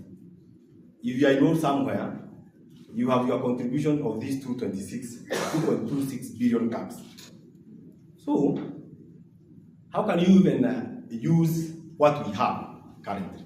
Number one, there's something that is, I know Madam talked about it and our facilitator, something that is called the coffee husk. Coffee husk in some countries like India, and India is still developing, not very developed. you get opportunity to go to India. Still hustling, kuna mahasla wengi. Still trying to do bottom up there. They are still trying there.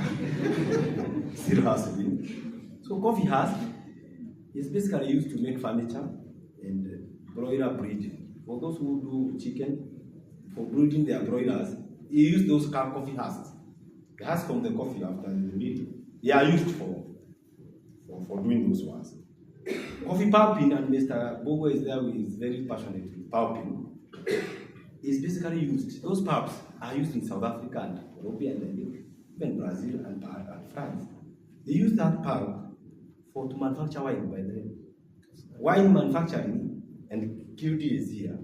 You just go to the factory where they are doing pulping, pick the pulps, and then you do your thing and you start doing your Kiboko Zero Town wine, which you will buy. Some for those who go that route, don't go that route. So we basically do wine manufacturing. And then mushroom, by the way. The coffee pulps are used also to make mushrooms.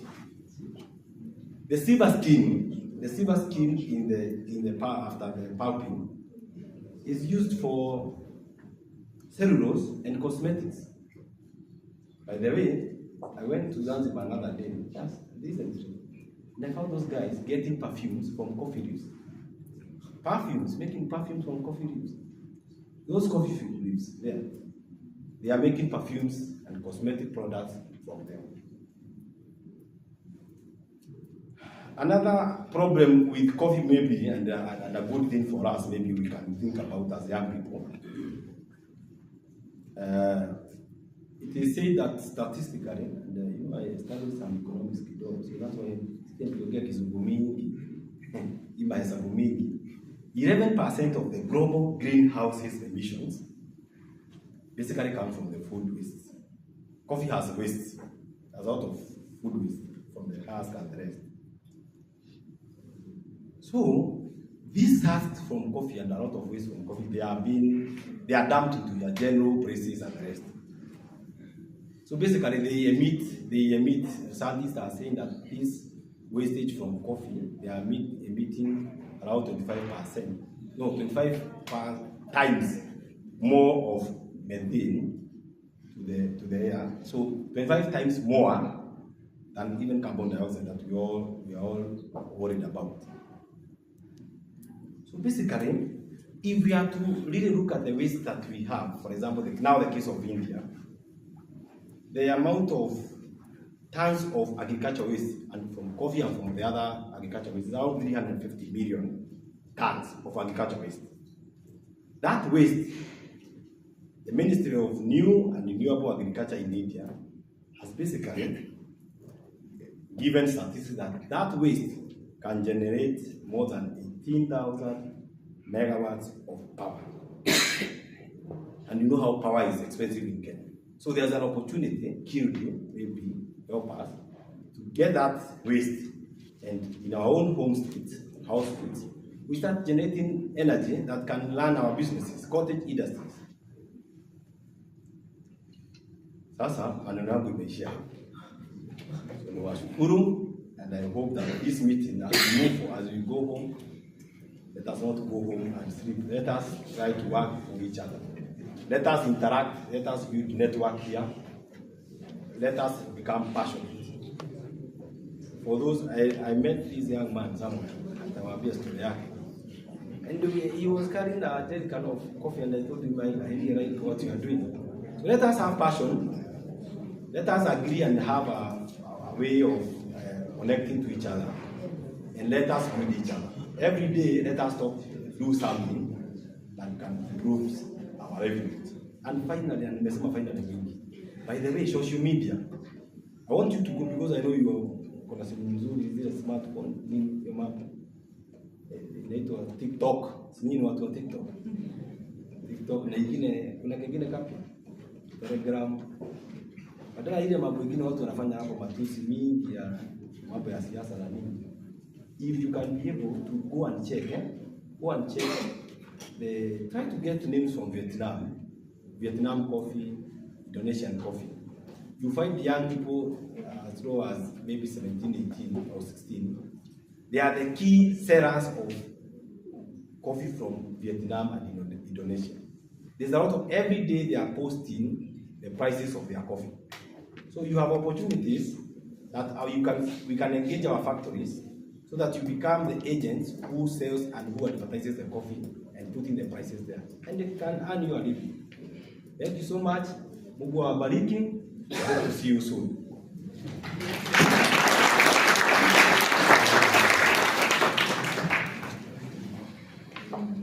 Asante sana.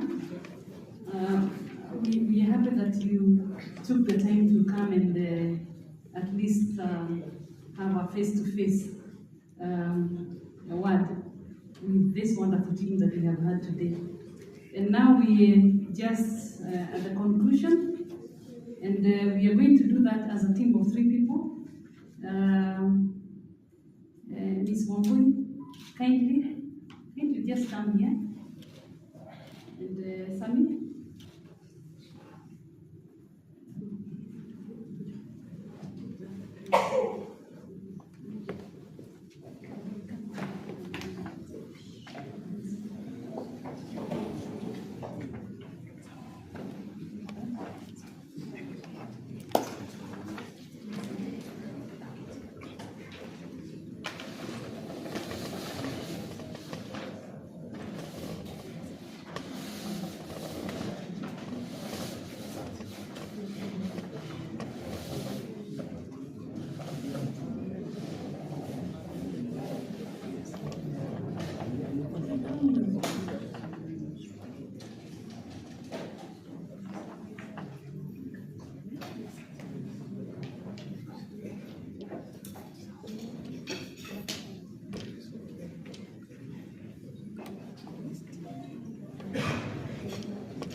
We'd like to just have to run through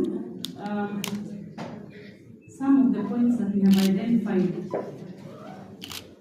as areas where we can talk a little bit more. And I'm sorry, I don't think it's very clear. It's coming up. Oh, it's coming up? Okay. And some will help us to just go through them kindly, as our boy is noting, but we want to have your feedback. We want you to tell us what you are really interested in. We have captured everything that you find along the value chain, and then from there, we will pick the ones that really speak to our hearts. And this is for everybody. Feel free, because if your interest is in an area that nobody else has an interest, still go ahead and raise it up. And from there, then we can ask ourselves, what is the way forward? What do we want in this particular area? And then after that, we could also maybe point out how soon, if there's some intervention that we need, how soon would we like to have it? And I think with that, we'll be able to kind of summarize what we have gone through. This is not exhaustive. We also want anything that may have been left out, which you'd like to also improve. Right. So I know we are short on time, so I want to rush it, and I want to rush it by doing this. We had discussions across all these areas, from production, processing, byproducts, quality assurance, marketing, we have our colleague here, we call her Wamboi. I will be giving this mic round, because this is not my feedback, it's your feedback. You will stand up, you will tell us where you're from, and which area among these areas you think there is something burning that you want to do immediately after this. And Wamboi will be noting that. Then she will have this template, because she cannot type that right now. She will be noting your name.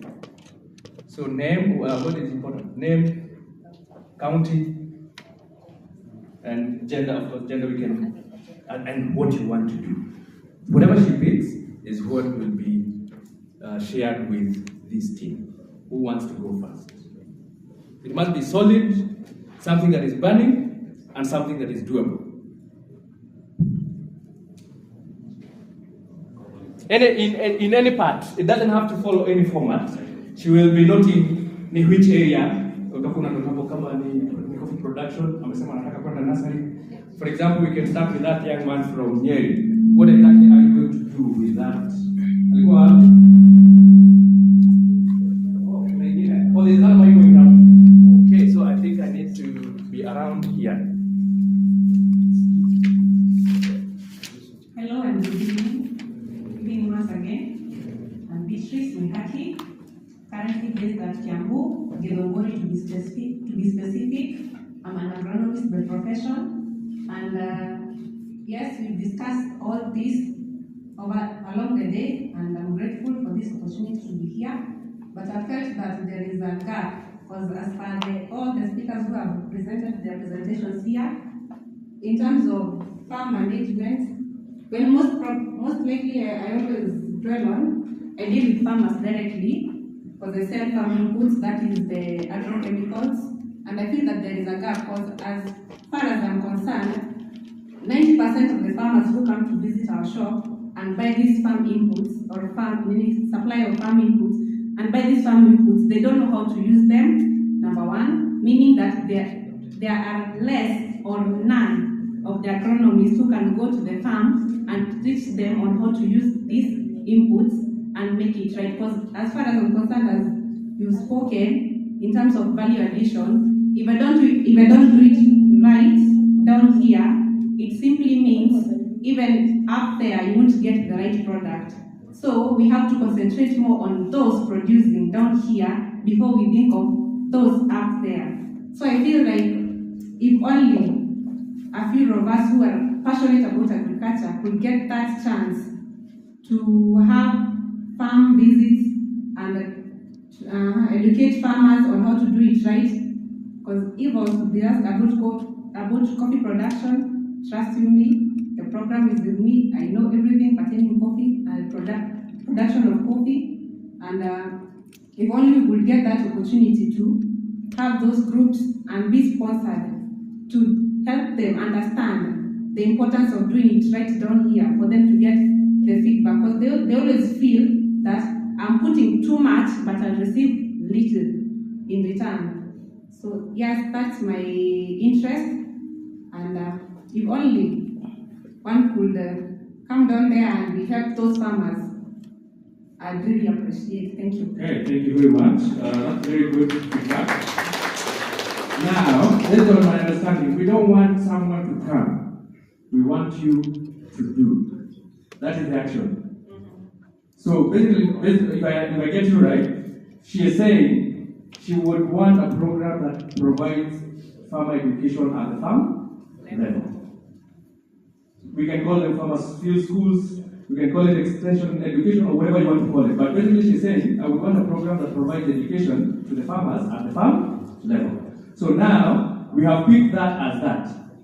She will come up with a way of following it up and knowing how, now consolidating it from abroad, whatever, like how many farmers will be available within a certain region and all that kind of stuff.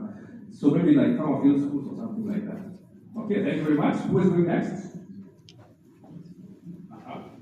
Oh, we can deal with that and then come. Okay, good evening. Okay, I'm just a minor from Nyeri County. I'm a student. I'm finalizing my engineering degree now. And my issue is nursery establishment and management. That is the part I want, because I had to travel all the way to Embu to get my seedlings. It was very unfortunate because I had to suffer a very great cold, traveling with a motorbike for all those kilometers. Yet, because we don't have any nursery, I don't think we have any competent nursery. And I would like you to assist me. I can become your person. I'm still young, yeah? Assist me get the license. And then you give me even a t-shirt. I will be your ambassador for free. Thank you. The CEO is here and the thing is done. So we have picked that, 3 nursery in Nyeri. Now we will, I don't know the timelines, but I think you can mark that internally to create a timeline of how, by when we expect to have a nursery in Nyeri. Courtesy of your name is? Joseph Minor, with this whole team here, including everybody who can help. Hata sisi tunaweza kuja kibarua, sio? You will become an employer kuja tuweke mchanga kwa makaratasi. So we go next. Who is next? Oh yeah. My name is Joan Wanja from Nakuru, and I'm already a coffee farmer, and I would love to do coffee trading. I don't understand how coffee is the second most traded commodity, and yet as a farmer, we get peanuts. Yeah, so coffee trading for me. So you want to become a trader. So we want to hear that you have either a grower's marketer's license or a dealer's license, and you export coffee. It is that simple, right? And you're not only doing it for yourself, you're also doing it for the farmers around your area.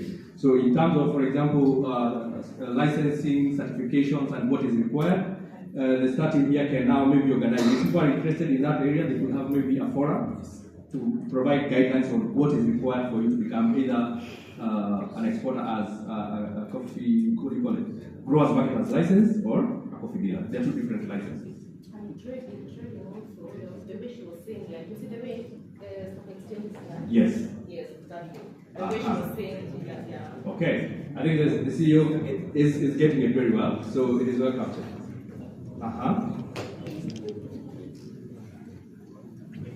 Hi, my name is Vincent. I'm from Nakuru, and perhaps my question is a bit. It's not a question. It's one. Yeah, it's not a question. It's what you will do. What I will do. More in line with marketing. I've noticed there's a big niche in the line of marketing, and especially when it comes to copywriting, content writing.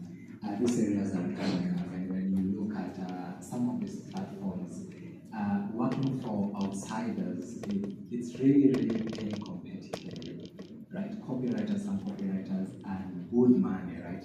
But when it comes to the Kenyan market, it's really, peanuts. And that's kind of discouraging for most of us writers. And honestly, it's something that a lot of youth are depending on right now. So can there be an opportunity to train several people so that we can even train others, on some of these things, and a mentoring platform where we get some of this knowledge. When applying for some of these copywriting jobs for coffee, you're asked for experience, right? I may be the son of a farmer, and I'm a son of a farmer, a coffee farmer, but I don't have that experience, I don't have that knowledge into the coffee industry in there, right? So there's some things I may not be able to understand, so yeah. Okay, perfect. I think it is very well captured. He wants whoever is organizing this, including everybody, because we all stakeholders, we organize a training on digital marketing for him and other guys on specifically coffee. And I think I would be interested in contributing to that, either directly or indirectly, myself, because I struggle with that a lot myself. I am looking for people who can do digital marketing for me, and I am not able to get, including us. They're also struggling. So, number one, you provide the training, and number two, you start providing us with services. So basically, it is like this. I sell my coffee on Instagram. Like 90% of the coffee that I trade in myself is Instagram. That is the first communication. Then we go to WhatsApp, then we go to email for documentation and all that, and I export coffee. So when you say that, I think that is very personal. I think with that we can organize a small group of people who may be interested in that line. And I know I have stories that I need to write and I have not written like for the last 1 month because I don't have the time. And they are very basic stories, like what she was saying. Narratives about cooperatives, narratives about farmers, narratives about Kenya. So I think that is very well captured. Yeah? Oh, he did a story for you.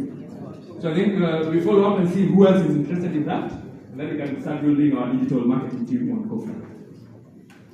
You can pass it.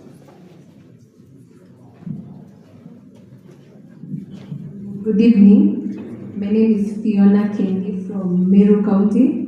When we started, I said I'm a lawyer, and I'm happy to see that based on what I'm doing in school, I can get somewhere. From what Madam Phyllis mentioned on the secondary process, specifically exporting, I saw international trade, and I'm I've done a course in international trade, and I'm happy that being at the coffee production level, I can also use the skills and learn in school to do international trade and make it easy for the farmer to be able to directly export their produce. So instead of maybe getting 100 shillings from selling berries, they can get the $15 she mentioned when the coffee is milled.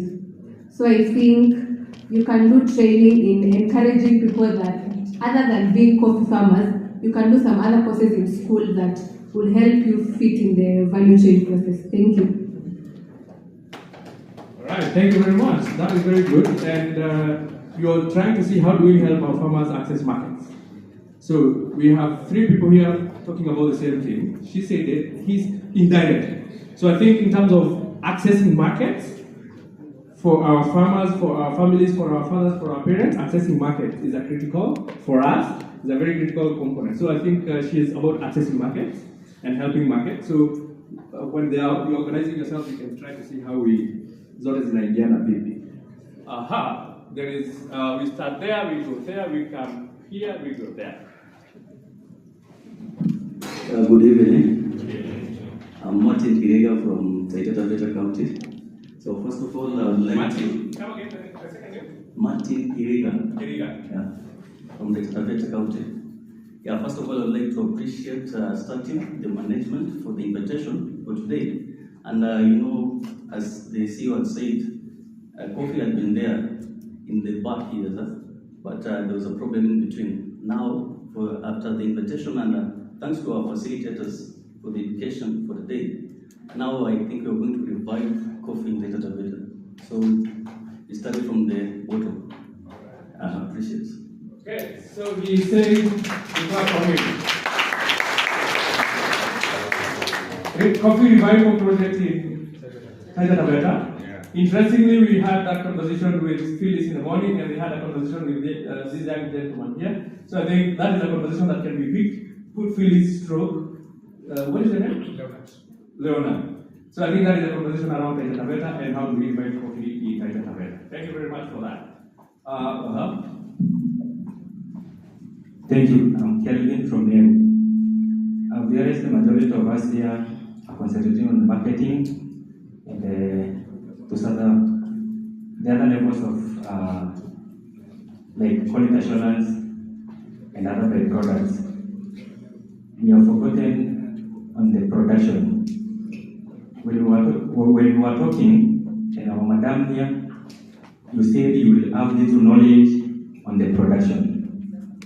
For me, I want to concentrate in the production. How can a stem produce the highest number of kilos possible? So I would like to mentor my other farmers so that we can produce the leading package of the So we have that from the lady from Kiambu. It's about farm level educating the farmers and supporting the production at the farm level, so that farmers can increase their production. So productivity at the farm level. There was here. And then Hello, I'm Rosemary Ngere. I'm so grateful to get this opportunity. Thank you so much. And then my big area of interest would be in product development. I'm from Nairobi County, and now from Nairobi County, most of us youths, we can't count on the farming, the production. So I'm thinking that there is a big opportunity, and we would really appreciate training from Kirdi on coffee health products. Yeah, right. Developing coffee health products. Yeah. So we have a client here for you. Make sure you get his number, so that you can be the ones following up that conversation. Monday. We want things like this. And now, between now and Monday, start thinking, you on Google, look at the products and see which one can you start thinking around. And then you can have a conversation with this team, Kirby and mentorship and all that can follow. So that is from Nairobi, product development. and sio extra, what do you call them? Hizo zingine sio zile kawaida, sio close to house. So we have a lead of that. Thank you very much. I'm Otuma from Meru. I happen to be a chairman of a community-based organization promoting coffee farming among the youth. And we have established several farms, and we seriously need a training on coffee quality, especially on cupping and even some barista training sessions. Thank you. Quality assurance training for farmers, not even for who produce. You're saying for farmers so that they can understand how coffee is traded and quality and all that, so that they can be able to produce quality coffee. Good evening. So my name is Richard Mure. I'm from Nyeri. I'm very happy my friend over there have mentioned about strictly production in Nyeri. It is a big problem over there. I have a diploma in horticulture, and it would be of great help if a nursery was to be established over there in Nyeri. Okay, so you have good. Come again, your name is Richard. Richard Gure and Maina, and you're from Nyeri, yeah? So you're within the same county. So they will follow. We will see how that one works out, right? But basically, he's saying he can provide you with the technical skills to establish the nursery.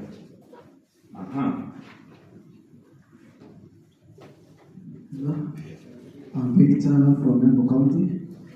So mine is on coffee production. We want to change that narrative that only old people can grow coffee in Embu.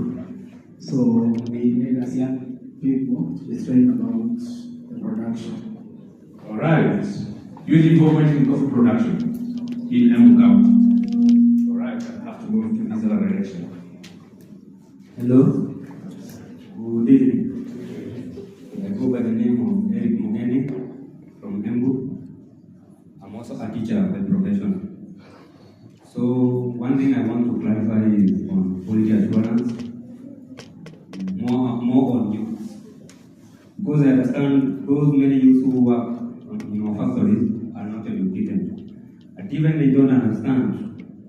Like for me, I have come to understand today that there is a training and a course concerning coffee quality. So you can imagine those people who are working there, they only go for job and they return to their home without knowing that they can go and take a course that would promote their lives. Yeah. Right, thank you very much. Thank you.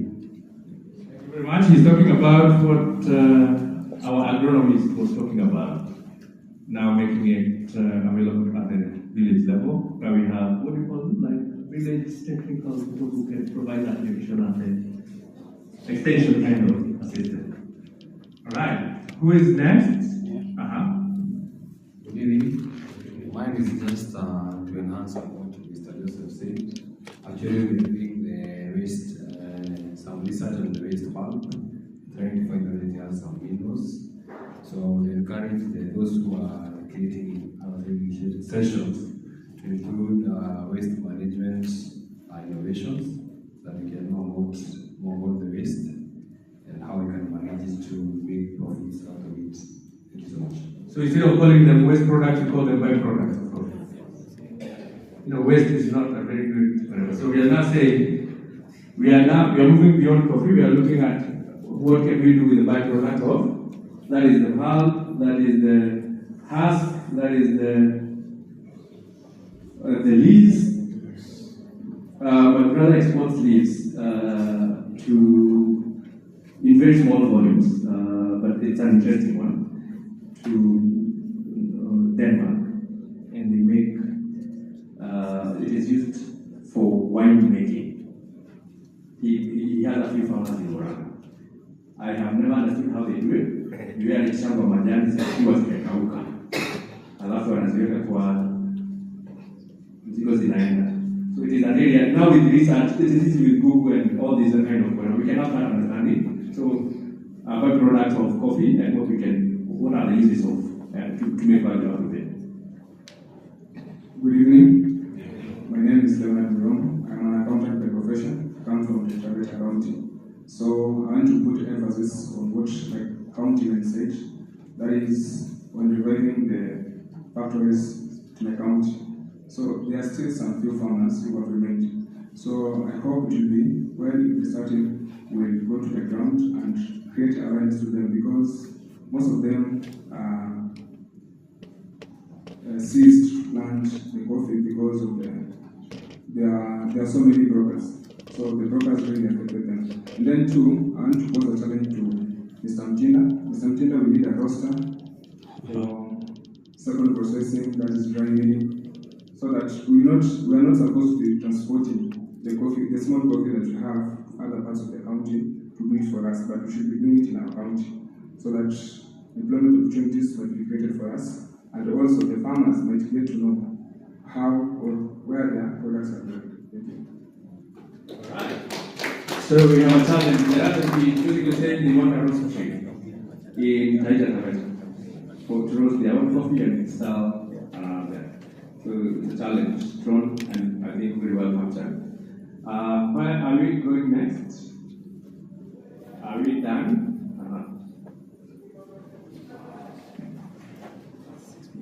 Hello.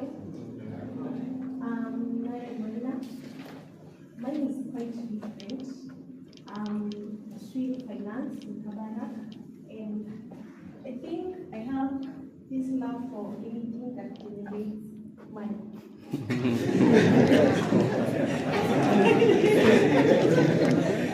As long as it is money. Personally, why I'm here, niliambiwa na mama kitu inaleta pesa. So, ilikuwa so ready, okay, I will go. Kama inaleta pesa, I will go. Now, I understand it generates money, so I think I'm for coffee production. I really love people to help me. As long as I can get a book.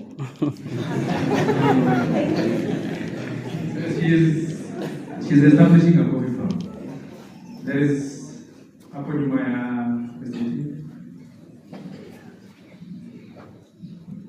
Hello, Edith from Nakuru. For me, I've done hospitality, but recently I decided anything to do with cooking is over, because the moment my father started farming coffee, I wasn't much interested until he sat down and we saw, and this money, we all just have money, you know. So in Nakuru, if you want to take good coffee, you have to visit Java, Barista, you know. There is no good coffee shops in Nakuru. So what I want, I'm aspiring to be an upcoming barista. And I usually say, if I wanna settle a coffee shop, I wanna name it Barista One, because it's going to be the best barista shop, you know. In Nakuru, the coffee we know, Nile Ajioni Pale Boy at Tembo, and you have to take like 5 cups. Your last is quenched, you know? Yes. So I want to bring another taste of coffee to quench the thirst that we are all looking for. Spending a lot of money with a lot of cups of coffee, you know? You only need that 1 cup of coffee amounts to around 200 shillings. Instead of having like 10 cups in a day, 5 shillings and 10 shillings, you know? And then, a lot of youth are running out to quench their thirst with things like alcohol. Why don't they take something like espresso coffee, Cafe Royale, you know? Yes. At least they also get the idea, oh, this coffee is nice. Yes. How can I also make a nice coffee like this? Thank you. So we have a barista training request there, and we have a request to fund a coffee shop. Or, you know, your funding is not a grant. Don't worry. Yeah, you could be an investor, it could be whatever. But basically, we're establishing a coffee shop in Nakuru, but before that, maybe a barista training. Okay. Hi, my name is Lisa. I am a food scientist by profession, but I have parents who never grew old. lady who was talking about health benefits of coffee. And then I would want to tell anyone with farms or coffee farms, you can invite me, have a YouTube channel, and I can try and also update others on coffee and anything agriculture. Yes, please invite me. We have very high value people in this room. We have a food scientist. Now she will link up with that lady who was talking of health products around coffee. And any other farmer who may be interested. There was a hand here. Oh. Hello, everyone. My name is Philip Moren. I'm from Meru County. And I would love to be trained as a barista. And I don't know, there's something I saw in Germany about nitrogen and coffee, some sort of alcohol, with a taste of alcohol. I would like to explore. So he wants to be trained as a barista, so you will train the lady from Nakuru in that, and then the Kirundi research part on the alcohol part, you can now start thinking of developing a concept paper. So by the time you go to Kirundi, you have a basis of what you want to do, but you have to start researching on that. So by the time you go to him, you have some basic understanding of what you want to do. You know, and there is one thing I know I don't work for Kirundi, but based on my understanding of what he said, it's not a training institute, right? So it is not them to tell you what to do. It is you to tell them, I want to do 1, 2, 3. Then using their expertise, they can help you develop the product. So it is not them to come up with the idea. So if you're thinking of wine, like what you're saying in Germany, whatever you saw, develop the concept, take it to them, and then they can help you now refine it. All right. Are we done? Or go ahead. Hi. My name is Eve Johnson. I stay here in Westlands. But my father grows coffee in Nakuru, so that's why I'm actually here. So I'm trying to learn about coffee. I don't know much about it from what I read in school. But I would eventually want to do coffee farming. But also I have seen there's something about social media. I have some knowledge on social media because I've been doing advertising for a couple of years now, commercially. And I know social media needs, good photography. It needs social media handling, influencing, a lot of stuff, yeah. And as my brother said, he is a writer.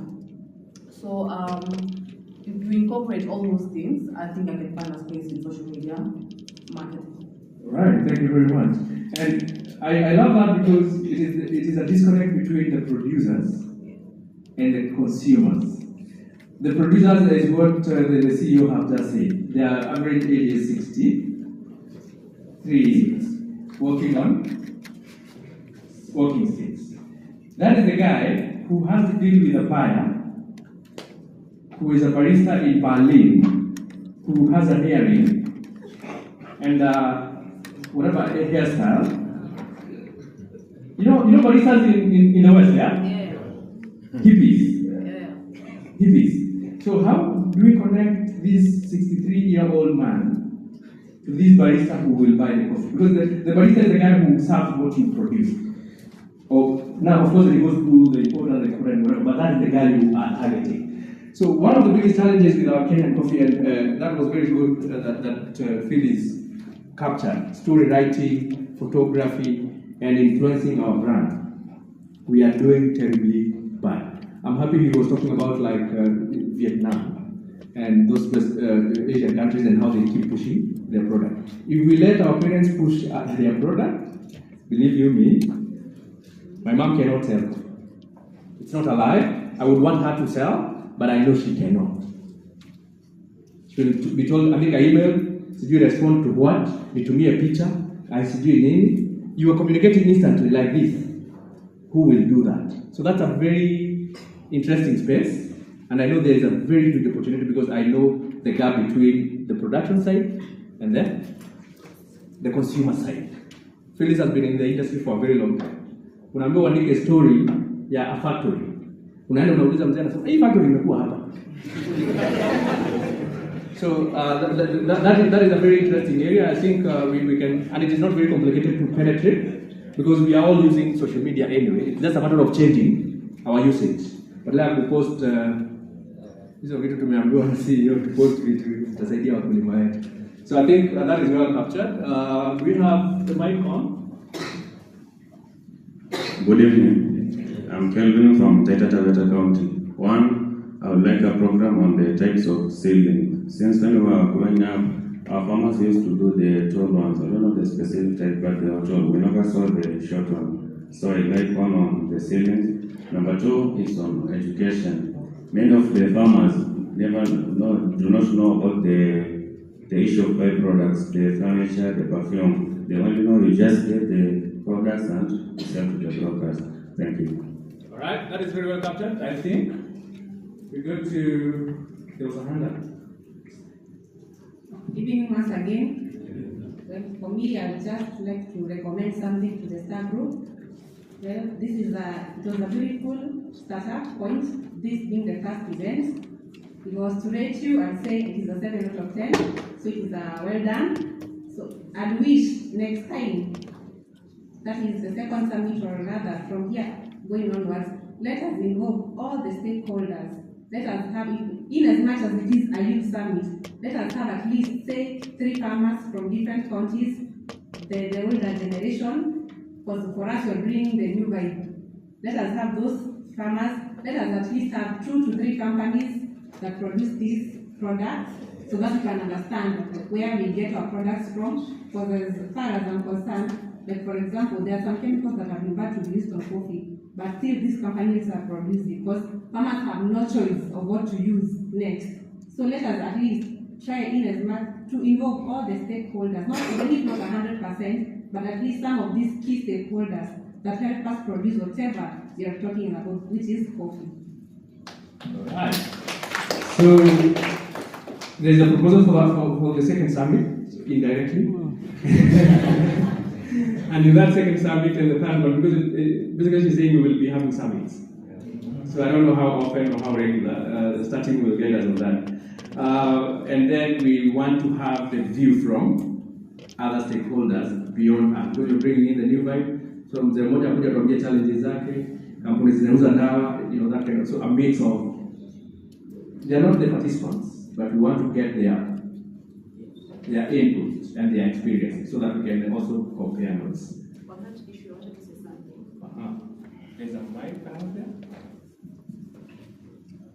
When she said that, it just came to mind that we don't even have to do it the way we've done it here. We can go to the farms. Like, it's easier when it's hands-on rather than sitting here. Yeah. All right. So organize farm visits. So anybody who's interested in going to a coffee farm, organize farm visits for these people here. There's a hand up. And I think we are coming to an end now. If something is burning, we let it burn now. Good evening, everyone. I'm Faith Wanjiru from Nakuru County. I come from a family background whom we are coming up planting coffee. And as per now, we are around 30 members. We would like to ask for help a little bit concerning factory and also the shops. Yeah.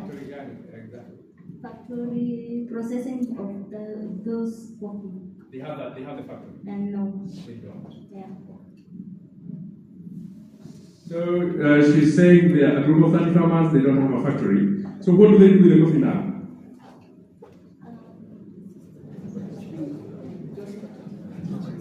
Right now they are also they are still in the whatever young stages. Has Janja harvesting? We are expecting 2023, 2024 there. Okay, so new farmers. Yeah. All right. So support towards establishing new pulping stations. And I think Purity now comes in again, like micro pulpers, like hand pulping. I went to Baringo and they use hand pulpers. I think even in Taita Taveta, so that is something that we can try to see because the production is not very high. It's an interesting area that we can look at. There are two hands there as we wind up.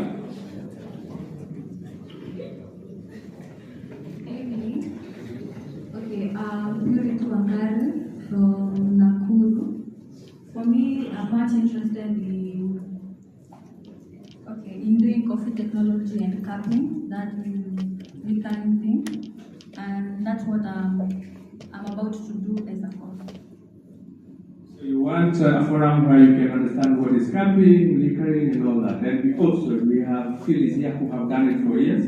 Maybe you can propose not a training really, but an experience of what is cupping, what is liquoring, what is grading, and then you can now start building on that experience from there. So a cupping session, maybe Phyllis and the Starteam can organize, and then maybe you can start from there.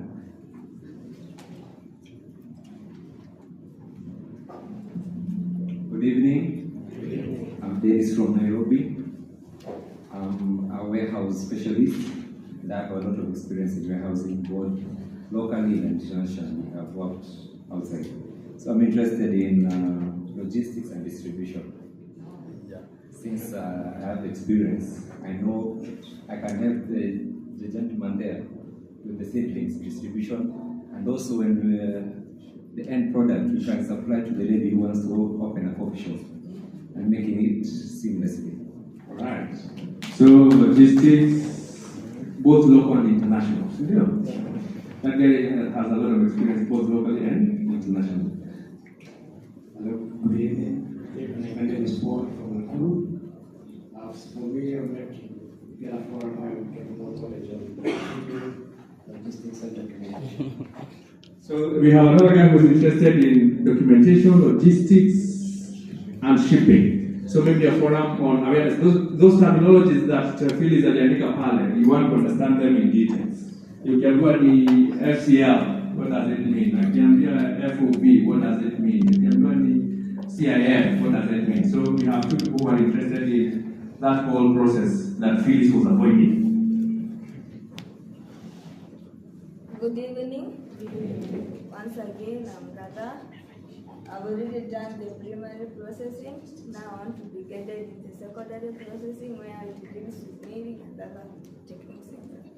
Hey, she is already an expert in primary processing. She wants to go to the next level. So let me be like through attachment. So how is it possible to link her to? There's a mill in Embu, right? Embu County mill. And you're from Embu. So that connection would be maybe something like you could look at. Are we done? I think I will. He will be the last one if I have not seen any other hand up. Okay. My name is Moses from Meru. Moses Mwanda from Meru County. More interested in coffee and quality assurance. Well, I've done some basics, that is the East African Coffee, School of Coffee, but I would like to bring them more into that. And this would go more into the input of the farmers, that the coffee that they are planting and blacking and all that process of primary and secondary test, what are they selling out, so they can get into more. So quality assurance training from the farm all the way. Good evening. My name is Timothy Kiremi from Nairobi. Where I come from Kanidi County, but we don't produce coffee from Dhaka. Okay, last year I met with the chairman, the one who introduced me to the coffee farming. I visited several farmers and the farms as they plant. Now I'm much interested with the primary processing, because I've felt that not only producing or farming, but we need to know how the process will pass it through. So I will be going to the benchmarking to the factories that they may have more knowledge, because I know we should have the power. So he wants to understand primary processing, and we have Nkada there. Who is an expert. So maybe how do we link that? And of course, the other primary processing facilities within Tharaka County. So basically, they want to understand that primary processing. That's it and done. I want to wind it up and hand it over to Phyllis to say if you captured enough details for now. Thank you, Sami.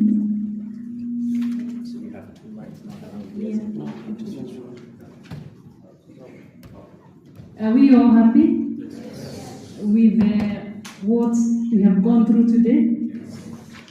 And I hope that we have measured up to what we promised you. We told you that we were only going to scratch the service. And we told you that one day is not enough to get into all the details in all the areas. But with what we have gone through and what we have put up there, and the feedback that we have, Ms. Wamboi, we have about how many main areas?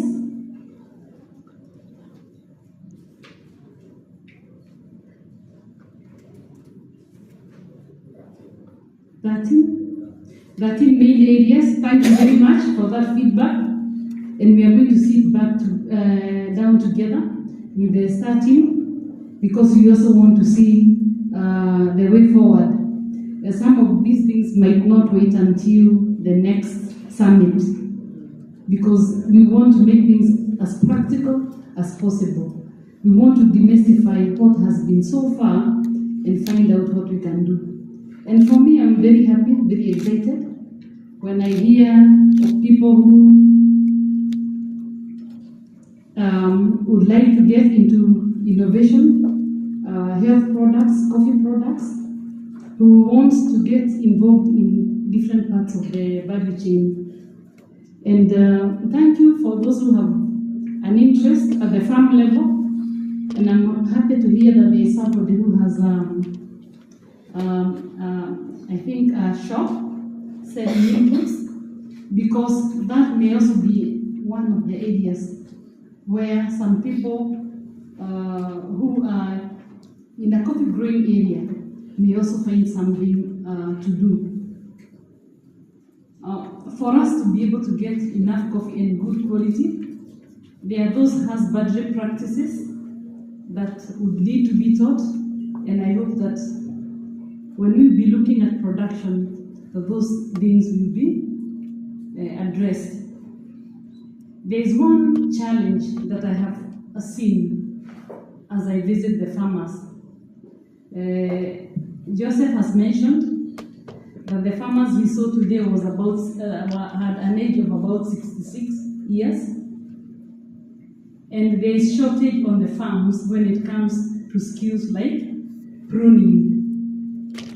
And I'm sure the farmers from Embu will attest to it, that pruning is so key to being able to get big cherries, big berries that will give a good grade of coffee. So for those who are at the farm level, even learning how to do the pruning of the coffee, proper pruning, that also could be an area that you may find that you can also find yourself useful lower on the value chain. And with what we have gone through, I'm very happy because there are different interests across all the people in this room. And I'm hoping that from there and going forward, that we'll be able to build on this foundation that we have from this summit, and that we will turn the coffee activities into different businesses. And there is enough for all of us to just plug in and be able to do something. And I think with that, I would like to give the mic over to Joseph for a word as we close. I think the time is also not on our side, people who are going very far. But if I took your word, Madam, and I know that there is some joiners in the issue of a roasting facility in the Taveta, I think that's an issue that has been on the manifesto of the new government. Yes, I think we had such a discussion, and what we should do, Wabui, and I think you should assist us, is that we have a cluster, maybe a WhatsApp, for each cluster of each county that is represented here. Then I don't know how else we do it. We have good people here, IT and the rest, also may help us to have another cluster of where you would like to get into the value chain. So that be it starting becomes your mother company, so that you can, once you start your own businesses, you are anchored within starting. Once we get the opportunities, and we are not saying just get the opportunities, we'll be able to follow up and connect you to the right people. And I know that I think that my first assignment will be in Taita Taveta. There's so many interests there. And the governor-elect is my personal friend. He's around new, the governor. He was only, I think even Nakuru, we have been discussing with Susan about bringing the coffee value chain in it. And then the guy from Mel, I think we can, by the way, starting our farmers. We are farmers, we produce 40 kgs per tree, so we can also train. We train each other, then we see how well we can improve on that. So basically what we are seeing here, and what the discussion we are getting from you, is that we'll be able to organize ourselves. We also have some very few opportunities, and I wouldn't say that we can be able to give opportunities to everybody who is seated here. But an opportunity is starting, maybe you can have a multiplying effect to 10 of us. So we'll be able to have that engagement, have that training with Madam, and I think we also have a training facility that we can be using in the meantime. But as much as we talk about that, we would like us to just get organized, have the WhatsApp groups for the counties that we come from, and we see the initiatives that can be helped through government, by the way, as we have some friends across government. Then we also have another cluster of where you'd like to get into the coffee value chain. So that any opportunity that comes up, and then we have our own coordinators within the clusters. Then we move, I think from tomorrow, we start moving and sharing that information and allocating different people on who will be able to execute each and every task. With that, I think we'll be able to move in a very swift way. And to my friend agronomist, by the farmers, we had a farmers meeting in November last year. It was an international conference. In fact, the farmers from Kiambu and across Kenya, the coffee farmers, in fact, they are the ones who said, they suggested that we do a youth meeting, a youth summit. They wanted the young people to come into the value chain. So that they say that they have been in the game for long. And sisi tulipotelea Nairobi, sasa wakasema tuwatafute. So we are trying to fulfill the agenda of the first international conference. So we'll be able to, I think, to work together and see how well we can help each other. Asanteni sana.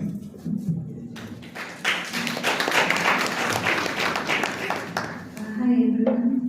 I would just like to kindly ask if you have not registered here or signed, kindly sign before you leave. Thank you.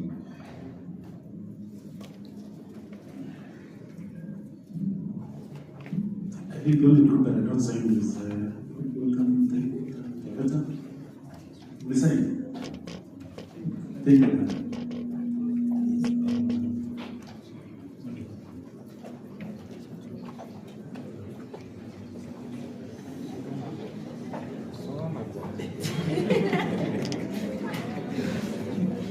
And also the coordinators for the transport for every county. After the meeting, kindly we can have a small meeting outside.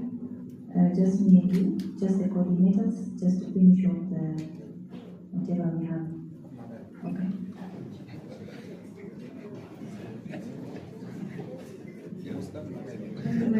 With that, we come to the close of the first youth summit, and we would request one of the participants to close for us with a word of prayer.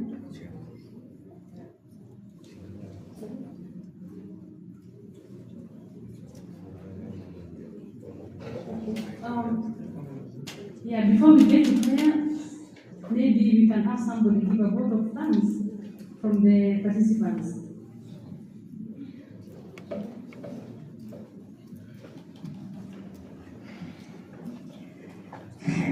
I don't even know what to say or how to go about it. I got into coffee by accident.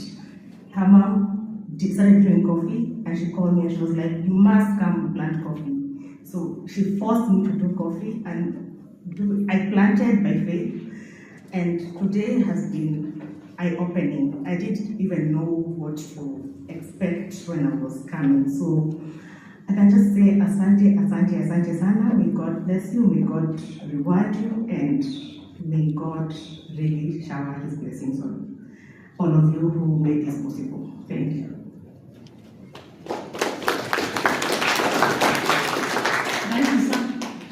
Thank you very much. And if there isn't anyone else who'd like to say something, we don't want to. Okay, one more person, but can we have somebody volunteer to say the closing prayer for us so that when we move from him, we can give them the mic? Who would like you do that? Thank you. Appreciate how wenye wametuongelesha. Tulikuwa tumesema atende kalama chimula dona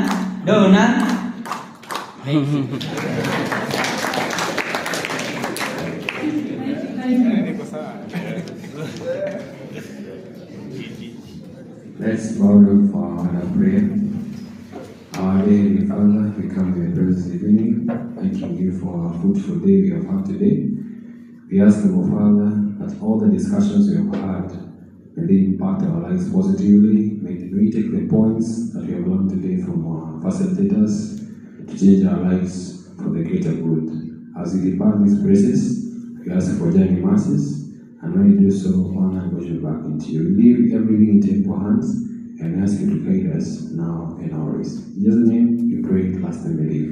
Amen. Amen. And the grace of our Lord Jesus Christ, the fellowship of the Holy Spirit, be with us now and forevermore. Amen.